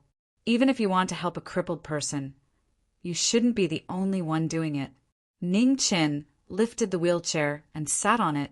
Fortunately, his hands were not crippled. Otherwise, he wouldn't even be able to get on the wheelchair. The chopper in his hand was already deformed. There was a large dent in it. The old eunuch's right hand was abnormally strong. Ning Qin felt disgusted for a long time. How could he fight? There was no way to fight. He tried to bend the chopper with both hands. He found that the chopper was basically broken. He couldn't straighten it anymore. The old eunuch was originally worried that Ning Qin had some tricks up his sleeve. However, after one move, he understood the latter's strength clearly. For words, unable to withstand a single blow. His cultivation was no good, his moves were no good, and his experience was even worse. Other than his fast reaction, he had no other good points. Ning Qin didn't know what the old eunuch was thinking. Otherwise, he would definitely explode from anger. He felt that the old eunuch was very strong, stronger than him. In fact, the two's evaluation of each other already showed the difference in their strength. One was a martial arts newbie, while the other was a Jianghu veteran. There was really nothing to compare them. The snowstorm outside was getting heavier. Ning Qin's eyes narrowed. This battle was going to be troublesome. Chapter 40. Amidst the falling snow, Ning Qin and the old eunuch faced each other 10 steps away. The difference in strength made this battle without much suspense. Above the 5th grade of martial arts was a completely different realm from below the 5th grade. After Ning Qin entered the 4th grade of martial arts, it was difficult for him to make any further progress. He was blocked by this natural barrier. Ning Qin pulled out the black sword from behind his back and focused all of his attention. In this battle, there was only life and death, nothing else. The old eunuch did not have a weapon in his hand. His withered hand slapped down with 1,000 jin of force. It was difficult to resist. With a bang, the palm and the sword collided. Ning Qin retreated again and again. The black sword turned and stabbed into the ground to stop his retreat. Then he patted the wheelchair with his left hand. A dark shadow streaked across the night sky and silently swept toward the old eunuch. Insignificant skill. The old eunuch coldly snorted. His palm whistled, and he casually waved it away. Ning Chen's wheelchair moved again. A silver light condensed on the body of the sword. Frost vibrated, and a waterfall of snow was formed. Within the light of the sword, one black shadow after another appeared. The old eunuch raised his hand to catch the sword. After grabbing the sword, he leaned his body and dodged the flying arrow. "Ha!" Ning Chen coldly shouted. The true yuan in his body was activated and the sword pressed down. With a bang, the snow around the two was blown away. "Impudent!" The old eunuch's hand that was holding the sword began to bleed. His face was cold. His other hand condensed inner yuan, and he sent a palm towards Ning Chen's chest. "Wah!" Seeing Ning Chen spit out blood, the old eunuch frowned and retreated, avoiding this mouthful of blood. Compared to normal people, the old eunuch loved cleanliness. It could even be said that he had a serious obsession with cleanliness. However, as the old eunuch retreated, Ning Chen's eyes narrowed. Taking advantage of this short opportunity, he ignored his injuries and pulled out the hatchet with his left hand. Turning the hatchet into a sword, he took a step forward and used his ultimate move. Flying Swan, Heaven and Earth, one sword. The graceful sword strike was so close that even the old eunuch could not avoid it. He had no choice but to let go of the black ink sword in his right hand and put it in front of him to protect himself. Impossible! How can you know the moves of a sword consecrator? The old eunuch's pupils shrank and he anxiously shouted, "Tsang!" The saber pierced through Zhang Xian's arm, but it was blocked by his jinqi, unable to advance any further. Ning Chen didn't care about anything else now that he had succeeded in his attack. He activated the genuine qi in his body again. Using the ink sword as a support, he pushed the saber forward another 2 inches. Courting death! The old eunuch looked embarrassed. He couldn't care less about the relationship between Ning Chen and the sword consecrated. He condensed qi in his left palm and aimed it at Ning Chen's Dantian Sea of Qi. "Since we can't live, then let's die together." A hint of ruthlessness flashed through Ning Chen's eyes. He didn't dodge or evade. Instead, the black sword swept out and stabbed towards the old eunuch's qi sea. Ning Chen's cultivation base was not as high as the old eunuch's, nor was he as experienced as the old eunuch. Even his disability was not as convenient as the old eunuch's. But he had one thing that the old eunuch could not catch up with. He was not afraid of death. Nor did he care about his cultivation. Humans' greatest fear was the unknown. The reason why humans were afraid of death was precisely because of the unknown after death. However, Ning Chen knew that because he had died once, compared to most people, he was not afraid of death. As for cultivation, it didn't matter. You couldn't expect someone who had just cultivated for a few months to reach the 4th grade of the prenatal stage to care about his cultivation. Lunatic! The old eunuch was anxious. He couldn't be as crazy as Ning Chen, so he retreated. The hand that was slapping towards Ning Chen's qi si grabbed the black sword in an attempt to block this mutual destruction sword. Ning Chen coldly snorted. A hint of ruthlessness flashed through his eyes. He raised his true qi to the peak and stabbed the old eunuch's dantian with all his strength. Whoosh! The sword and saber moved simultaneously. One stabbed towards the heart, and the other towards the dantian. The old eunuch blocked the saber with one hand and grabbed the sword with the other. Blood flowed out and continuously fell into the snow. The sound of blood dripping was very soft in this snowy night. Ning Chen's performance was already quite impressive. With his 4th grade crippled body, he was able to injure a 6th grade expert to this extent, even if his injuries were more serious. The saber and sword could no longer advance. The old eunuch's true qi locked the saber and sword, causing Ning Chen's desperate battle to stop here. In the next moment, the old eunuch's face turned sinister. He angrily urged his true qi, wanting to completely cripple the young man in front of him with one palm. However, at this moment, the old eunuch's body staggered. His true qi stagnated, and he almost fell to the ground. How can this be? The old eunuch was shocked. In his panic, he wanted to urge his true qi again, but it was already too late.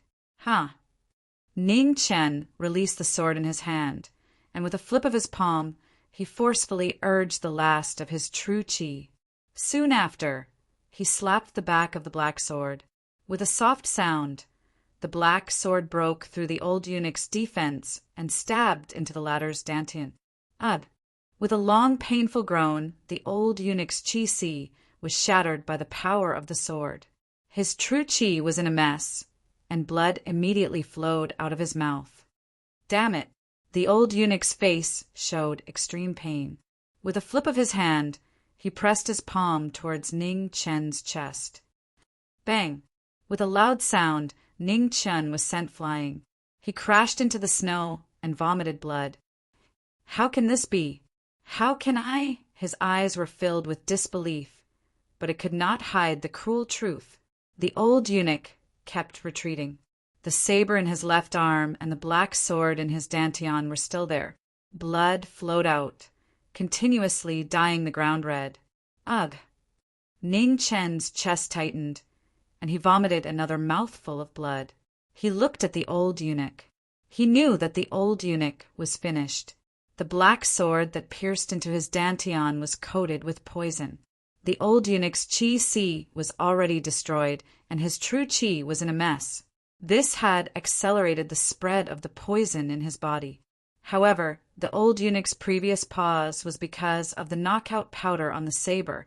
After the old eunuch retreated a dozen steps, he finally fell into the snow with a thump. Before he left, his eyes were filled with unwillingness and regret. Ning Chen struggled to climb onto the wheelchair. Then he looked at the little white horse not far away and shouted hoarsely, "Why are you still pretending to be dead? Hurry up and come over." Outside the house, there was already a scene of devastation from the battle between the two. Fortunately, the snowstorm tonight was very strong. Not only did it cover the sounds of the battle, but it also quickly covered the blood on the ground. The old eunuch's corpse could not be left here. Ning Chen called the little white horse to do the hard work. Otherwise, how could it let a disabled person carry it away? Although the little white horse was unwilling, it did not dare to resist. It could only let Ning Chen throw the dead eunuch on its back. After cleaning up the scene, Ning Chen and the little white horse walked out of the village. When they felt that they were far enough away from the village, they casually found a place and dug a big hole to bury the old eunuch. It was impossible to erect a monument. He believed that the old eunuch must have had accomplices, just like how he believed that someone would hunt him down because of the letter.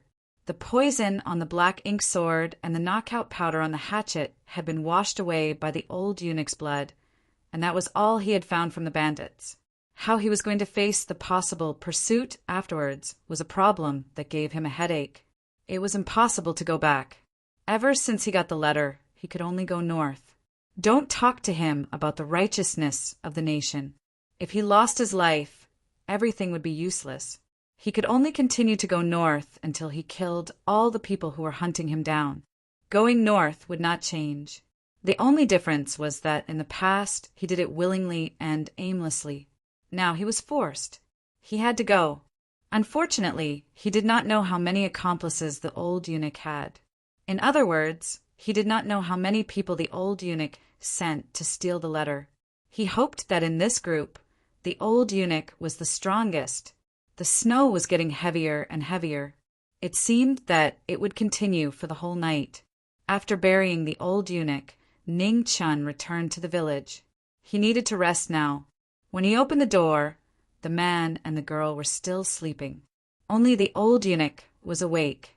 He looked at Ning Chen and opened his mouth, but nothing came out. Ning Chen smiled dryly and greeted the old eunuch. Soon after, he lay back on the bed in a very sorry state. The true qi in his body was almost exhausted. Ning Chen did not dare to sleep. He calmly guided the remaining true qi to heal the injuries in his body. He was still alive. It was great. The old eunuch's 2 palms injured most of his internal organs. Fortunately, the old eunuch was injured or under the influence of the knockout powder when he attacked. He could not gather all his strength in a hurry. Plus, the difference in their cultivation was not that great. Otherwise, it would have been the old eunuch burying him. His injuries were very serious. However, when dawn came, he still had to hurry. If he stayed here, it would be a disaster for the people in the village. He could not take this risk. The night passed quickly. When dawn came, Ning Chin packed up his things and said goodbye to the man's warm invitation to stay. He continued on his journey. There was a small bag of silver on the bed that he slept in. It was not much, but it was enough for the man to marry a wife. If he was frugal, it would be enough for the girl's dowry. This was the silver that the bandits robbed. He picked some pieces of silver that did not have any markings. This way, it would not bring any trouble to the man's family. The man had to repair the shed outside the house. He was in a hurry to leave and could not stay to help. Sometimes Ning Chun felt very helpless. It seemed that ever since he came to this world, he had been on the run. When he was in the palace of Desya, he had to think of a way to get out of the palace to save his life. Now that he was out of the palace, he still had to continue on the run to save his life. The little white horse was still shamelessly following behind him. Ning Chin did not care about it. Although the horse was small, it was still meat when it was hungry. Of course, the little white horse did not know what the man in front of it was thinking. Otherwise, it would have given him a kick. The world outside was vast. A man and a horse were like 2 little ants in the vast expanse of snow. It wasn't that easy to track them down. Therefore, Ning Chun was not too worried. In the wind and snow, a crippled man and a snow-white horse were traveling together. They rarely spoke, and indeed they couldn't talk. Boom! At this moment, in the north, a golden light shot up to the sky. A holy aura spread out and dispersed the dark clouds in the sky. It also dispersed the snow in the sky. This sudden phenomenon shocked the entire north. Countless people looked in the direction of the light. Their eyes were filled with astonishment. Ning Chin frowned. Could it be that someone had entered the Xiantian realm? Since when did Xiantian masters become so common? The little white horse was shocked by this shocking scene. Its hooves almost gave out. After a while, Ning Chun shook his head. It should not be that someone had entered the Xiantian realm. This golden light lacked the aura of a person. It was just a dead object. On this windy and snowy day, there were few people in the wilderness. The only people closest to the light beam were Ning Chin and the little white horse. The wheelchair moved and the white horse set off, heading towards the light pillar. Everyone was curious, and Ning Chin was no exception. However, Ning Chin did not walk fast. The little white horse also did not walk fast. Although he was curious, he was not enthusiastic. However, other than Ning Chin, all the warriors in the north were crazily excited. Such a phenomenon must be the birth of an incredible ancient relic. 100 years ago, when the heavenly tomes emerged from underground, the phenomenon was very similar to today. Unfortunately, the phenomenon appeared in the West. In the end, the heavenly tomes fell into the hands of the Eternal Night cult. For 1,000 years, the great Xia dynasty had been so powerful, but they only had 1 heavenly tomes. Therefore, besides strength, the most important factor in the ownership of an ancient relic was luck. Ning Chin seemed to have such luck. The ancient relic was the closest to him. Unfortunately, other than his curiosity, he did not have much enthusiasm. In the snow, the man and the horse did not walk fast. However, because they were really close, no matter how slow they walked, they gradually approached the place where the phenomenon occurred. Chapter 41. When they arrived near the golden light pillar, the phenomenon had already disappeared. This was not strange at all. It was just a phenomenon, not the sun. It could not possibly shine for 10 days to half a month. Ning Chin looked at the big crack on the ground and frowned. He really had no interest in going down. He came here to look for treasures, not to seek death. With such a big crack, even if there were treasures, he would not be able to return alive. Ning Chen wanted to leave, but the little white horse held on to Ning Chen's sleeve and refused to let go. You are just a horse. Where did your curiosity come from? Ning Chen frowned and scolded. This guy was becoming more and more human. But you are just a horse. What's the use of being human? However, no matter how Ning Chen scolded, the little white horse refused to let go. It even dragged Ning Chen into the crack. Have you seen anyone bullying a handicapped person? Ning Chen had seen many, but this was his first time seeing a horse bullying a handicapped person. Do you really want to go? Ning Chen was furious and asked impatiently. Hoochie, the little white horse, let out a huff from its throat, expressing its attitude. Then let's go. Ning Chen replied. It was not even afraid of a horse. What was there for him to be afraid of? The crack was very steep and looked very deep. Ning Chen pulled out his ink sword and stabbed it into the frozen soil. He then untied the reins on the little white horse's head and tied it to the wheelchair. Then Ning Chen calmly jumped down the crack with the little white horse. What was the most terrifying person in the world? It was not the unreasonable, not the reckless, but the reckless. The current Ning Chen and the little white horse had obviously surpassed the unreasonable and reckless. They had directly risen to the level of reckless. After jumping down the crack, Ning Chen held his ink sword and waited until it was about 1 zhang down. Then he suddenly stabbed the sword into the frozen soil of the crack. Walala! The ink sword drew a half-foot-long fan shape before it stabilized. For a moment, dust flew and scattered everywhere. Below, the little white horse hung under the wheelchair and swung around. There were bloodstains on its body because of the rains. You should lose weight, Ning Chen said in annoyance. He was actually fooling around with this beast. He must have too much time on his hands. The little white horse suffered a lot. It was tied around its waist by the reins, but it stubbornly refused to cry out in pain. It was very similar to a certain person. When it was stubborn, it was even more stubborn than a donkey. Ning Chen pulled out his black sword, and his body fell down again. Then he stabbed a hatchet into the frozen ground. This time, Ning Chen miscalculated. The part that was bent by the old eunuch was twisted again. Soon after, the hatchet was bent into a strange arc, like a fried dough twist. Then the man and the horse couldn't stop themselves from falling and continued to fall. Truly, nothing good comes cheap. Ning Chen threw away the hatchet and complained about the academy. Then the ink sword followed up. Just like that, after an unknown amount of time, the man and the horse finally reached the bottom of the crevice. Ning Chen's body was covered in mud, and the little white horse's hair had fallen off quite a bit due to the rains. A featherless phoenix was no better than a chicken.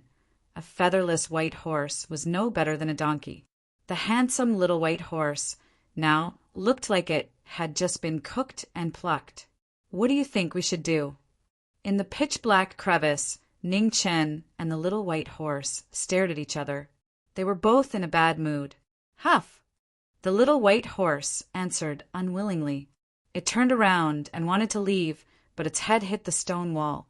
It was in so much pain that its mouth twitched. Serves you right. Ning Chen took out a fire starter and blew it. Following the light of the fire, he ignored the little white horse and walked towards the only path in front of him. The path was long, very long, very long, and endless. Ning Chen was tired of walking, and his attitude towards the little white horse became even worse. The little white horse didn't dare to resist. Occasionally, it would whimper to show that it was unconvinced, but it was suppressed by the fierce wind and rain. After about an hour, when the fire starter was about to burn out, Ning Chen finally saw a glimmer of light in front of him. The man and the horse were excited. They sped up and came to the light. Ning Chen held his black sword and slashed open the cave that was blocked by the rocks. With a bang, the rock collapsed. The scene in front of them instantly shocked them. The scene in front of them was indescribable. It was like the meridians in a person's body. There were corridors everywhere. The blood-red soil was also very different from the rocks from before. It looked very gloomy and even scary.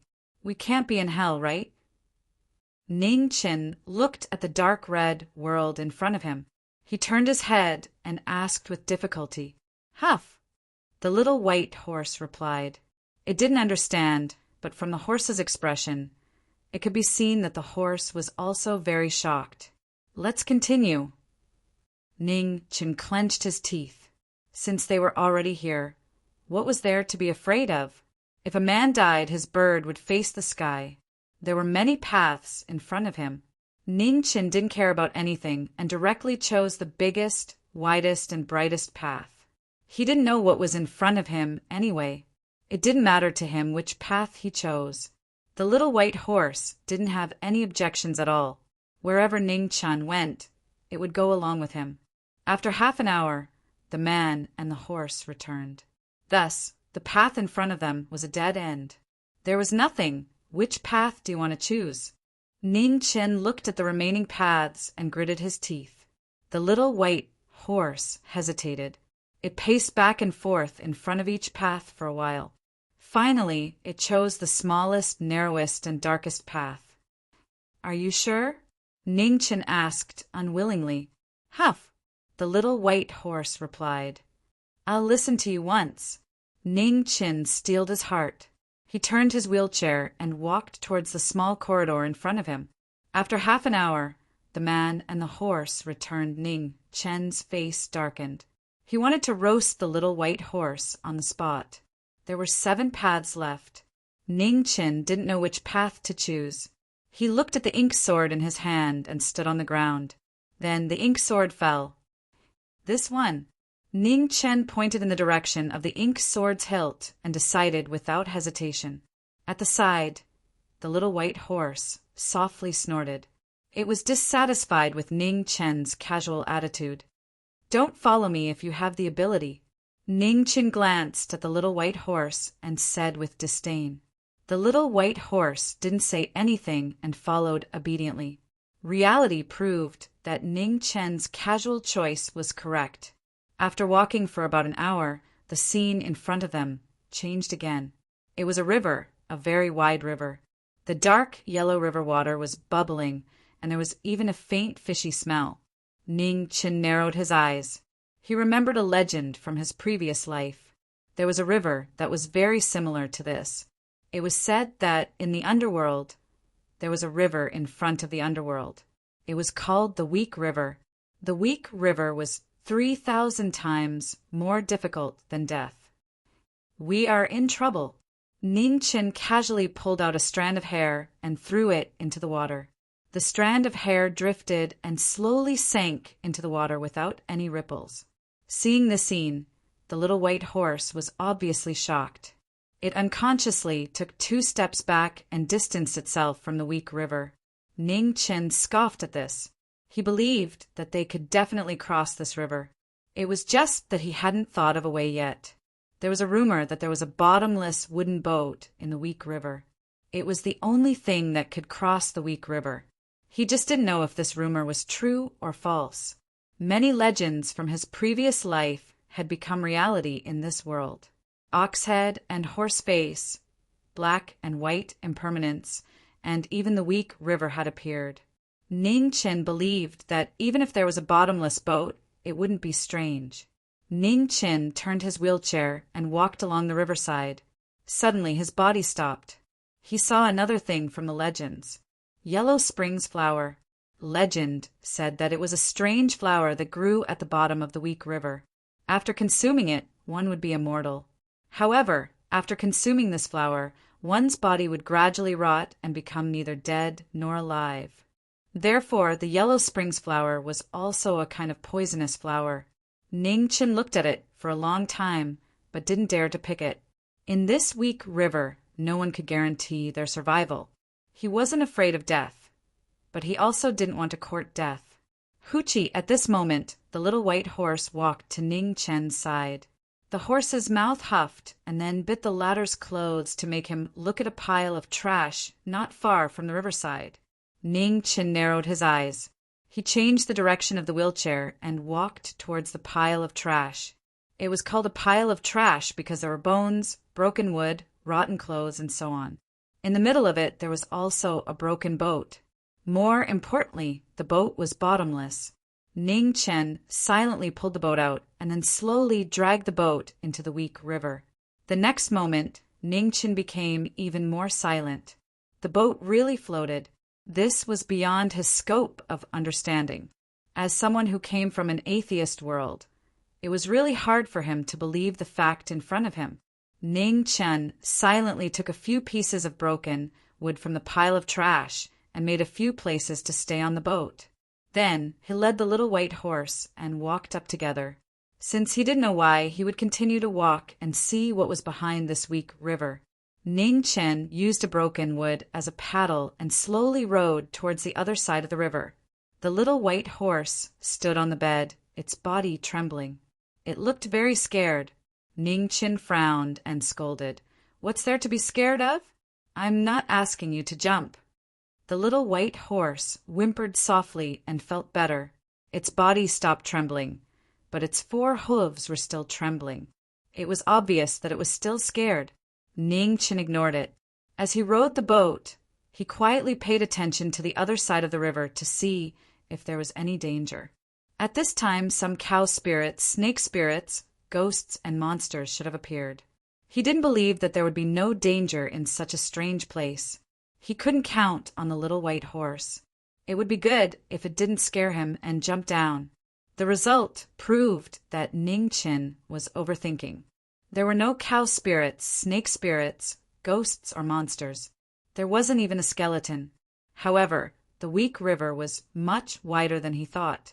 They stayed on the boat for a quarter of an hour before they slowly floated to the other side of the river.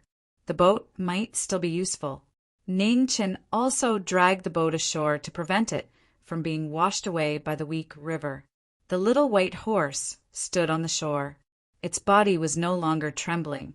Its pair of horse eyes stared straight ahead. Ning Chen also felt that the atmosphere in front of them was not right. It was as if something was staring at them. "Let's go." Ning Chen calmed himself down and immediately walked forward.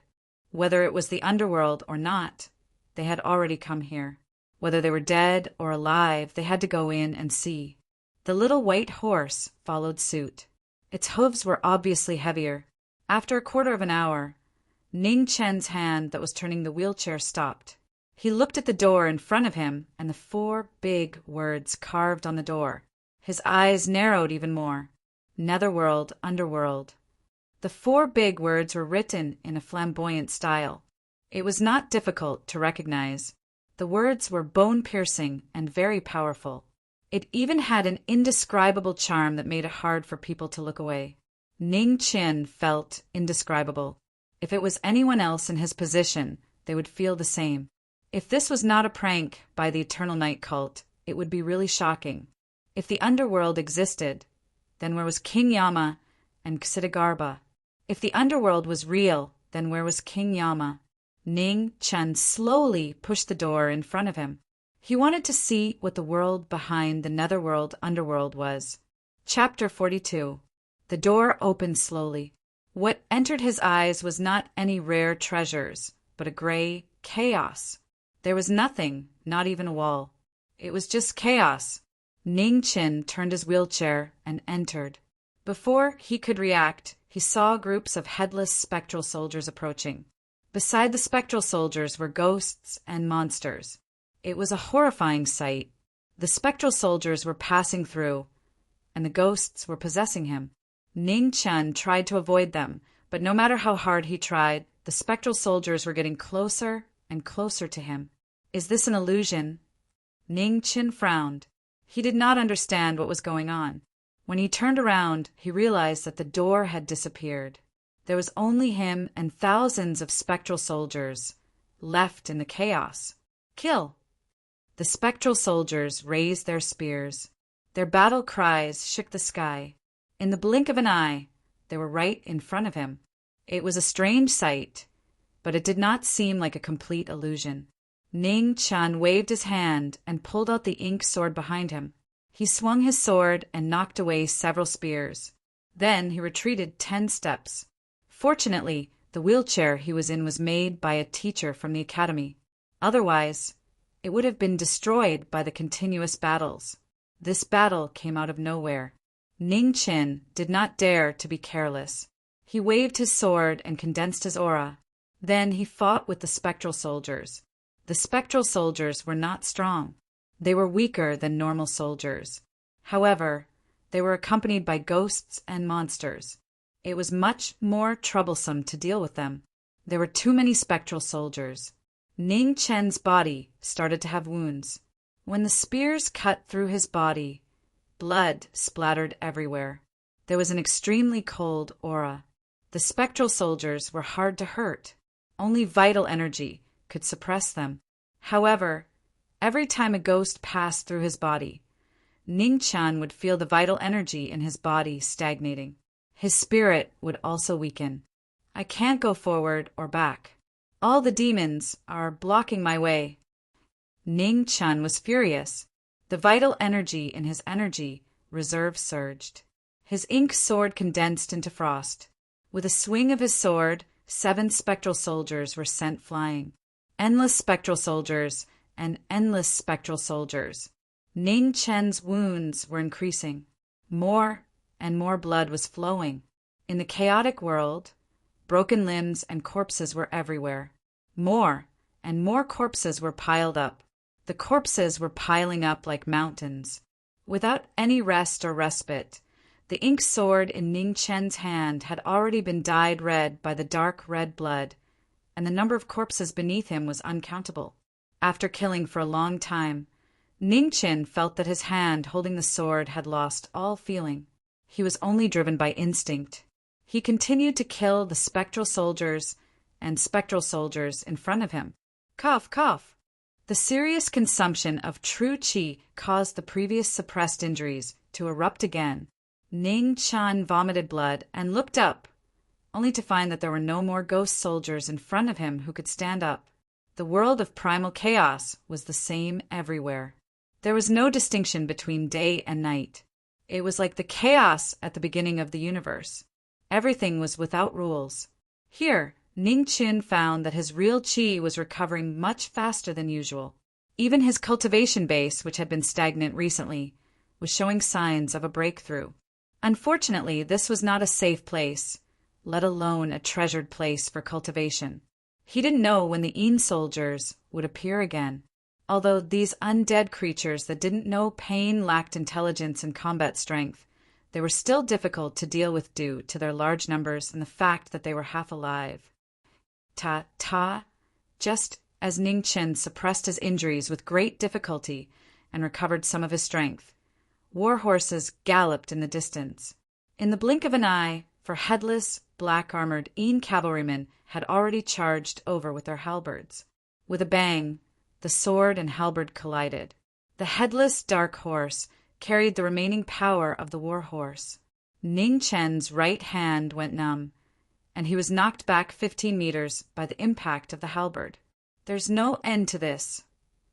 Ning Chen coughed softly and looked at the 4 headless, dark cavalrymen surrounding him. The ink sword in his hand vibrated, and fresh blood flowed, dripping onto the corpses below him. Bang! The battle started again. The 4 halberds attacked one after another, taking turns to attack and defend. Even though Ning Chen's cultivation base was slightly better, he couldn't break through the tight coordination of the 4. His body was dyed with blood again. So annoying. After attacking for a long time without success, Ning Chen was annoyed. He didn't block or dodge the incoming halberd and took it head on. The halberd entered his body and was dyed red. A bleeding hand grabbed the halberd and couldn't move an inch under the bronze halberd. Clang! At this moment, another 3 halberds came from 3 different directions. Ning Chen waved the ink sword in his hand and deflected 2 halberds. He immediately stepped back and dodged the 3rd halberd. With 1 halberd missing, there was a gap in their coordination. Ning Chen used his left hand to pull back and took advantage of the situation. With a slash of his sword, He cut off an arm of the headless, dark cavalryman in front of him. Cough, cough! In a short moment, the battle situation changed a few times. Ning Chen's body couldn't withstand the intense pressure and started coughing violently. The dark cavalryman's arm strength was limitless. Every halberd had the power to split a mountain and wasn't something a human could block. Ning Chen relied on his 4th grade prenatal cultivation base to block a few attacks. His body was starting to weaken. This halberd. Ning Chen held the halberd that he took from the dark cavalryman and felt a cold yin aura continuously entering his meridians from his palm. He had no choice but to use his true qi to suppress it. Only then did he feel better. If he didn't guess wrongly, this halberd must have been an extremely good divine weapon in the past. However, it had been in the hands of the dark cavalryman for too long and was contaminated with excessive yin qi, turning it into a yin weapon. If he could get rid of the yin qi in the halberd, it might be able to recover its original divine weapon characteristics. However, this possibility was very small. The most likely possibility was that once the yin qi was removed, this yin weapon would become a piece of scrap metal. Out of the 4 dark cavalrymen, 1 was already crippled. Their attack and defense were very weak. They didn't pose much of a threat to Ning Chen anymore, other than the dark cavalryman's strength. Their combat strength wasn't very scary. As for the remaining 3, Ning Chen finally defeated them one by one. No matter what, he was still a 4th grade martial artist who had defeated a 6th grade expert. Although it wasn't a glorious victory, it was still a victory. Ning Chen kept one of the halberds and prepared to study it in the future. This halberd was too much of a threat to him. Not only was it sturdy and resistant to cuts, but the yin qi in it also restrained the true essence in his body. Every time they clashed, a lot of his true qi would be imperceptibly consumed. The yin qi in the chaotic lands was getting denser. Yin weapons and dark cavalrymen were originally soldiers of the Netherworld realm. Why would they appear here? He had just opened the door to the Netherworld realm. Why would he come to this strange, chaotic world? Ning Chen couldn't figure it out. He could only seize the time to regulate his breathing and heal his wounds. Fortunately, the spiritual qi in this place was quite dense. The recovery of true qi was much faster than outside. The injuries on his body were very serious. There were new and old wounds, internal and external injuries. All of them were in urgent need of quiet recuperation. Unfortunately, what he lacked most now was time. He didn't know when the yin weapons and dark cavalrymen would appear again.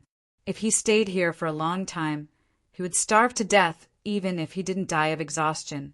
At this time, he missed the little white horse a little. If the little white horse also came, it would still be meat even if he was hungry. As he thought about it, the yin weapons appeared again. Ning Chen felt a headache coming.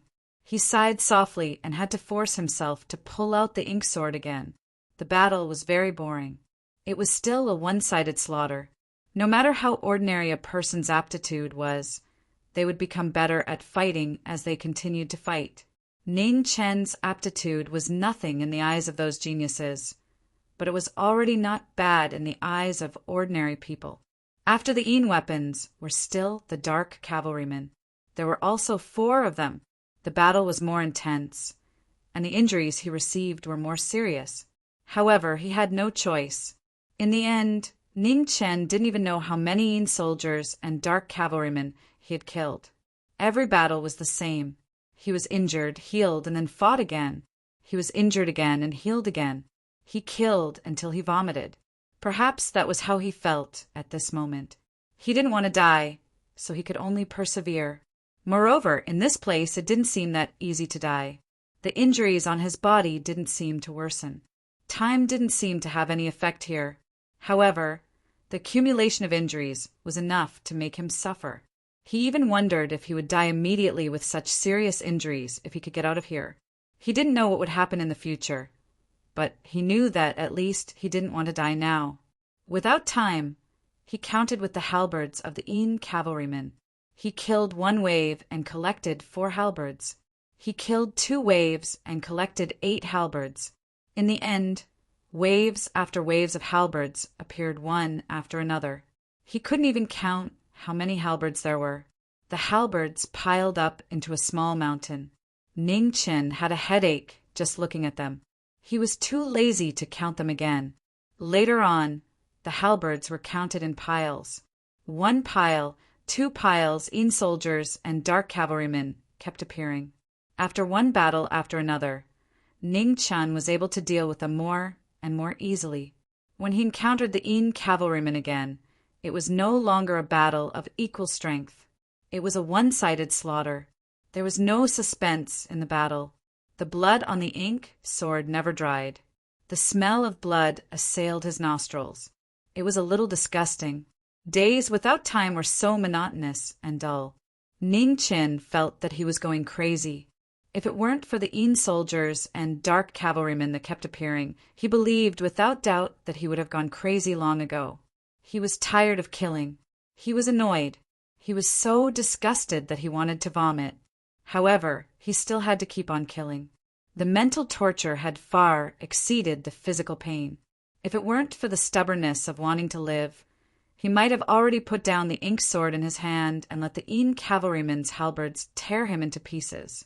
Just when Ning Chen couldn't hold on anymore and was on the verge of collapse, the surrounding primal chaos world suddenly cracked. Soon after, it shattered with a bang. The scene in front of him changed instantly. In the gloomy and majestic main hall, a little white horse ate a pearl on the altar in one bite. It broke the source of illusion. Ning Chen was saved. The one who saved him was a little white horse that he wanted to eat for a long time. Perhaps if it was a second later, Ning Chen would have gone crazy. However, the little white horse ate in time. At the most crucial moment, it ate the most important thing. Ning Chen only saw that the little white horse ate something. It seemed to be a pearl. As for what it was, he didn't know. On the altar, there was a piece of golden paper, a strange blood-colored demonic blade, and a noble purple-gold divine sword. Ning Chen turned his wheelchair to the front of the altar. He patted the little white horse with a good attitude to express his gratitude. Huchi! The little white horse didn't understand. It didn't understand why its master, who had always treated it badly, had changed so much. In front of the altar, Ning Chen stared at the golden paper and thought for a long time. Soon after, he bit his finger and dripped a drop of blood on it. The golden light shone brightly, and the golden paper slowly rose up. After that, it turned into a stream of light and entered his Dantian Sea of Qi. Ning Chen used the same trick on the blood-colored demonic blade and the purple-gold divine sword.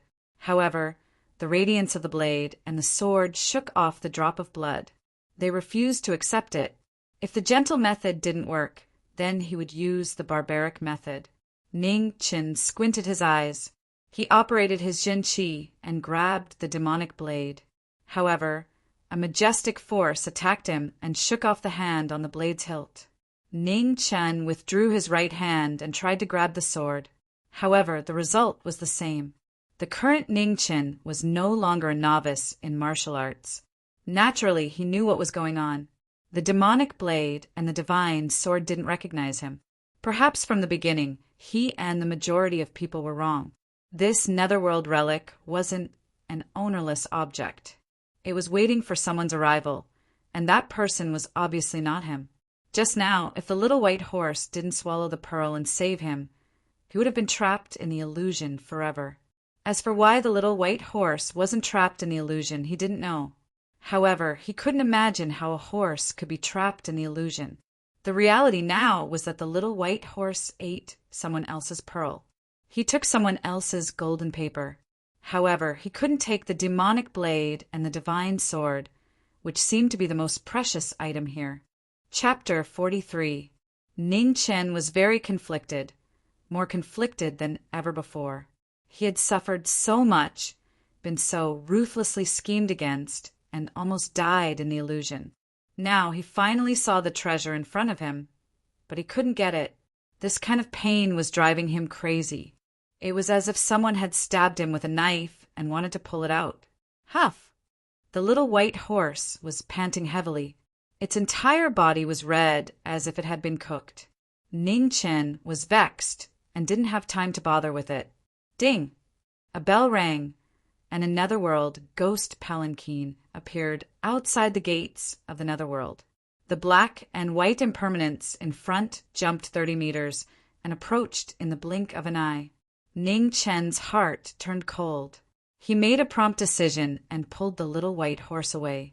He didn't know who was sitting in the palanquin, but he couldn't deal with the black and white impermanence. It was enough for him to be hot-headed once. He couldn't go back and look for suffering again. The Netherworld Palace's main hall was very big. Behind the altar was a 30-meter wide blood pool.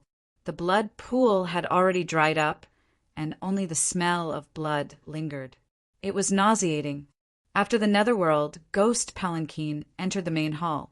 It stopped in front of the altar. A pair of cold eyes looked at the demon saber and divine sword on the altar. A strange sound came from its mouth, as if it wanted to subdue the two divine weapons. The demon saber trembled slightly and emitted a dazzling blood-red light. Just as it was about to fly out, the divine sword's purple light shone brightly and suppressed the demon saber. The two divine weapons were constantly trembling as if they were arguing about something. In the end, the demon saber calmed down, and the divine sword also quieted down. Humph! A cold snort came from the palanquin. Obviously, it was very dissatisfied with the result. However, the saber and sword had a spirit. In the Netherworld Palace, no one could force the two divine weapons to recognize them as masters. Ghost woman, long time no see. At this moment, an extremely sinister voice came from outside the main hall. The person who came was as handsome as a demon. He was wearing a purple robe with a hint of red. Although he was smiling, there was a chilling intent that made people tremble. Underworld child, you are also awake. The woman in the palanquin's voice had a trace of surprise and anger. She was very unhappy with the appearance of the handsome man in front of her. Awake? Ha! I have always been awake. The underworld child took 2 steps forward and arrived in front of the altar. He spoke with an indifferent smile. The woman in the palanquin did not care about this obvious lie. They had all been asleep for a long time, so it was impossible for anyone to wake up. The child of the underworld was an anomaly in the netherworld. He was powerful and absurd, and at the same time he was breathtaking and terrifying. Are you here for the bewitching blade too? It was a fact that Underworld Child had awakened, so Ghost Maiden didn't think about it any further and asked in a deep voice, "Would you believe me if I said no?" Nether Child gently stroked the patterns on the demon's saber as a dangerous arc appeared on the corners of his mouth. He continued, "However, I know that many people are interested in it, so I came." In the madman's palanquin, the ghost girl mocked. Crazy? I think that Ghost Lady is the one who understands Underworld Child the best. What a pity. Underworld Child let out a long sigh as grief flashed across his devilish face. His sorrowful sigh seemed to be pained by Ghost Girl's lack of understanding. Abyss, your hypocrisy is disgusting. Ghost Maiden said Underworld Child's real name with a sarcastic tone. In this place, there were only the two of them, and they understood each other very well. Naturally, they would not be moved by this fake performance. Underworld Child turned around with a serious expression and sighed. I have never lied. Ghost Maiden's cold laughter came from the palanquin. This sentence of yours is the biggest lie. Underworld Child, don't blame me for not reminding you. This world is different from the past. Your absurdity will only bring you death. Ghost Maiden did not want to waste any more time. She softly muttered, and the black and white impermanence opened the way while Oxhead and Horseface carried the palanquin. The palanquin slowly left and soon disappeared. Death, I am looking forward to it. Underworld Child gently stroked the bewitching blade as his eyes flashed. He allowed the blade to cut his finger, but he did not seem to notice. Traces of blood flowed down the blade, making the cold blade appear even more demonic. The bewitching blade did not reject underworld child's blood, but it also did not acknowledge his identity. It only silently stabbed into the altar, and the blood light was extinguished. It did not move at all. Underworld child quietly looked at the bewitching blade. After a long time, he gently smiled. "O bewitching blade, I will wait for the day you are born. I will watch you dye the entire world in the most beautiful blood color." Ning Qin didn't know what happened in the main hall. After he left, he didn't look back. He was very clear that the pair of evil swords weren't his. He couldn't move them, nor could he take them away. However, he hid the wooden boat beside the Rua Shui so that no one else could come in. Ning Chen was in a very bad mood, and he did not stop nagging. Ning Chen admitted that he was not very ambitious. If he could not have it, no one could have it. As for whether the person in the palanquin could take away the sword, it was not something he could control. Although he was very unhappy, he really did not have any other choice. Currently, he could not even defeat Oxhead and Horseface, who were carrying the palanquin, let alone the person or ghost in the palanquin. The little white horse's body was still red, and it even felt hot to the touch. It really looked like it was cooked. Hoochie! The little white horse could not speak of its suffering, and it did not dare to complain. Ning Chen was rejoicing in the misfortune of the little white horse. He was still very angry about not being able to take away the sword. Seeing that the little white horse would not die for a while, and would at most suffer for a few days, he did not care about it any more. Bear with it. Oh right, where was I just now? After Ning Chen came out from the illusionary realm, he became more talkative and started nagging. Actually, it was not hard to understand. Anyone who was trapped in the illusionary realm for a few days, a few months, or even a few years without a single living person beside them, not even a cockroach. There were only groups of Yin soldiers and Yin cavalry. Even if they were not crazy, they would still be perverted. The little white horse was in great pain and basically did not care about what Ning Chen was saying. It would occasionally huff, and it was also annoyed by the nagging, so it expressed its protest. Unfortunately, Ning Chen did not care about its protest at all. At this moment, the little white horse's protest was also cute in his eyes. Or rather, as long as it was alive, it was cute.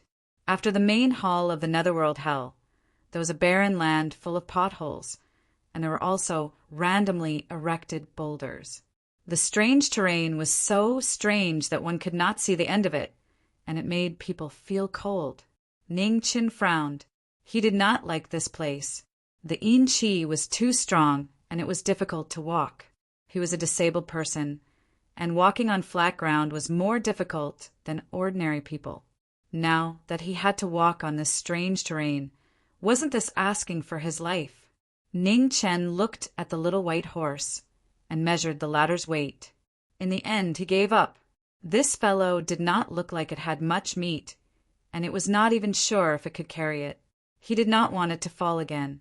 Previously, when he jumped off the cliff and broke his leg, it was not worth it to fall on his face again. Thinking about it, he was actually quite lucky. He did not die from jumping off the cliff, and not long after he fell, he crashed into something. Today, he did not die in the illusionary realm and was saved by the little white horse. It was said that good people did not live long, but scourges lived for 1,000 years. However, no matter how he looked at it, he did not look like a bad person, right? The ancients said that the ancients said so many things, but it seemed that there were always mistakes. Little White, do you think I am a good person? Ning Chen turned his wheelchair and tried his best to climb out of the small hole while asking. Hoochie, even though the little white horse was feeling uncomfortable, it could not help but express its disdain. I knew you would think so too. Ning Chen was beaming with joy and said, Hoochie, the little white horse rolled its eyes and no longer paid attention to this shameless human. Wait. Ning Chen's hand suddenly stiffened, and he raised his head to look at the surrounding terrain. A bad premonition arose in his heart. Could this be the legendary 18 levels of hell? Ning Chen frowned and thought about it again and again. In his previous life, he did not dabble much in myths and legends, so he did not remember clearly. After the Netherworld Great Hall, was it the 18 levels of hell? Ning Chen sighed in his heart. When it was time to use it, one would regret not having enough knowledge. This was true. If he had known earlier, he would have read more books about myths and legends. After walking for an unknown amount of time, the man and the horse finished their dry rations, and their throats were so dry that smoke was coming out. However, they realized that this strange place seemed to have no end. "Little White, we won't starve to death here, right?" Ning Chen slowly turned his wheelchair and said weakly. Hoochie, the little white horse, turned its head and huffed, indicating that they could go back the way they came from. Ning Chen was silent for a moment, but he still shook his head. He kept feeling that there was a terrifying monster behind them, and he did not dare to have the thought of turning back. Hoochie, the little white horse, continued to walk forward, meaning that if they did not turn back, then so be it. If they were to die, then they would die together. Righteous! Ning Chen was very satisfied with the little white horse's attitude, and he grinned with difficulty. He decided that if he could survive, he would treat this fellow a little better. After walking for another half a day, just when the man and the horse were about to run out of energy, on the wheelchair, Ning Chen's body suddenly trembled, and he let out a long and painful groan. In his qi, the two golden pieces of paper started to devour each other after they were no longer nourished by true qi. "Both of you, behave yourselves." Ning Chen was furious, and he shouted. What time was it already, and these two fellows were still fighting each other. The little white horse was shocked, and it looked at Ning Chen, not understanding what was going on. The two golden pieces of paper seemed to be natural enemies. When there was still enough true qi in his qi, they could still coexist. However, now that the true qi in his Dantian's qi had almost dissipated, the two golden pieces of paper could no longer maintain peace. Ning Chen's face was very ugly, and he said in a deep voice, "If I die here, the two of you will die with me. You better behave yourselves." Buzz! The two golden pieces of paper trembled, as if they understood, and they stopped fighting, and gradually calmed down. What kind of damned world is this? Even a piece of paper can become a spirit. Ning Chen cursed in a bad mood, and then a thought flashed through his mind, a thought that even he felt was ridiculous. However, he had seen even more ridiculous things, and he did not mind trying again. Forcefully urging the last trace of true qi into the golden pieces of paper on the altar, Ning Chen calmed his mind and said, "Listen well, now we are grasshoppers tied to the same rope. Since you came from the netherworld, you naturally know how to get out. If you don't want to be buried here with me forever, come out and show me the way." The golden pieces of paper were silent at first, and then they actually flew out of Ning Chen's qi. On the paper, golden light shone brightly, and the dazzling light shone into the distance. Vaguely, a large black crack could be seen. Fuck! This time, Ning Chen finally could not help but curse. They had already passed through that place, but there was no crack at all at that time. Nay, the little white horse excitedly raised its front hooves, and for the first time in its life, it no longer pretended to be mute. The little white horse ran very fast, abandoning Ning Chen without any sense of loyalty. Ingrate! Ning Chen cursed angrily and turned the wheelchair with both hands, slowly and unsteadily walking towards the large crack. This lousy place was really full of potholes. Chapter 44. The crack was very wide, as if an axe had cut through the void. If it wasn't for the golden light, Ning Chen and the others probably wouldn't have been able to find it, even if they searched for a lifetime. In this damned world, there were always some damned things that people couldn't understand. For example, Xiantian, or a paper that glows on its own. Ning Chen felt that his original worldview was like a mirror that had been smashed to the ground. It couldn't be any more broken. Walking into the crack, a man and a horse silently walked forward. The way out was right under their feet, but it still felt somewhat unreal. It turned out that he still couldn't completely accept everything that had happened before. The Crack's path came to an end, and in a daze they appeared on a snowy plain. The little white horse's first action was to kick its hooves and give a flirtatious look. Then it plunged into the snow and began to eat wildly. Ning Chen looked at it with disdain. This country bumpkin that hadn't experienced the world really had no manners. In the next moment, Ning Chen gently picked up a handful of snow and stuffed it into his mouth. Then he began to chew with ice shards in his mouth. Awesome! A man and a horse comfortably raised their heads, their faces filled with happiness. Their days in the netherworld were truly hell. They didn't eat, drink, or even eat snow. Now, they found that just eating a mouthful of snow was bliss. The burning sensation in his throat had subsided quite a bit. Ning Chen threw away the snow in his hand and saw that the little white horse was still madly eating. He couldn't help but frown. He slapped the horse's butt and scolded, "Little white horse! Do you want to die?" If it ate like this, it would even lose its life. Everything had to be done in moderation. Their bodies were still very weak and couldn't endure this kind of torture. Hoochie! The little white horse glanced at the former, then took 2 steps back and continued to eat as it pleased. Ning Chen was furious. Just as he was about to flip out, he suddenly saw that the snow under the little white horse had completely melted. He couldn't help but be startled. What was that pearl that this fellow swallowed? It had been so many days, but it still had such a big effect. Ning Chen was worried, but seeing the little white horse happily eating, he didn't stop it. "Wait here, don't run around." After saying that, Ning Chen turned his wheelchair and walked away. Not long after, Ning Chen came back with a roe deer in his hand. It wasn't big, but it was enough for a man and a horse to eat. He didn't know if the little white horse ate meat, but at this point in time, it had no choice but to eat. The fire starter had been extinguished, and there was no dead wood around it, so it was impossible for him to start a fire. His cultivation had not reached the level of God's Son who could trigger changes in heaven and earth, so he could not start a fire out of thin air. After simply dissecting the roe deer, Ning Chen held back his disgust and stuffed a piece of meat into his mouth. The fishy smell assailed his nostrils. His stomach, which had not eaten for many days, spasmed and turned sour. But he knew that if he didn't eat, he would die. His body couldn't support him walking out of this snowfield. After stuffing 2 pieces of meat into his mouth, Ning Chen cut off another piece and stuffed it into the little white horse's mouth. Hoochie! The little white horse didn't want to eat it and spat it out. "Eat it!" Ning Chen's face sank as he shouted. Seeing that its master was angry, the little white horse whimpered in grievance.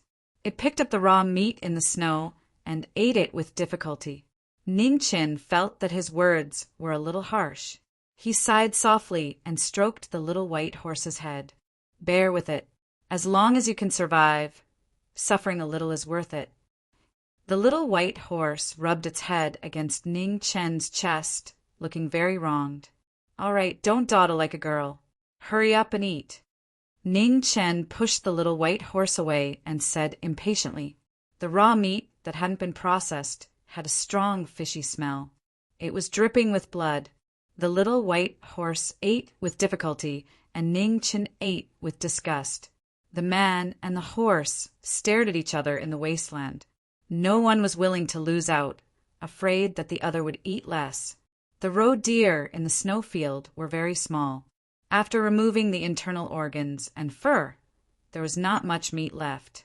Ning Chen looked at the last piece of meat and stuffed it into the little white horse's mouth. He then used the snow on the ground to clean his hands and said indifferently, "Let's go."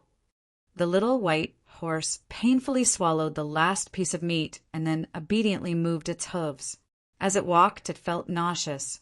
The snow finally stopped, but the sun was not out yet. This snow was a disaster, especially in the north. Everywhere was white. Ning Chen didn't know where he was. He didn't even know the direction. The snowfield was the same everywhere. He couldn't tell north from south. It was easy to get snow blindness when walking in the snow. So, Ning Chen would cover the little white horse's eyes every once in a while. Then he would close his own eyes and move forward based on his feelings. They didn't know the direction anyway, so they just had to keep walking.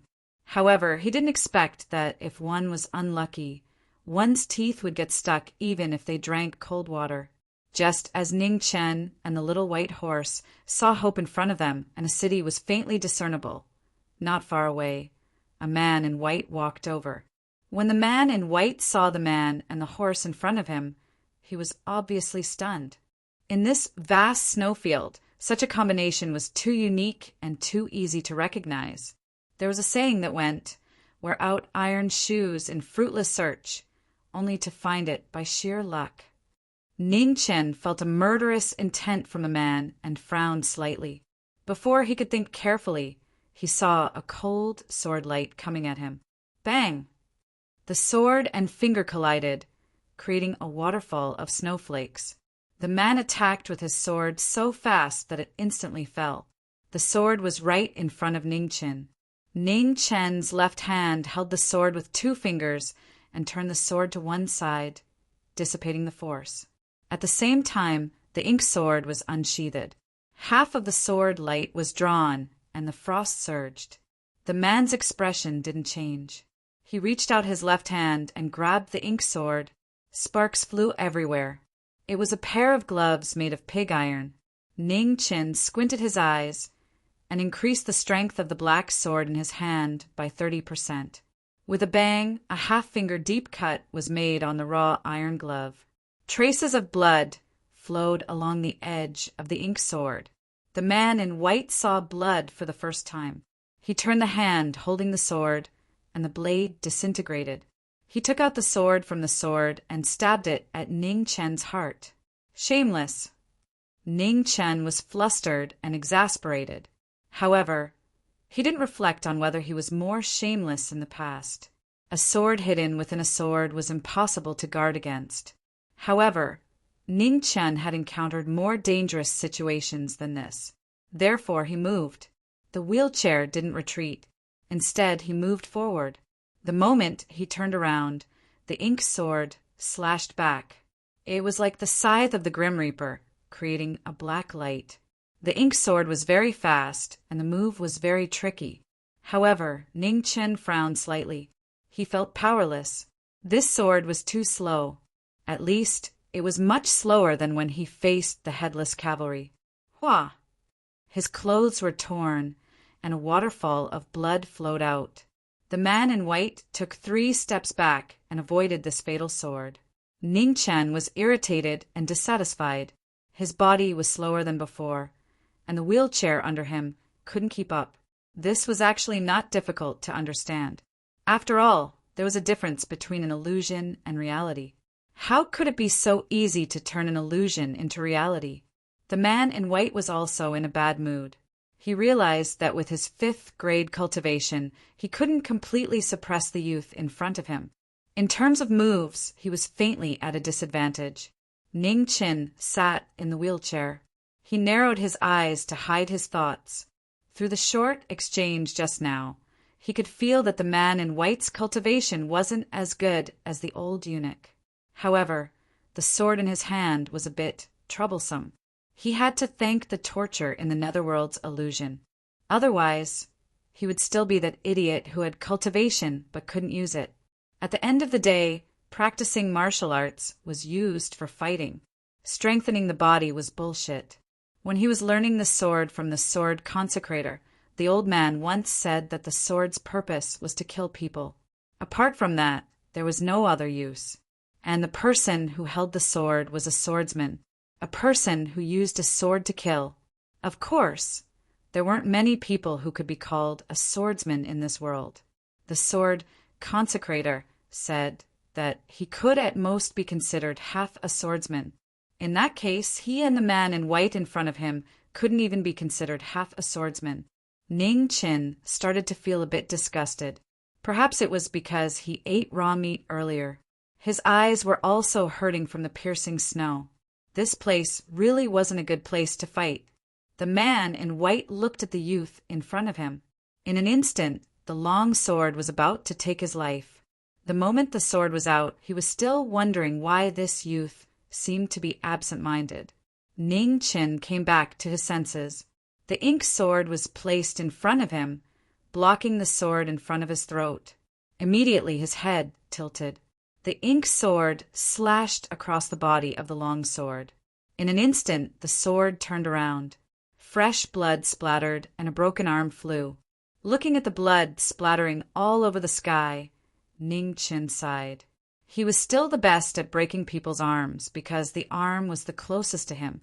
In the next moment, the wheelchair turned. The ink sword turned again. The ink light slashed across and sealed the throat. The man in white fell down with his eyes wide open. His body was still in the same position as before. He crashed into the falling snow and could no longer stand up. Cough, cough! Ning Qin coughed violently a few times. A trace of blood flowed out from the corner of his mouth. He impatiently wiped it with his hand. Then he bent down and casually searched the man in white. He got up and patted the little white horses, but, "Let's go. Follow this young master into the city." "Hoochie!" The little white horse responded and followed beside the wheelchair.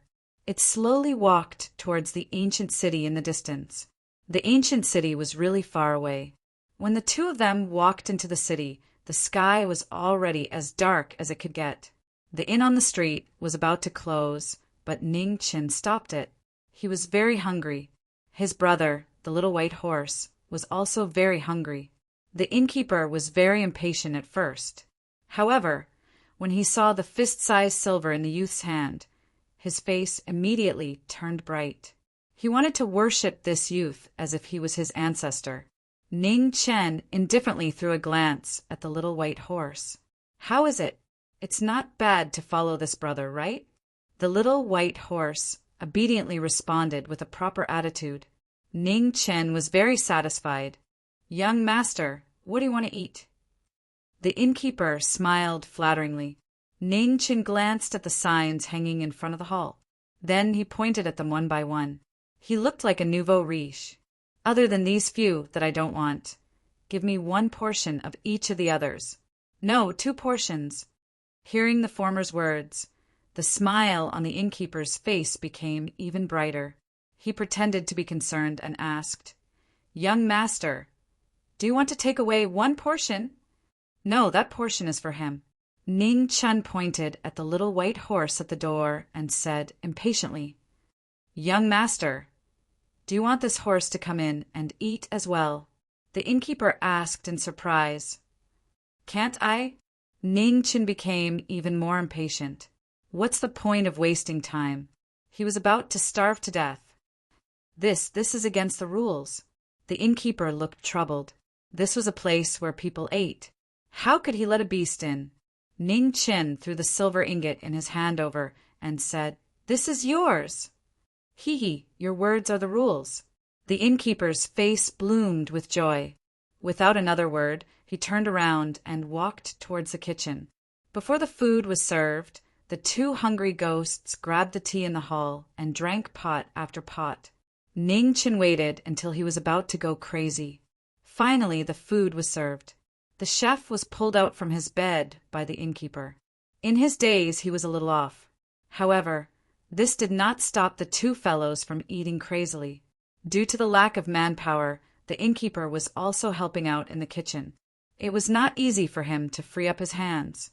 He was about to come to the front hall to take a look.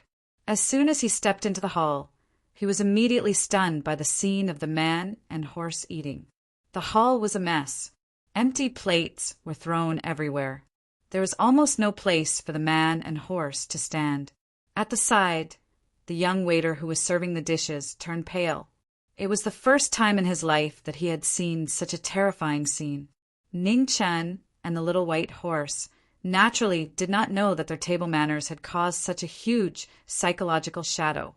The 2 fellows' mental quality and skin were beyond this era. They did not care about what others thought.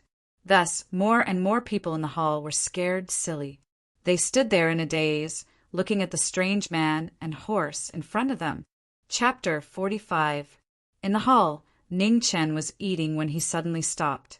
He turned around and looked at the shopkeeper with a terrifying green light in his eyes. "Shopkeeper, the dishes haven't been served yet, right?" I'll go and serve them now." Being stared at by this terrifying gaze, the shopkeeper was sweating profusely. He stuttered as he replied. After the shopkeeper left, Ning Chen looked at the few people at the side. His killing intent was overflowing, scaring them so much that they immediately scattered and went back to serve the dishes. The rest of the dishes were quickly served. The shopkeeper, the waiter, the chef, the washers, and the others began to gather around. More and more people gathered around. The few helpers who were sleeping in the back hall were also frightened by this scene. Out of curiosity, they came over to take a look. Then they were so shocked that their jaws dropped. How could one describe the scene of a man and a horse eating together? It was simply a scene that could swallow mountains and rivers. There would always be unforgettable scenes in a person's life. However, the pitiful memories of the people present were destined to be imprinted by this pair of hungry ghosts. This scene was even more terrifying than today's snow. It was a rare occurrence in 100 years. After an hour, the man and the horse finally stopped. They looked at each other and grinned. They were both satisfied and happy. The battle stopped. The chef and the others also went back to sleep in a daze. They were unable to regain their senses along the way. The little white horse was brought to the stable to rest by the waiter. Ning Chen got a room and prepared to have a good night's sleep. These days he had experienced too much. His head was forcefully stuffed with many unimaginable things. He was already overloaded. After all, he was still an ordinary person. He had his own thoughts and emotions. He was unable to accept so many unimaginable concepts at once. This night, it was unprecedentedly quiet. The little white horse in the stable and Ning Chen in the guest room slept soundly. Even if lightning struck, they would not wake up. The next day, when the sun was high up in the sky, Ning Chen pushed open the door of the room. He woke up the little white horse that was still sleeping and wanted to continue on his journey. The little white horse was not awake and was in a bad mood. Thus, it threw a tantrum and refused to leave. Ning Chen sat at the side and sneered as he watched the former throw a tantrum. After a moment, he pulled out his ink sword and stabbed it into the stone floor. He said indifferently, "Are you going or not?" Seeing the black sword stabbed into the ground, the little white horse suddenly quivered, and its mind suddenly became clear. It neighed and immediately got into position. "At least you know what's good for you." Ning Chen put away his black sword and put on a fake smile. There were some horses that you couldn't treat well.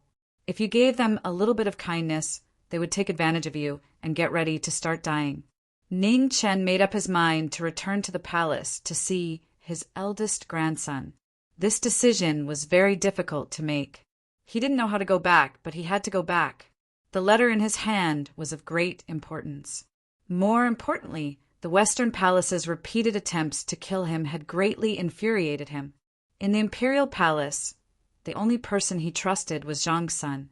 If he wanted the Western Palace to be wary, this letter would be best placed in Zhang Xuan's hands.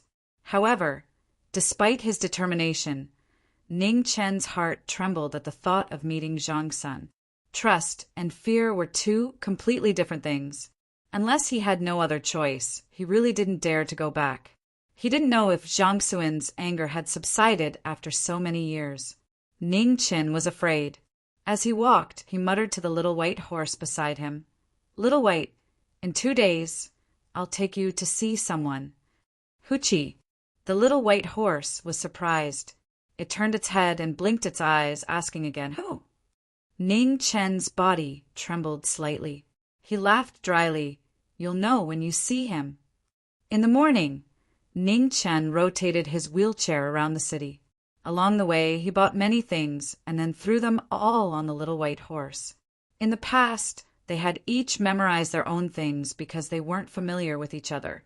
Now that they were so familiar with each other, there was no need to distinguish between them. Moreover, This fellow ate and drank his food. No matter what, it had to pay a price. The little white horse felt wronged and accepted the pressure. It didn't dare to resist. The threat from this morning was still vivid in its mind. It could only silently swallow this loss. Half a day later, the man and the horse set out, heading south in the direction of the imperial palace. But before that, he still had to return to the academy. This was because, after meeting Zhang's son, he wanted to go to the Sword City in the east. The academy and the imperial palace were actually not far from each other. To a very small number of people, it could even be said that they were very close. The peak military strength of the Great Xia wasn't considered strong. The reason why they could still suppress all sides was firstly because of the invincible military strength of the Great Xia, and secondly because of the existence of the academy. The dean of the academy was one of the 5 strongest people in the world. Even if the 6th Xiantian had appeared, it still didn't change the fact that the dean was one of the 5 strongest people. Xiantian experts also needed time to accumulate. It wasn't possible to reach the world-shaking strength of the 5 strongest people in the world just by stepping into the Xiantian realm. Although the 6th Xiantian was shocking, he still needed time to settle down. In this world, except for Ningqin, no one could be sure who the 6th Xiantian was. The barren city in the east was too mysterious. Even the powerful Great Xia didn't dare to provoke it. One of the strongest martial marquises of the Great Xia had been there for a long time.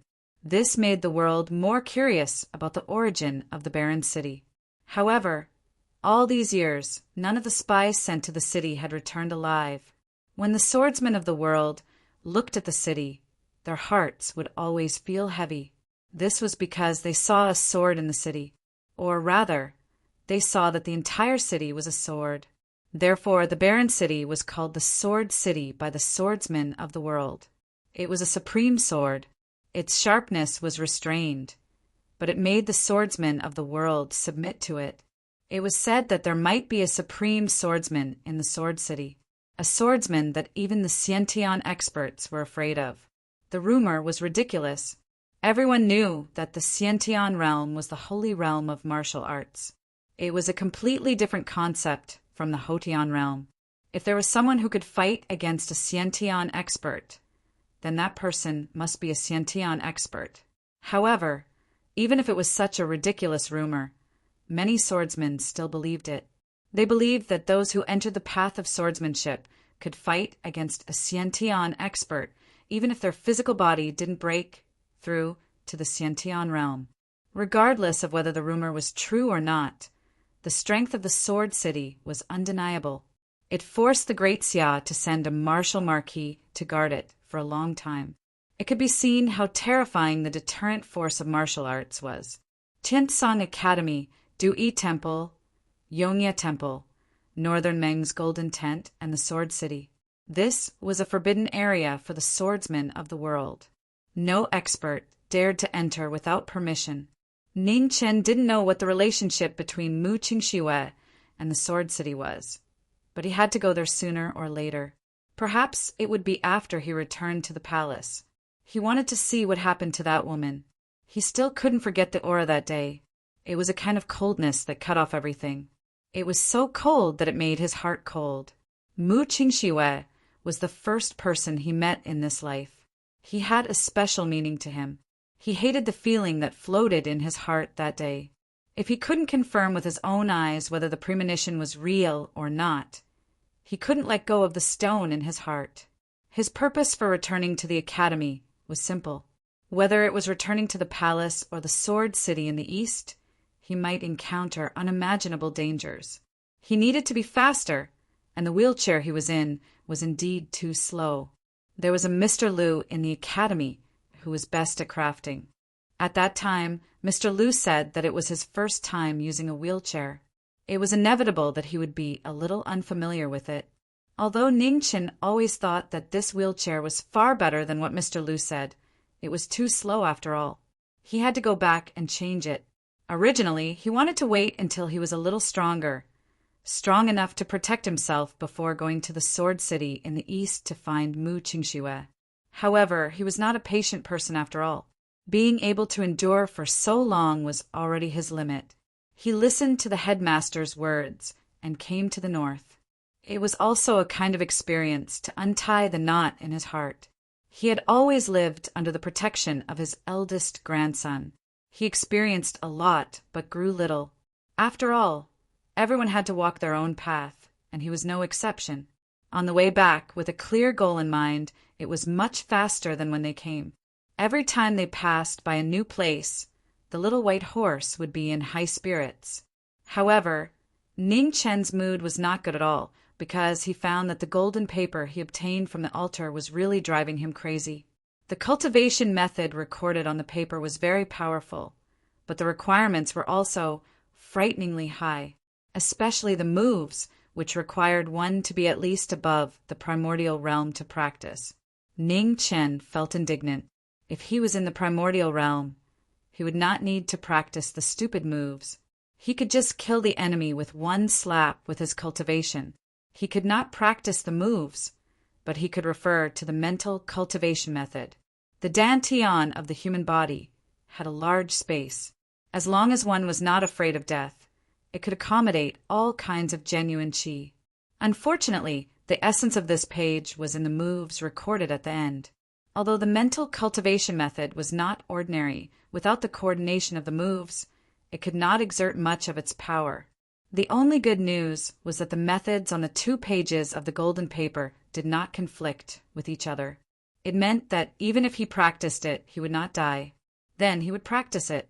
Of course, he still focused on the cultivation technique on the first page of the golden paper. This cultivation technique was only used as a precaution. 10 days later, the travel-worn man and horse finally returned to the academy. At the same time, the students of the academy had started school. After returning, Ning Chen first paid a visit to the headmaster. It had only been more than a month, and the headmaster was even older. However, he still looked energetic. The headmaster liked the little white horse very much. Ning Chen simply left it here and went to find Mr. Lu himself. Mr. Lu's residence was not in the academy, but in an orphanage about 3 miles away from the academy. Mr. Lu liked silence, especially when he was studying new ideas. He hated to be disturbed. However, Ning Chen felt that this strange old man's temperament was very compatible. When Ning Chen arrived at Mr. Lu's residence, the door of the orphanage was closed. It was obvious that no one was welcome in. He knew that the strange old man should still be studying his framework at this time, so he was not in a hurry. Instead, he sat outside the door and waited quietly. Not long after, an irritable voice came from the courtyard. "Come in." Ning Chen smiled and pushed the door open. He saw a messy old man fiddling with a pile of wood. "Mr. Lu, you're not dead yet?" Mr. Lu did not even raise his head. He already knew who the person was. He was in a wheelchair, so he could tell from the voice. Ning Chen laughed and replied, "Mr. Lu, you worry too much. I don't want to die yet." However, before he finished speaking, Ning Chen's eyes suddenly shrank. His right hand instantly pulled out the ink sword and placed it in front of him. With a bang, his body and the wheelchair slid more than 3 feet away. "Not bad. You've improved a lot." Mr. Lu clapped his hands. He roughly understood why Ning Chen came over.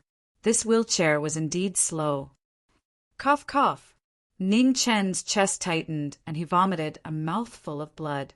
He immediately glared at the old man in front of him and said angrily, "Old man Lu, your menopause is not over yet." Menopause. Mr. Lu did not understand and asked doubtfully. Ning Chen wiped the blood from the corner of his mouth and said, "It means to praise your intelligence." Mr. Lu nodded. "Oh, then your whole family is menopause." Ning Chen shut up. He knew that this old man was much more difficult to deal with than he looked. He was shrewd and did not lie at all. Chapter 46. Old man Lu's courtyard was very messy, and there wasn't much space to step on. However, this old man didn't seem to care and seemed to have the intention to let it develop. Ning Chin had no choice but to help the old man clean up the courtyard. If this continued, this courtyard wouldn't be suitable for living. The first time he came to this courtyard, he was brought here by the old man. It was very violent, but also very warm. In old man Lu's eyes, there was no difference whether he was disabled or not. His disability might be slightly better than the trash that some old men called him. Old man Lu didn't hit him hard just now. The main reason was that he hadn't recovered after being injured by the old eunuch. Coupled with the endless torture in the netherworld, his internal injuries worsened again and again. Once he fought, it was easy to trigger his old injuries. Since he came to this world, the most he had been injured was time and time again. It seemed that he had never fully recovered. Fortunately, he was still alive. Old man Lu stood in front of the door and looked at the wheelchair under the busy young man. He frowned slightly. Back then, it was his first time making a wheelchair. Other than adding a few small mechanisms on it, he didn't do anything else. Now, it was really difficult to make the wheelchair more agile. After all, a wheelchair wasn't a very fast thing. Ning Chin wasn't in a hurry and waited for old man Lu to think. He had been cleaning up the courtyard. He didn't know how many days he would be gone. If he didn't clean up this old man, he probably wouldn't even have a way to come back. If old man Lu was in his world, he would probably be a Frankenstein monster. Come here for a moment. After a long time, old man Lu's frown deepened as he called out. Ning Chen threw the last piece of wood against the mountain of trash in the corner and immediately turned the wheelchair to walk over. Old man Lu went forward and pressed his hand on the wheelchair. In the next moment, a huge force pressed down. With a bang, the wheelchair suddenly broke into pieces and scattered everywhere. Old man Lu, Ning Chen was shocked. At this moment, he pulled out his ink sword and stabbed it into the ground with a clang. He barely didn't fall on his face. Good reaction. Old man Lu said indifferently. He bent down and picked up the 2 wheels on the ground and walked back into the house. Clang! The door closed and an indifferent voice came from inside. Wait outside. You're not allowed to enter the house. Only a fool would be willing to go in, Ning Chin muttered. He then sat down and waited in boredom. Suddenly, Ning Chen felt a stuffy feeling in his chest, and drops of blood flowed out from the corner of his mouth. Ning Chen held his chest with his left hand, and he felt a wave of irritation in his heart. Although he wouldn't die from this injury, he couldn't keep vomiting blood like this. Closing his eyes, Zhang Xian circulated his jinqi, and a silver glow circulated through his meridians, suppressing his injuries once more. In his Dantian Qi Sea, under the first golden page, the silver Qi whirlpool was growing bigger by the day, slowly rotating like a galaxy. On the side, strands of dark yellow Jin Qi gathered, vaguely forming an independent small whirlpool. Another golden page floated in the air, continuously receiving the nourishment of Zhan Yuan. Over the past few days, the growth of his cultivation had been slowing down. He knew that he had reached a bottleneck. The 5th grade of martial arts was the first hurdle in the Hotian realm. Many people were stuck at this point. Geniuses like Qing Ning, the son of God, and Xia Miayu, who had broken through to the peak of level 9 at such a young age, were still rare. Suppressing his injuries, Ning Chin continued to cultivate in the same place. Master Lu wouldn't come out for a while. Before he went back to the palace, Ning Chen had to seize every opportunity to improve his strength. He didn't know why he could break through to level 5, and the expansion of the silver Qi whirlpool was slowing down. Now, the fastest way to improve his strength was to cultivate the 2nd Qi whirlpool as soon as possible, which might come in handy in a fight. In the past 2 days, the dark yellow Qi whirlpool had grown much faster than the silver Qi whirlpool, which had reached its limit. Under the condition that he couldn't break through to level 5, the dark yellow Qi whirlpool would be the best choice for cultivation. The sun set and the moon rose, and the world was constantly changing. The door of the room hadn't been opened yet. Ning Chin sat still in the yard, letting the frost soak his clothes. Under the moonlight, a huge dark yellow whirlpool formed in the yard, with Ning Chin as the center, crazily swallowing the spiritual qi between heaven and earth. Without the restriction of the bottleneck between states, the dark yellow qi whirlpool kept expanding, and in a short time, it seemed to be on par with the silver qi whirlpool. However, this kind of growth still had its flaws. Without the baptism of the state, the dark yellow qi whirlpool seemed to be inferior in both quality and quantity. It was still unable to reach the boundless, oppressive feeling of the silver qi whirlpool. At this moment, the door of the room opened and Master Lu walked out. His face was full of fatigue, but his old eyes were as bright as the stars. Ning Chin opened his eyes, restrained his aura, and quietly looked at the old man in front of him. "Kid, what's the use of martial arts?" Master Lu asked. "Fighting," Ning Chun said honestly. "Where's the sword in your hand?" "Killing." "What if the person you want to kill or the person who wants to kill you has difficulties?" "It's none of my business." Master Lu laughed heartily and praised, "I like your character, shameless without hiding it." "Thank you for the compliment," Ning Chin accepted calmly. "The wheelchair is ready, no need to thank me. You think too much." Ning Chen looked at the new black wheelchair beside Master Lu, and a dazzling light burst out from his eyes. Immediately his right hand slapped the ground, and his body suddenly flew up and landed on the wheelchair. In the next moment, the wheelchair spun 1,000 times, drawing a ray of light in the courtyard. Ning Chen suddenly stopped, looked at Master Lu in front of him, and said, "Master Lu, let's exchange blows." Master Lu laughed and replied straightforwardly, "You're asking for it." Bang! Master Lu's figure flashed, and his right palm broke through the air. Even if he suppressed the 70% success body, it was still unstoppable and extremely powerful. Ning Chun quickly retreated, dodging the attack. After 7 steps, his left hand condensed into a finger, and he leaned forward and pointed at the Master Lu's right shoulder. Master Lu leaned to the side and dodged, but Ning Chun was faster. His right hand pulled out the black sword, and with a clang he took half a step forward again. "Treacherous!"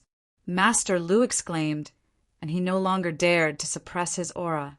With a loud bang, a terrifying pressure spread out, and in an instant Ning Chen was sent flying. Swish! The black sword in Ning Chen's hand stabbed into the ground, and he only stopped after sliding 2 zhang away. "Master Lu, do you have any shame?" Ning Chen's face was filled with anger as he questioned. "Haha, it was a slip of the hand, a slip of the hand." Elder Lu's face flushed red. It was indeed disgraceful to use one's cultivation to suppress a junior. However, this kid's moves were indeed a little strange. Although they weren't extremely fast, the angle and timing were really tricky to deal with. He still remembered when Ning Chin first came to the academy, both his legs were crippled, and his martial arts were just a rookie who had just reached the 2nd grade of the natal realm. Other than his character, there was nothing good about him. It had only been a few months, and the rookie from back then had actually improved so much. It seemed that a person's potential was forced out. Although talent and disability were obstacles, they were not absolute factors. "Master Lu, I'm leaving, goodbye." Now that he had achieved his goal, Ning Chin really did not want to see Master Lu's infuriating face again. He waved his hand, turned his wheelchair, and left. "I'm not seeing you," Master Lu said impatiently. "Next time, I'll bring you some of the palace's imperial wine." In the night, Ning Chen's figure slowly moved away, and he was about to disappear. Master Lu's expression changed, and he changed his tone. He raised his hand and shouted loudly, "Kid, you're welcome to come again next time." Ning Chun waved his hand without looking back, and gradually disappeared into the night. Master Lu sighed in disappointment, and immediately turned to go back to his room. He would not do anything tonight and would sleep. When Ning Chen returned to the academy, the little white horse had already returned from the headmaster's place. When the man and the horse met, they immediately felt a sense of closeness. The little white horse's face came closer, and it was about to express its happiness, but it was pushed away by Ningchen. "Go away! I'm going to sleep. Do whatever you want." With a bang, Ningchen closed the door, leaving the little white horse alone in the courtyard. It did not understand how it had provoked this strange master. The night was silent. The next day, Ningchen went out early in the morning, and he did not even wake up the little white horse, who was still sleeping soundly. He wanted to see the headmaster for no other reason than to thank him. The residence in the academy was not a secret, and everyone knew about it. Outside a small forest in the academy, there was an ordinary house sitting there peacefully. It was snowing heavily outside, but this small house had a radius of 100 feet, and it was completely quiet. There was no snow at all. Ningchen arrived outside the house and respectfully said, "Headmaster, Ningchen requests an audience." With a creak, the door opened, and an old man wearing coarse clothes appeared in front of him. His appearance was ordinary, and he looked no different from any other old man on the street. However, this was one of the 5 strongest people in the world, the headmaster of Tinsong Academy. The headmaster nodded. He was no stranger to this youth. The current empress had never begged anyone before, but in the end, she had made an exception because of this youth. "I came to thank you and also to say goodbye," said Ningchen. "Why do you want to leave?" asked the headmaster calmly. "Return to the palace." "What is it?" Ningchen was silent and did not answer. The headmaster frowned and aggressively asked, "You don't trust me?" Ningchen was silent once more. Saving a life and trust were 2 different things. There were very few people he could trust in this world, and that would not change just because the headmaster had saved him. "You can leave." The headmaster waved his sleeve and entered the house. "Thank you, headmaster." Ningchen bowed before he turned around and left. The 2 of them had only met for a few breaths of time. The headmaster was very busy, and Ningchen was also not an idle person. Thus, the 2 of them did not want to waste time talking. In the end, the 2 of them were not very familiar with each other. One had been entrusted by others, while the other had no choice. In truth, there was no need for them to be familiar with each other. In this world, how could there be so many pleasantries, such as respecting the old and loving the young? The difference in strength would always be the biggest barrier between people. The headmaster was a Xiantian, while he was a Hotian. A difference of 1 day was the difference between heaven and earth. Ningchen was not a mediocre person, so he would not do mediocre things. The little white horse was still sleeping in the courtyard. Ningchen waited for it to wake up. He had something to say to the little white horse. He felt guilty, so he needed a bit of time. An hour later, the little white horse slowly woke up. When it saw its evil master standing in front of it, it was so scared that its sleepiness disappeared. "I'm leaving." Ningchen thought for a long time before deciding to say it directly. "Huchi." The little white horse got up and prepared to leave. "I'm going to leave alone." Ningchen stared at the little white horse and said calmly, "Huchi, Huchi." The little white horse's eyes revealed a trace of panic. It let out a series of hurried sounds from its throat. It did not know what it did wrong again. "It's not your fault. I went back on my words. However, I still have to leave." Ningchen suppressed the unbearable feeling in his heart and sighed softly. This trip was too dangerous. Whether he could come back was another matter. He could not let the little white horse take the risk. "Woo!" The little white horse lowered its body and begged with a sorrowful voice. There were faint tears of pleading in its big eyes. Sigh. With a silent sigh, Ningchen hardened his heart and left. He was not willing to look back again. Chapter 47. The little white horse's whine was still ringing in his ears, but Ningchen's heart was like a stone, so cold that it would not waver. In the end, Ningchen was the most ruthless person in the world, whether it was to others or to himself. The black wheelchair rolled forward, rolling on the stone floor and in the snow, leaving 2 long tracks. 2 days later, Ning Chen returned to the imperial city. He had been away for more than 3 months, and now he was back. There were people he trusted, people he was afraid of, people he didn't like, and people he wanted to kill. There were still legends about him in the imperial city. They had been told hundreds of times in the streets and alleys. The marriage between the Xia kingdom and the Jinji kingdom was very successful. Ning Chen thought of the girl named Xia Miaoyu. She was clever and intelligent, and she hid her talent well. He still remembered how stunning she was when she caught the arrow with her slender hands. Such a girl could not stay silent forever.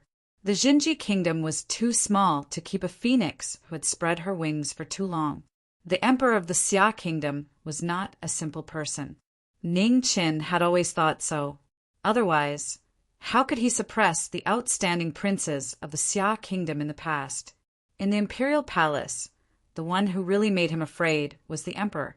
He had thought more than once that the emperor had wanted to kill him for a long time. The reason was simple.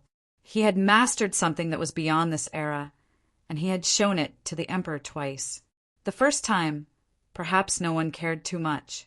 But the second time, in front of so many people, the entire hall of Jingqi was almost destroyed.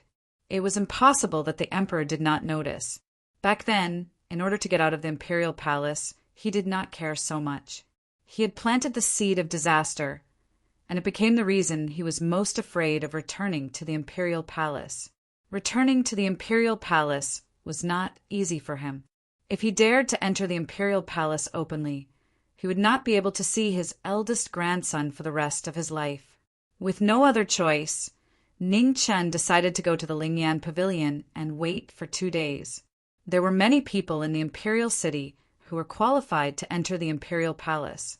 He had to find a way to bring the news in. If Qing Ning could leave the imperial palace, then it did not matter whether he entered the imperial palace or not. When Ning Chen arrived at the Lingyan pavilion, it was still noon. Li Er was sitting on a stool in the middle of the hall, dozing off. Her little head nodded, looking very cute. It had been a long time since he last saw her, but the little lass hadn't changed at all. Her delicate little face still carried a trace of the naivety of a young girl and a little silly.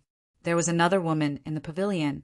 When she saw the young man in the wheelchair, she was shocked and swallowed her yawn. Ning Chen grinned. He recognized that this was the woman who gave him the brush and ink when he beat up Zhang's son, Yinxian. She was a very beautiful woman, but she was a little timid. The woman was shocked and didn't know whether to laugh or cry. Her face turned red as she turned around and walked upstairs. Ning Chen was helpless. Was he that scary? After a while, Lear also woke up in a daze. She glanced at the scene in front of her and stood up without any reaction. After taking 2 steps, her body suddenly froze, and she cried out in surprise. Li Er! Ning Chen chuckled and called out softly. Li Er's small mouth flattened as tears streamed down her cheeks. Her delicate and pitiful look made one's heart ache. Li Er, be good, don't cry. Ning Chen moved his wheelchair forward and gently rubbed the little lass's head, wiping away the tears on her face. Li Er sniffled as she stopped crying. Only then did she notice that Ning Chen was sitting in a wheelchair. Her tears involuntarily flowed down again as she anxiously asked, "What happened to your leg?" "It's nothing, I just fell down." Ning Chen smiled and softly said. Li relaxed a little and wiped away her tears. She asked, "Have you seen a doctor?" "I have," Ning Chen patiently replied. Not only had he seen a doctor, but he had also seen a Xiantian. "When did the doctor say it would be ready?" Li Er asked with concern. "Soon," Ning Chen casually replied. If the Xia Emperor was willing to give him a Xiantian pill, it should be soon. However, this was the same as him going up north to kill that Xiantian from the northern Ming imperial court. It was purely a daydream. "Young Master Ning, how have you been?" It was at this moment that a young woman in white clothes walked over. Her face was like cream and her eyes were like bright moons. Between her brows there was a trace of charm that was well concealed. The person who had come was the owner of the Ascending Mist Pavilion, Yuhani. After so many days, Ning Qin did not want to dwell on the past. He politely praised, "How have you been? Miss Han Yi is becoming more and more beautiful." "Thank you for your praise, young master." Yu Han Yi walked forward and smiled sweetly. "Is young Master Ning doing well in the academy?" "HM?" Ning Chen's eyes narrowed. The meaning of these words was extraordinary. There were not many people in the world who knew that he was in the academy. How did Yu Han Yi know? Of course, he did not expect to be able to hide it from everyone. However, it should not be known by everyone. That day, when consecrated Jian had brought him back to the palace, it must have alarmed some people in the palace. Each palace would have their own spies, but there were not many who had the ability to bury spies in Weiyang Palace. Could it be that Ling Yan Pavilion was related to one of the palaces in the Imperial Palace? This Yu Han Yi had given him another surprise. "Miss Han Yi, this one has underestimated you before," Ning Qian indifferently replied. Yu Han Yi's words had undoubtedly revealed her identity. This Ling Yan Pavilion, which occupied the most prosperous area of the imperial city, was not just a simple brothel. "Young master is too kind." Yu Han Yi smiled. "Miss Han Yi, this one is a little tired. I wonder if you could arrange a room for me?" Ning Qin stopped this topic. He did not want to continue talking about it. He did not want to participate in the struggle between the palaces. He had no interest and no time. Yu Han Yi was startled. She did not expect Ning Chen to refuse to talk about it. She felt a little uncomfortable, but did not show it on her face. She smiled and said, "There is a room in the backyard prepared for young master. Han, you will take young master there." "No need, Leo will take me there." Saying this, Ning Qin turned his wheelchair and walked towards the backyard. He had lived here for more than 10 days and was not unfamiliar with the backyard. Li glanced at the young miss and immediately ran to follow. Her little head did not understand why the two of them were quarreling. "The room is not bad." After Ning Chen was brought into the room by Li, he looked around and gave an objective evaluation. "It's not bad, right? I cleaned it." Li raised her head and asked for praise. Ning Chen smiled and turned his wheelchair to the bed. He looked at the dazzling array of young girls' headwear and pointed. "Don't tell me that you also prepared this for me." Li blushed and quickly put away the headwear. How could she forget about these things? "These things are not cheap.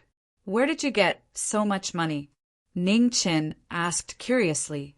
She was just a little girl who served tea and had a pitiful monthly allowance.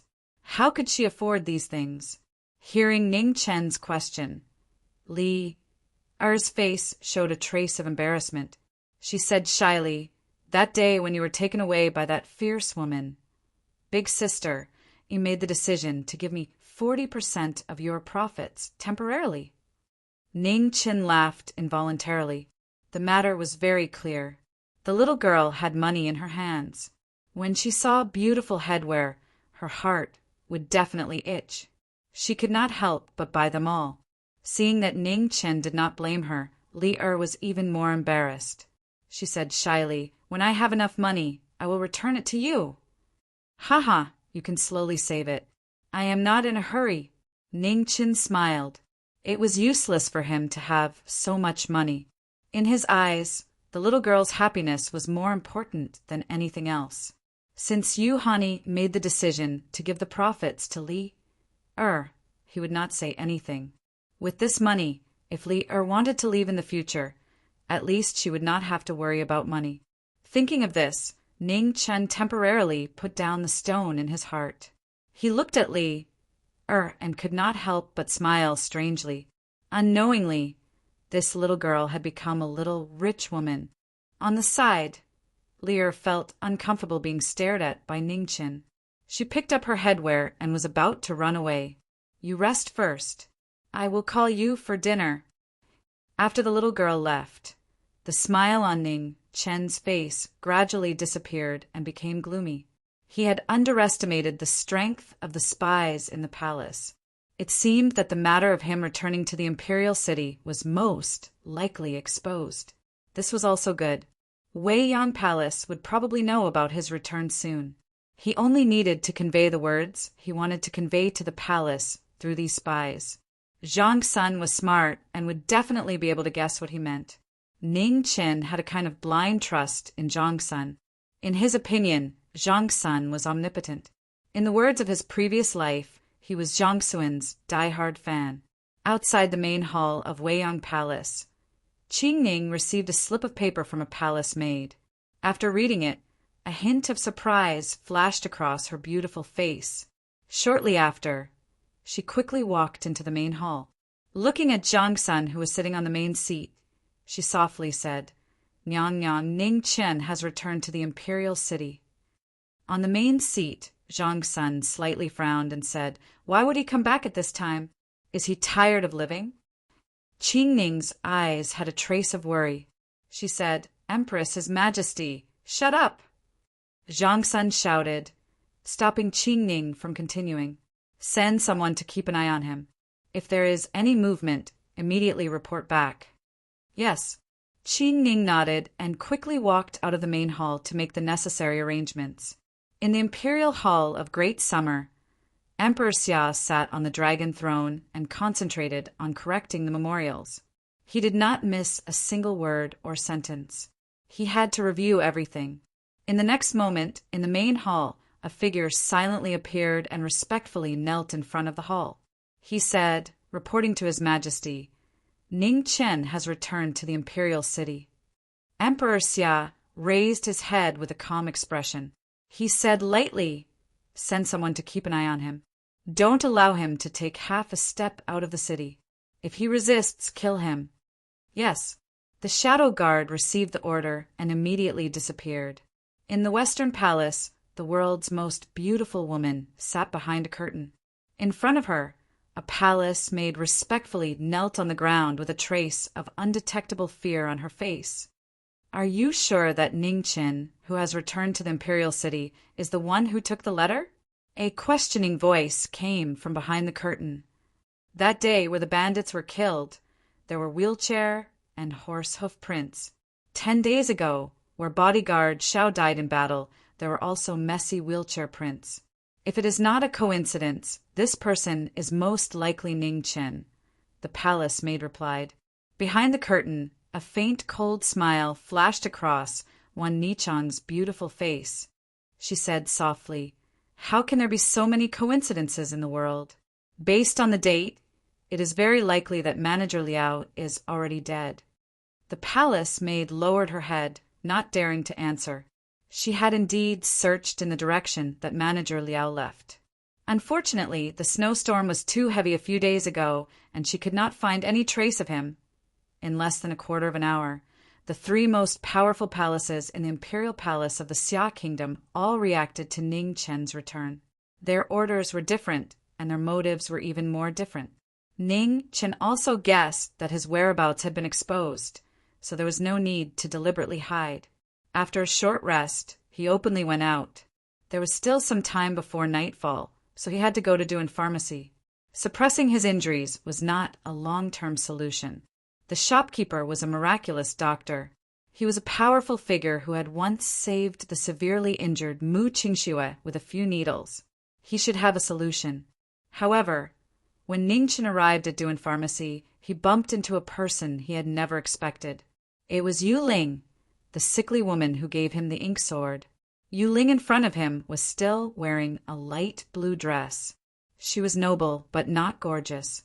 There was a faint smile on her beautiful, but slightly pale face. She looked exceptionally beautiful.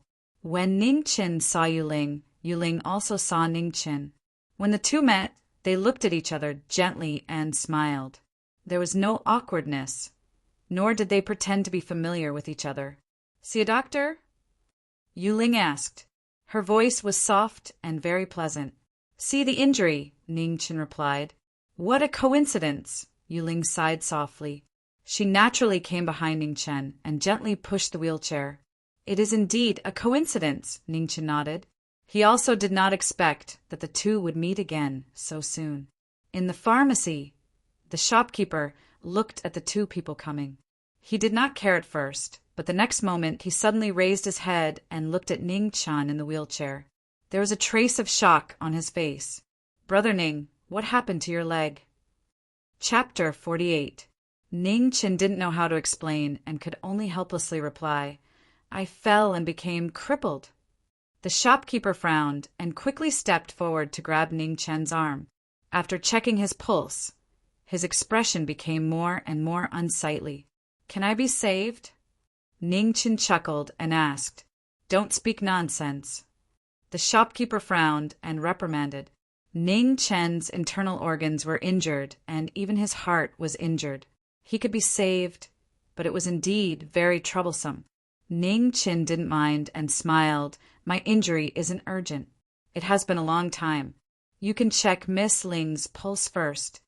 Only then did the shopkeeper notice the girl behind Ning Chen.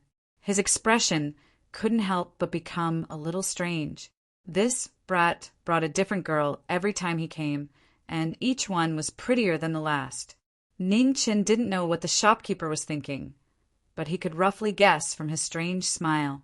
"I happened to meet her." Ning Chen opened his mouth to explain. This shopkeeper was a little disrespectful. He was already so old, but his thoughts were still so unrestrained. The shopkeeper laughed knowingly. He was just short of saying that he didn't believe it. Ning Chen didn't explain anymore and rolled his eyes. "If you don't believe it, then forget it. Miss, this way, please." The shopkeeper politely extended his hand and ignored Ning Chen. Instead, he looked at the beautiful girl in front of him and said, Moon Spirit followed the shopkeeper's arrangement and sat down in front of the consultation table. She covered her mouth and coughed a few times before extending her left hand. The shopkeeper placed his hand on the girl's wrist. After a long time, he frowned again. "How is it?" Ning Chen moved his wheelchair forward and asked seriously. He could see that Moon Spirit's body wasn't good. Otherwise, he wouldn't have come all the way to the Imperial City to find a doctor. "Miss, you must be prepared." The shopkeeper sighed softly and said tactfully. Hearing the shopkeeper's words, Moon Spirit's expression didn't change much. She was already used to it, and there was nothing to be disappointed about. "How much time do I have?" Moon Spirit asked softly. "At most 1 year." The shopkeeper answered honestly. Moon Spirit frowned but didn't say anything. She was very clear about her body. The shopkeeper's 1 year was already the longest she could live. Over the years, she had seen too many doctors and taken too many elixirs. Unfortunately, the results were few and far between. Recently, the pharmacy received a 1,000-year-old king blood ginseng, but speaking up to this point, the shopkeeper glanced at Ning Chen and felt a little awkward. Just now, he had planned to give the ginseng to this kid. "Give it to her." "I don't have any money." Ning Chen poured himself a cup of tea. The 1,000-year-old blood ginseng king was very expensive. It would be a waste to let him eat it. "How much money?" Moon Spirit didn't refuse and asked. 100,000 taels. Ning Chen spat out the tea in his mouth and asked in disbelief, "How much?" 100,000 taels, the shopkeeper said seriously. "Cough, cough." Ning Chen choked on his tea and coughed incessantly. It was no wonder that old man had been so generous and had given him a small ingot worth 5 taels. He had been so happy. So it turned out that this old man's first move was a business worth 10 or 20,000 taels. The shopkeeper looked at the woman in front of him and did not continue to speak. The price he asked for was not expensive. When he bought this ginseng king, he had already sold it at the original price because of Ning Chen. Of course, if Ning Chen wanted to buy it, the amount of money didn't matter. The pharmacy belonged to the Zhongsun family, so the medicinal ingredients naturally belonged to the Zhongsun family.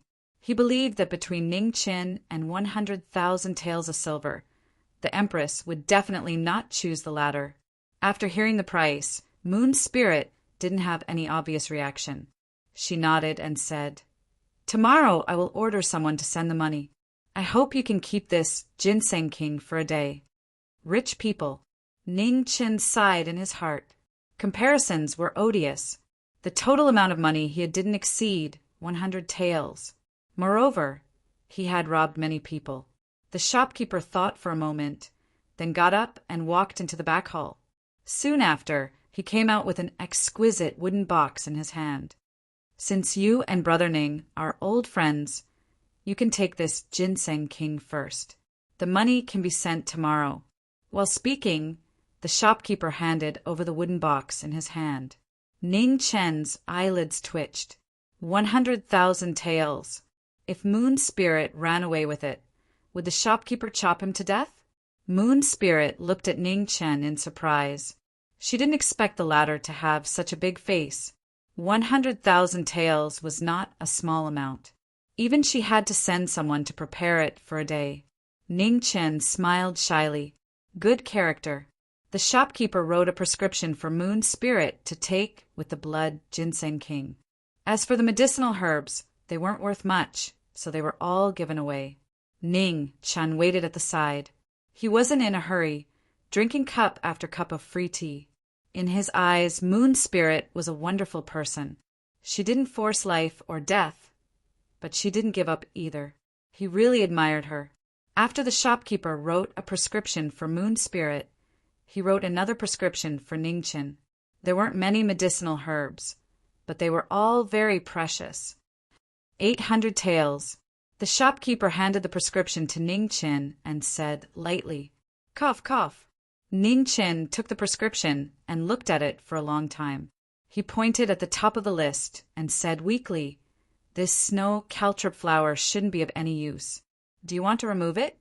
The shopkeeper looked at him with contempt and said, "This is the main ingredient."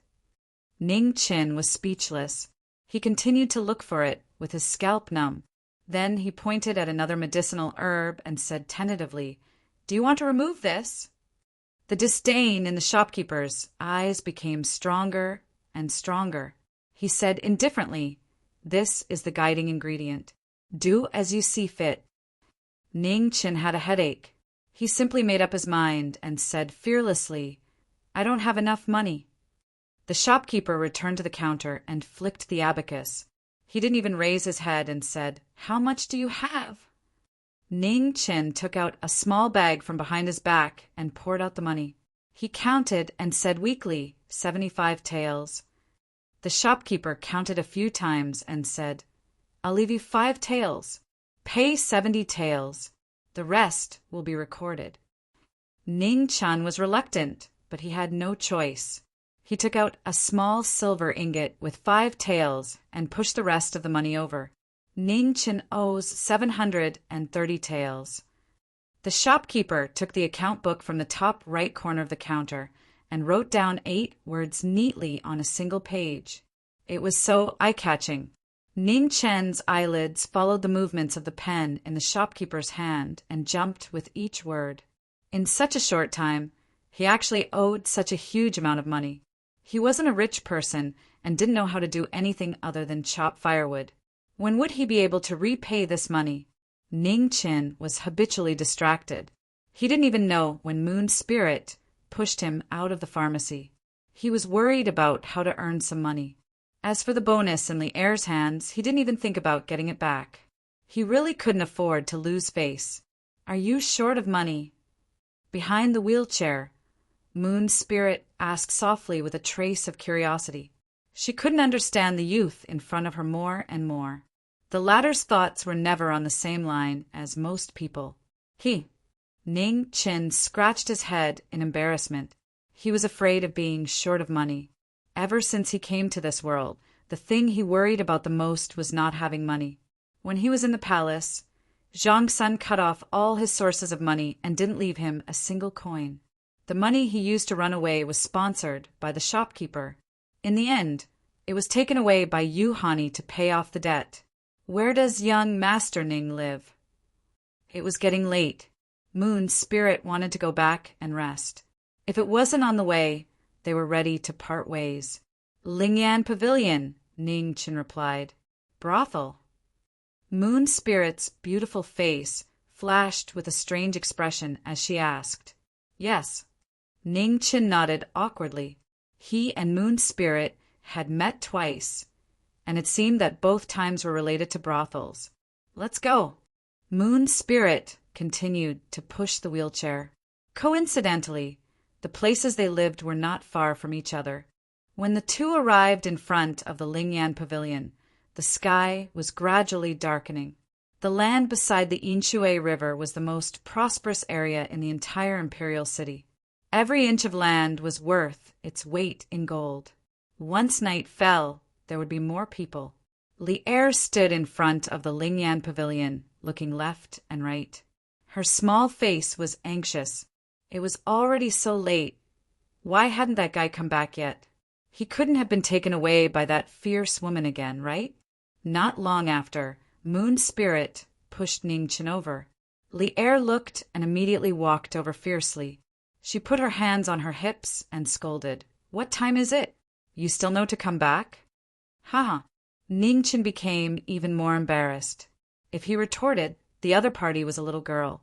If he didn't rebuke, being reprimanded by a little girl to the point that he didn't dare to utter a single word, it would simply affect his image in Moon Spirit's heart. In the end, Ningchen decided to let his image die. The little girl's artillery fire was very fierce. It went from a drizzle to a downpour, and it even had thunder and lightning. In an instant, it extinguished the flames of resistance that Ningchen had just ignited. It wasn't that our army was too weak, but that the enemy was too strong. After scolding for half a day, Li'er was a little thirsty. Only then did she notice Moon Spirit behind Ningchen. Her small face instantly became extremely strange. This guy only went out once and brought back such a beautiful woman. This was too fast. Taking advantage of the little girl's rest, Moon Spirit finally cut in. Her expression was very interesting as she said, I'm going back. See you later. Ningchen nodded and said goodbye. After Moon Spirit left, Li'er lowered her head and asked in a small voice, Do eunuchs also like beautiful women? Ningchen was instantly hurt and couldn't speak. Was he a eunuch? No, no, no. Guess it yourself. Ningchen gloomily threw down the sentence. Soon after, he turned his wheelchair and walked forward. He had already run out of the palace, but he still couldn't get rid of his identity as a little eunuch. How sad, how depressing. When could he stand on top of the imperial city and shout to the sky, I'm not a eunuch? Because of his bad mood, Ningchen silently ate 2 more bowls of rice at night. Then he returned to his room to rest. The bustling and bustling of Lingyan Pavilion continued until the Z hour before it gradually quieted down. After the Z hour, regardless of whether it was the guests or the women in the pavilion, they all returned to their rooms to rest. The cold night was bleak. The bright moon shone high in the sky, silently sprinkling down a waterfall of coldness. The cold winter moon was always exceptionally beautiful. Perhaps it was that coldness that couldn't be touched that made people's hearts beat endlessly. In the backyard, Ningchen opened his eyes. He turned his wheelchair and came to the door. His eyes were colder than the moonlight. At this moment, a swift and fierce sword light pierced through the air. It was brighter than the moon and faster than the wind. Ningchen retreated and returned to his room. With a bang, he closed the door. Slash! The sword pierced through the door, but it couldn't pierce the retreating Ningchen. At the same time, an ink sword pierced through the door and entered a warm body. She couldn't see Ningchen, but Ningchen could see her. Because the moonlight outside the door was really very bright,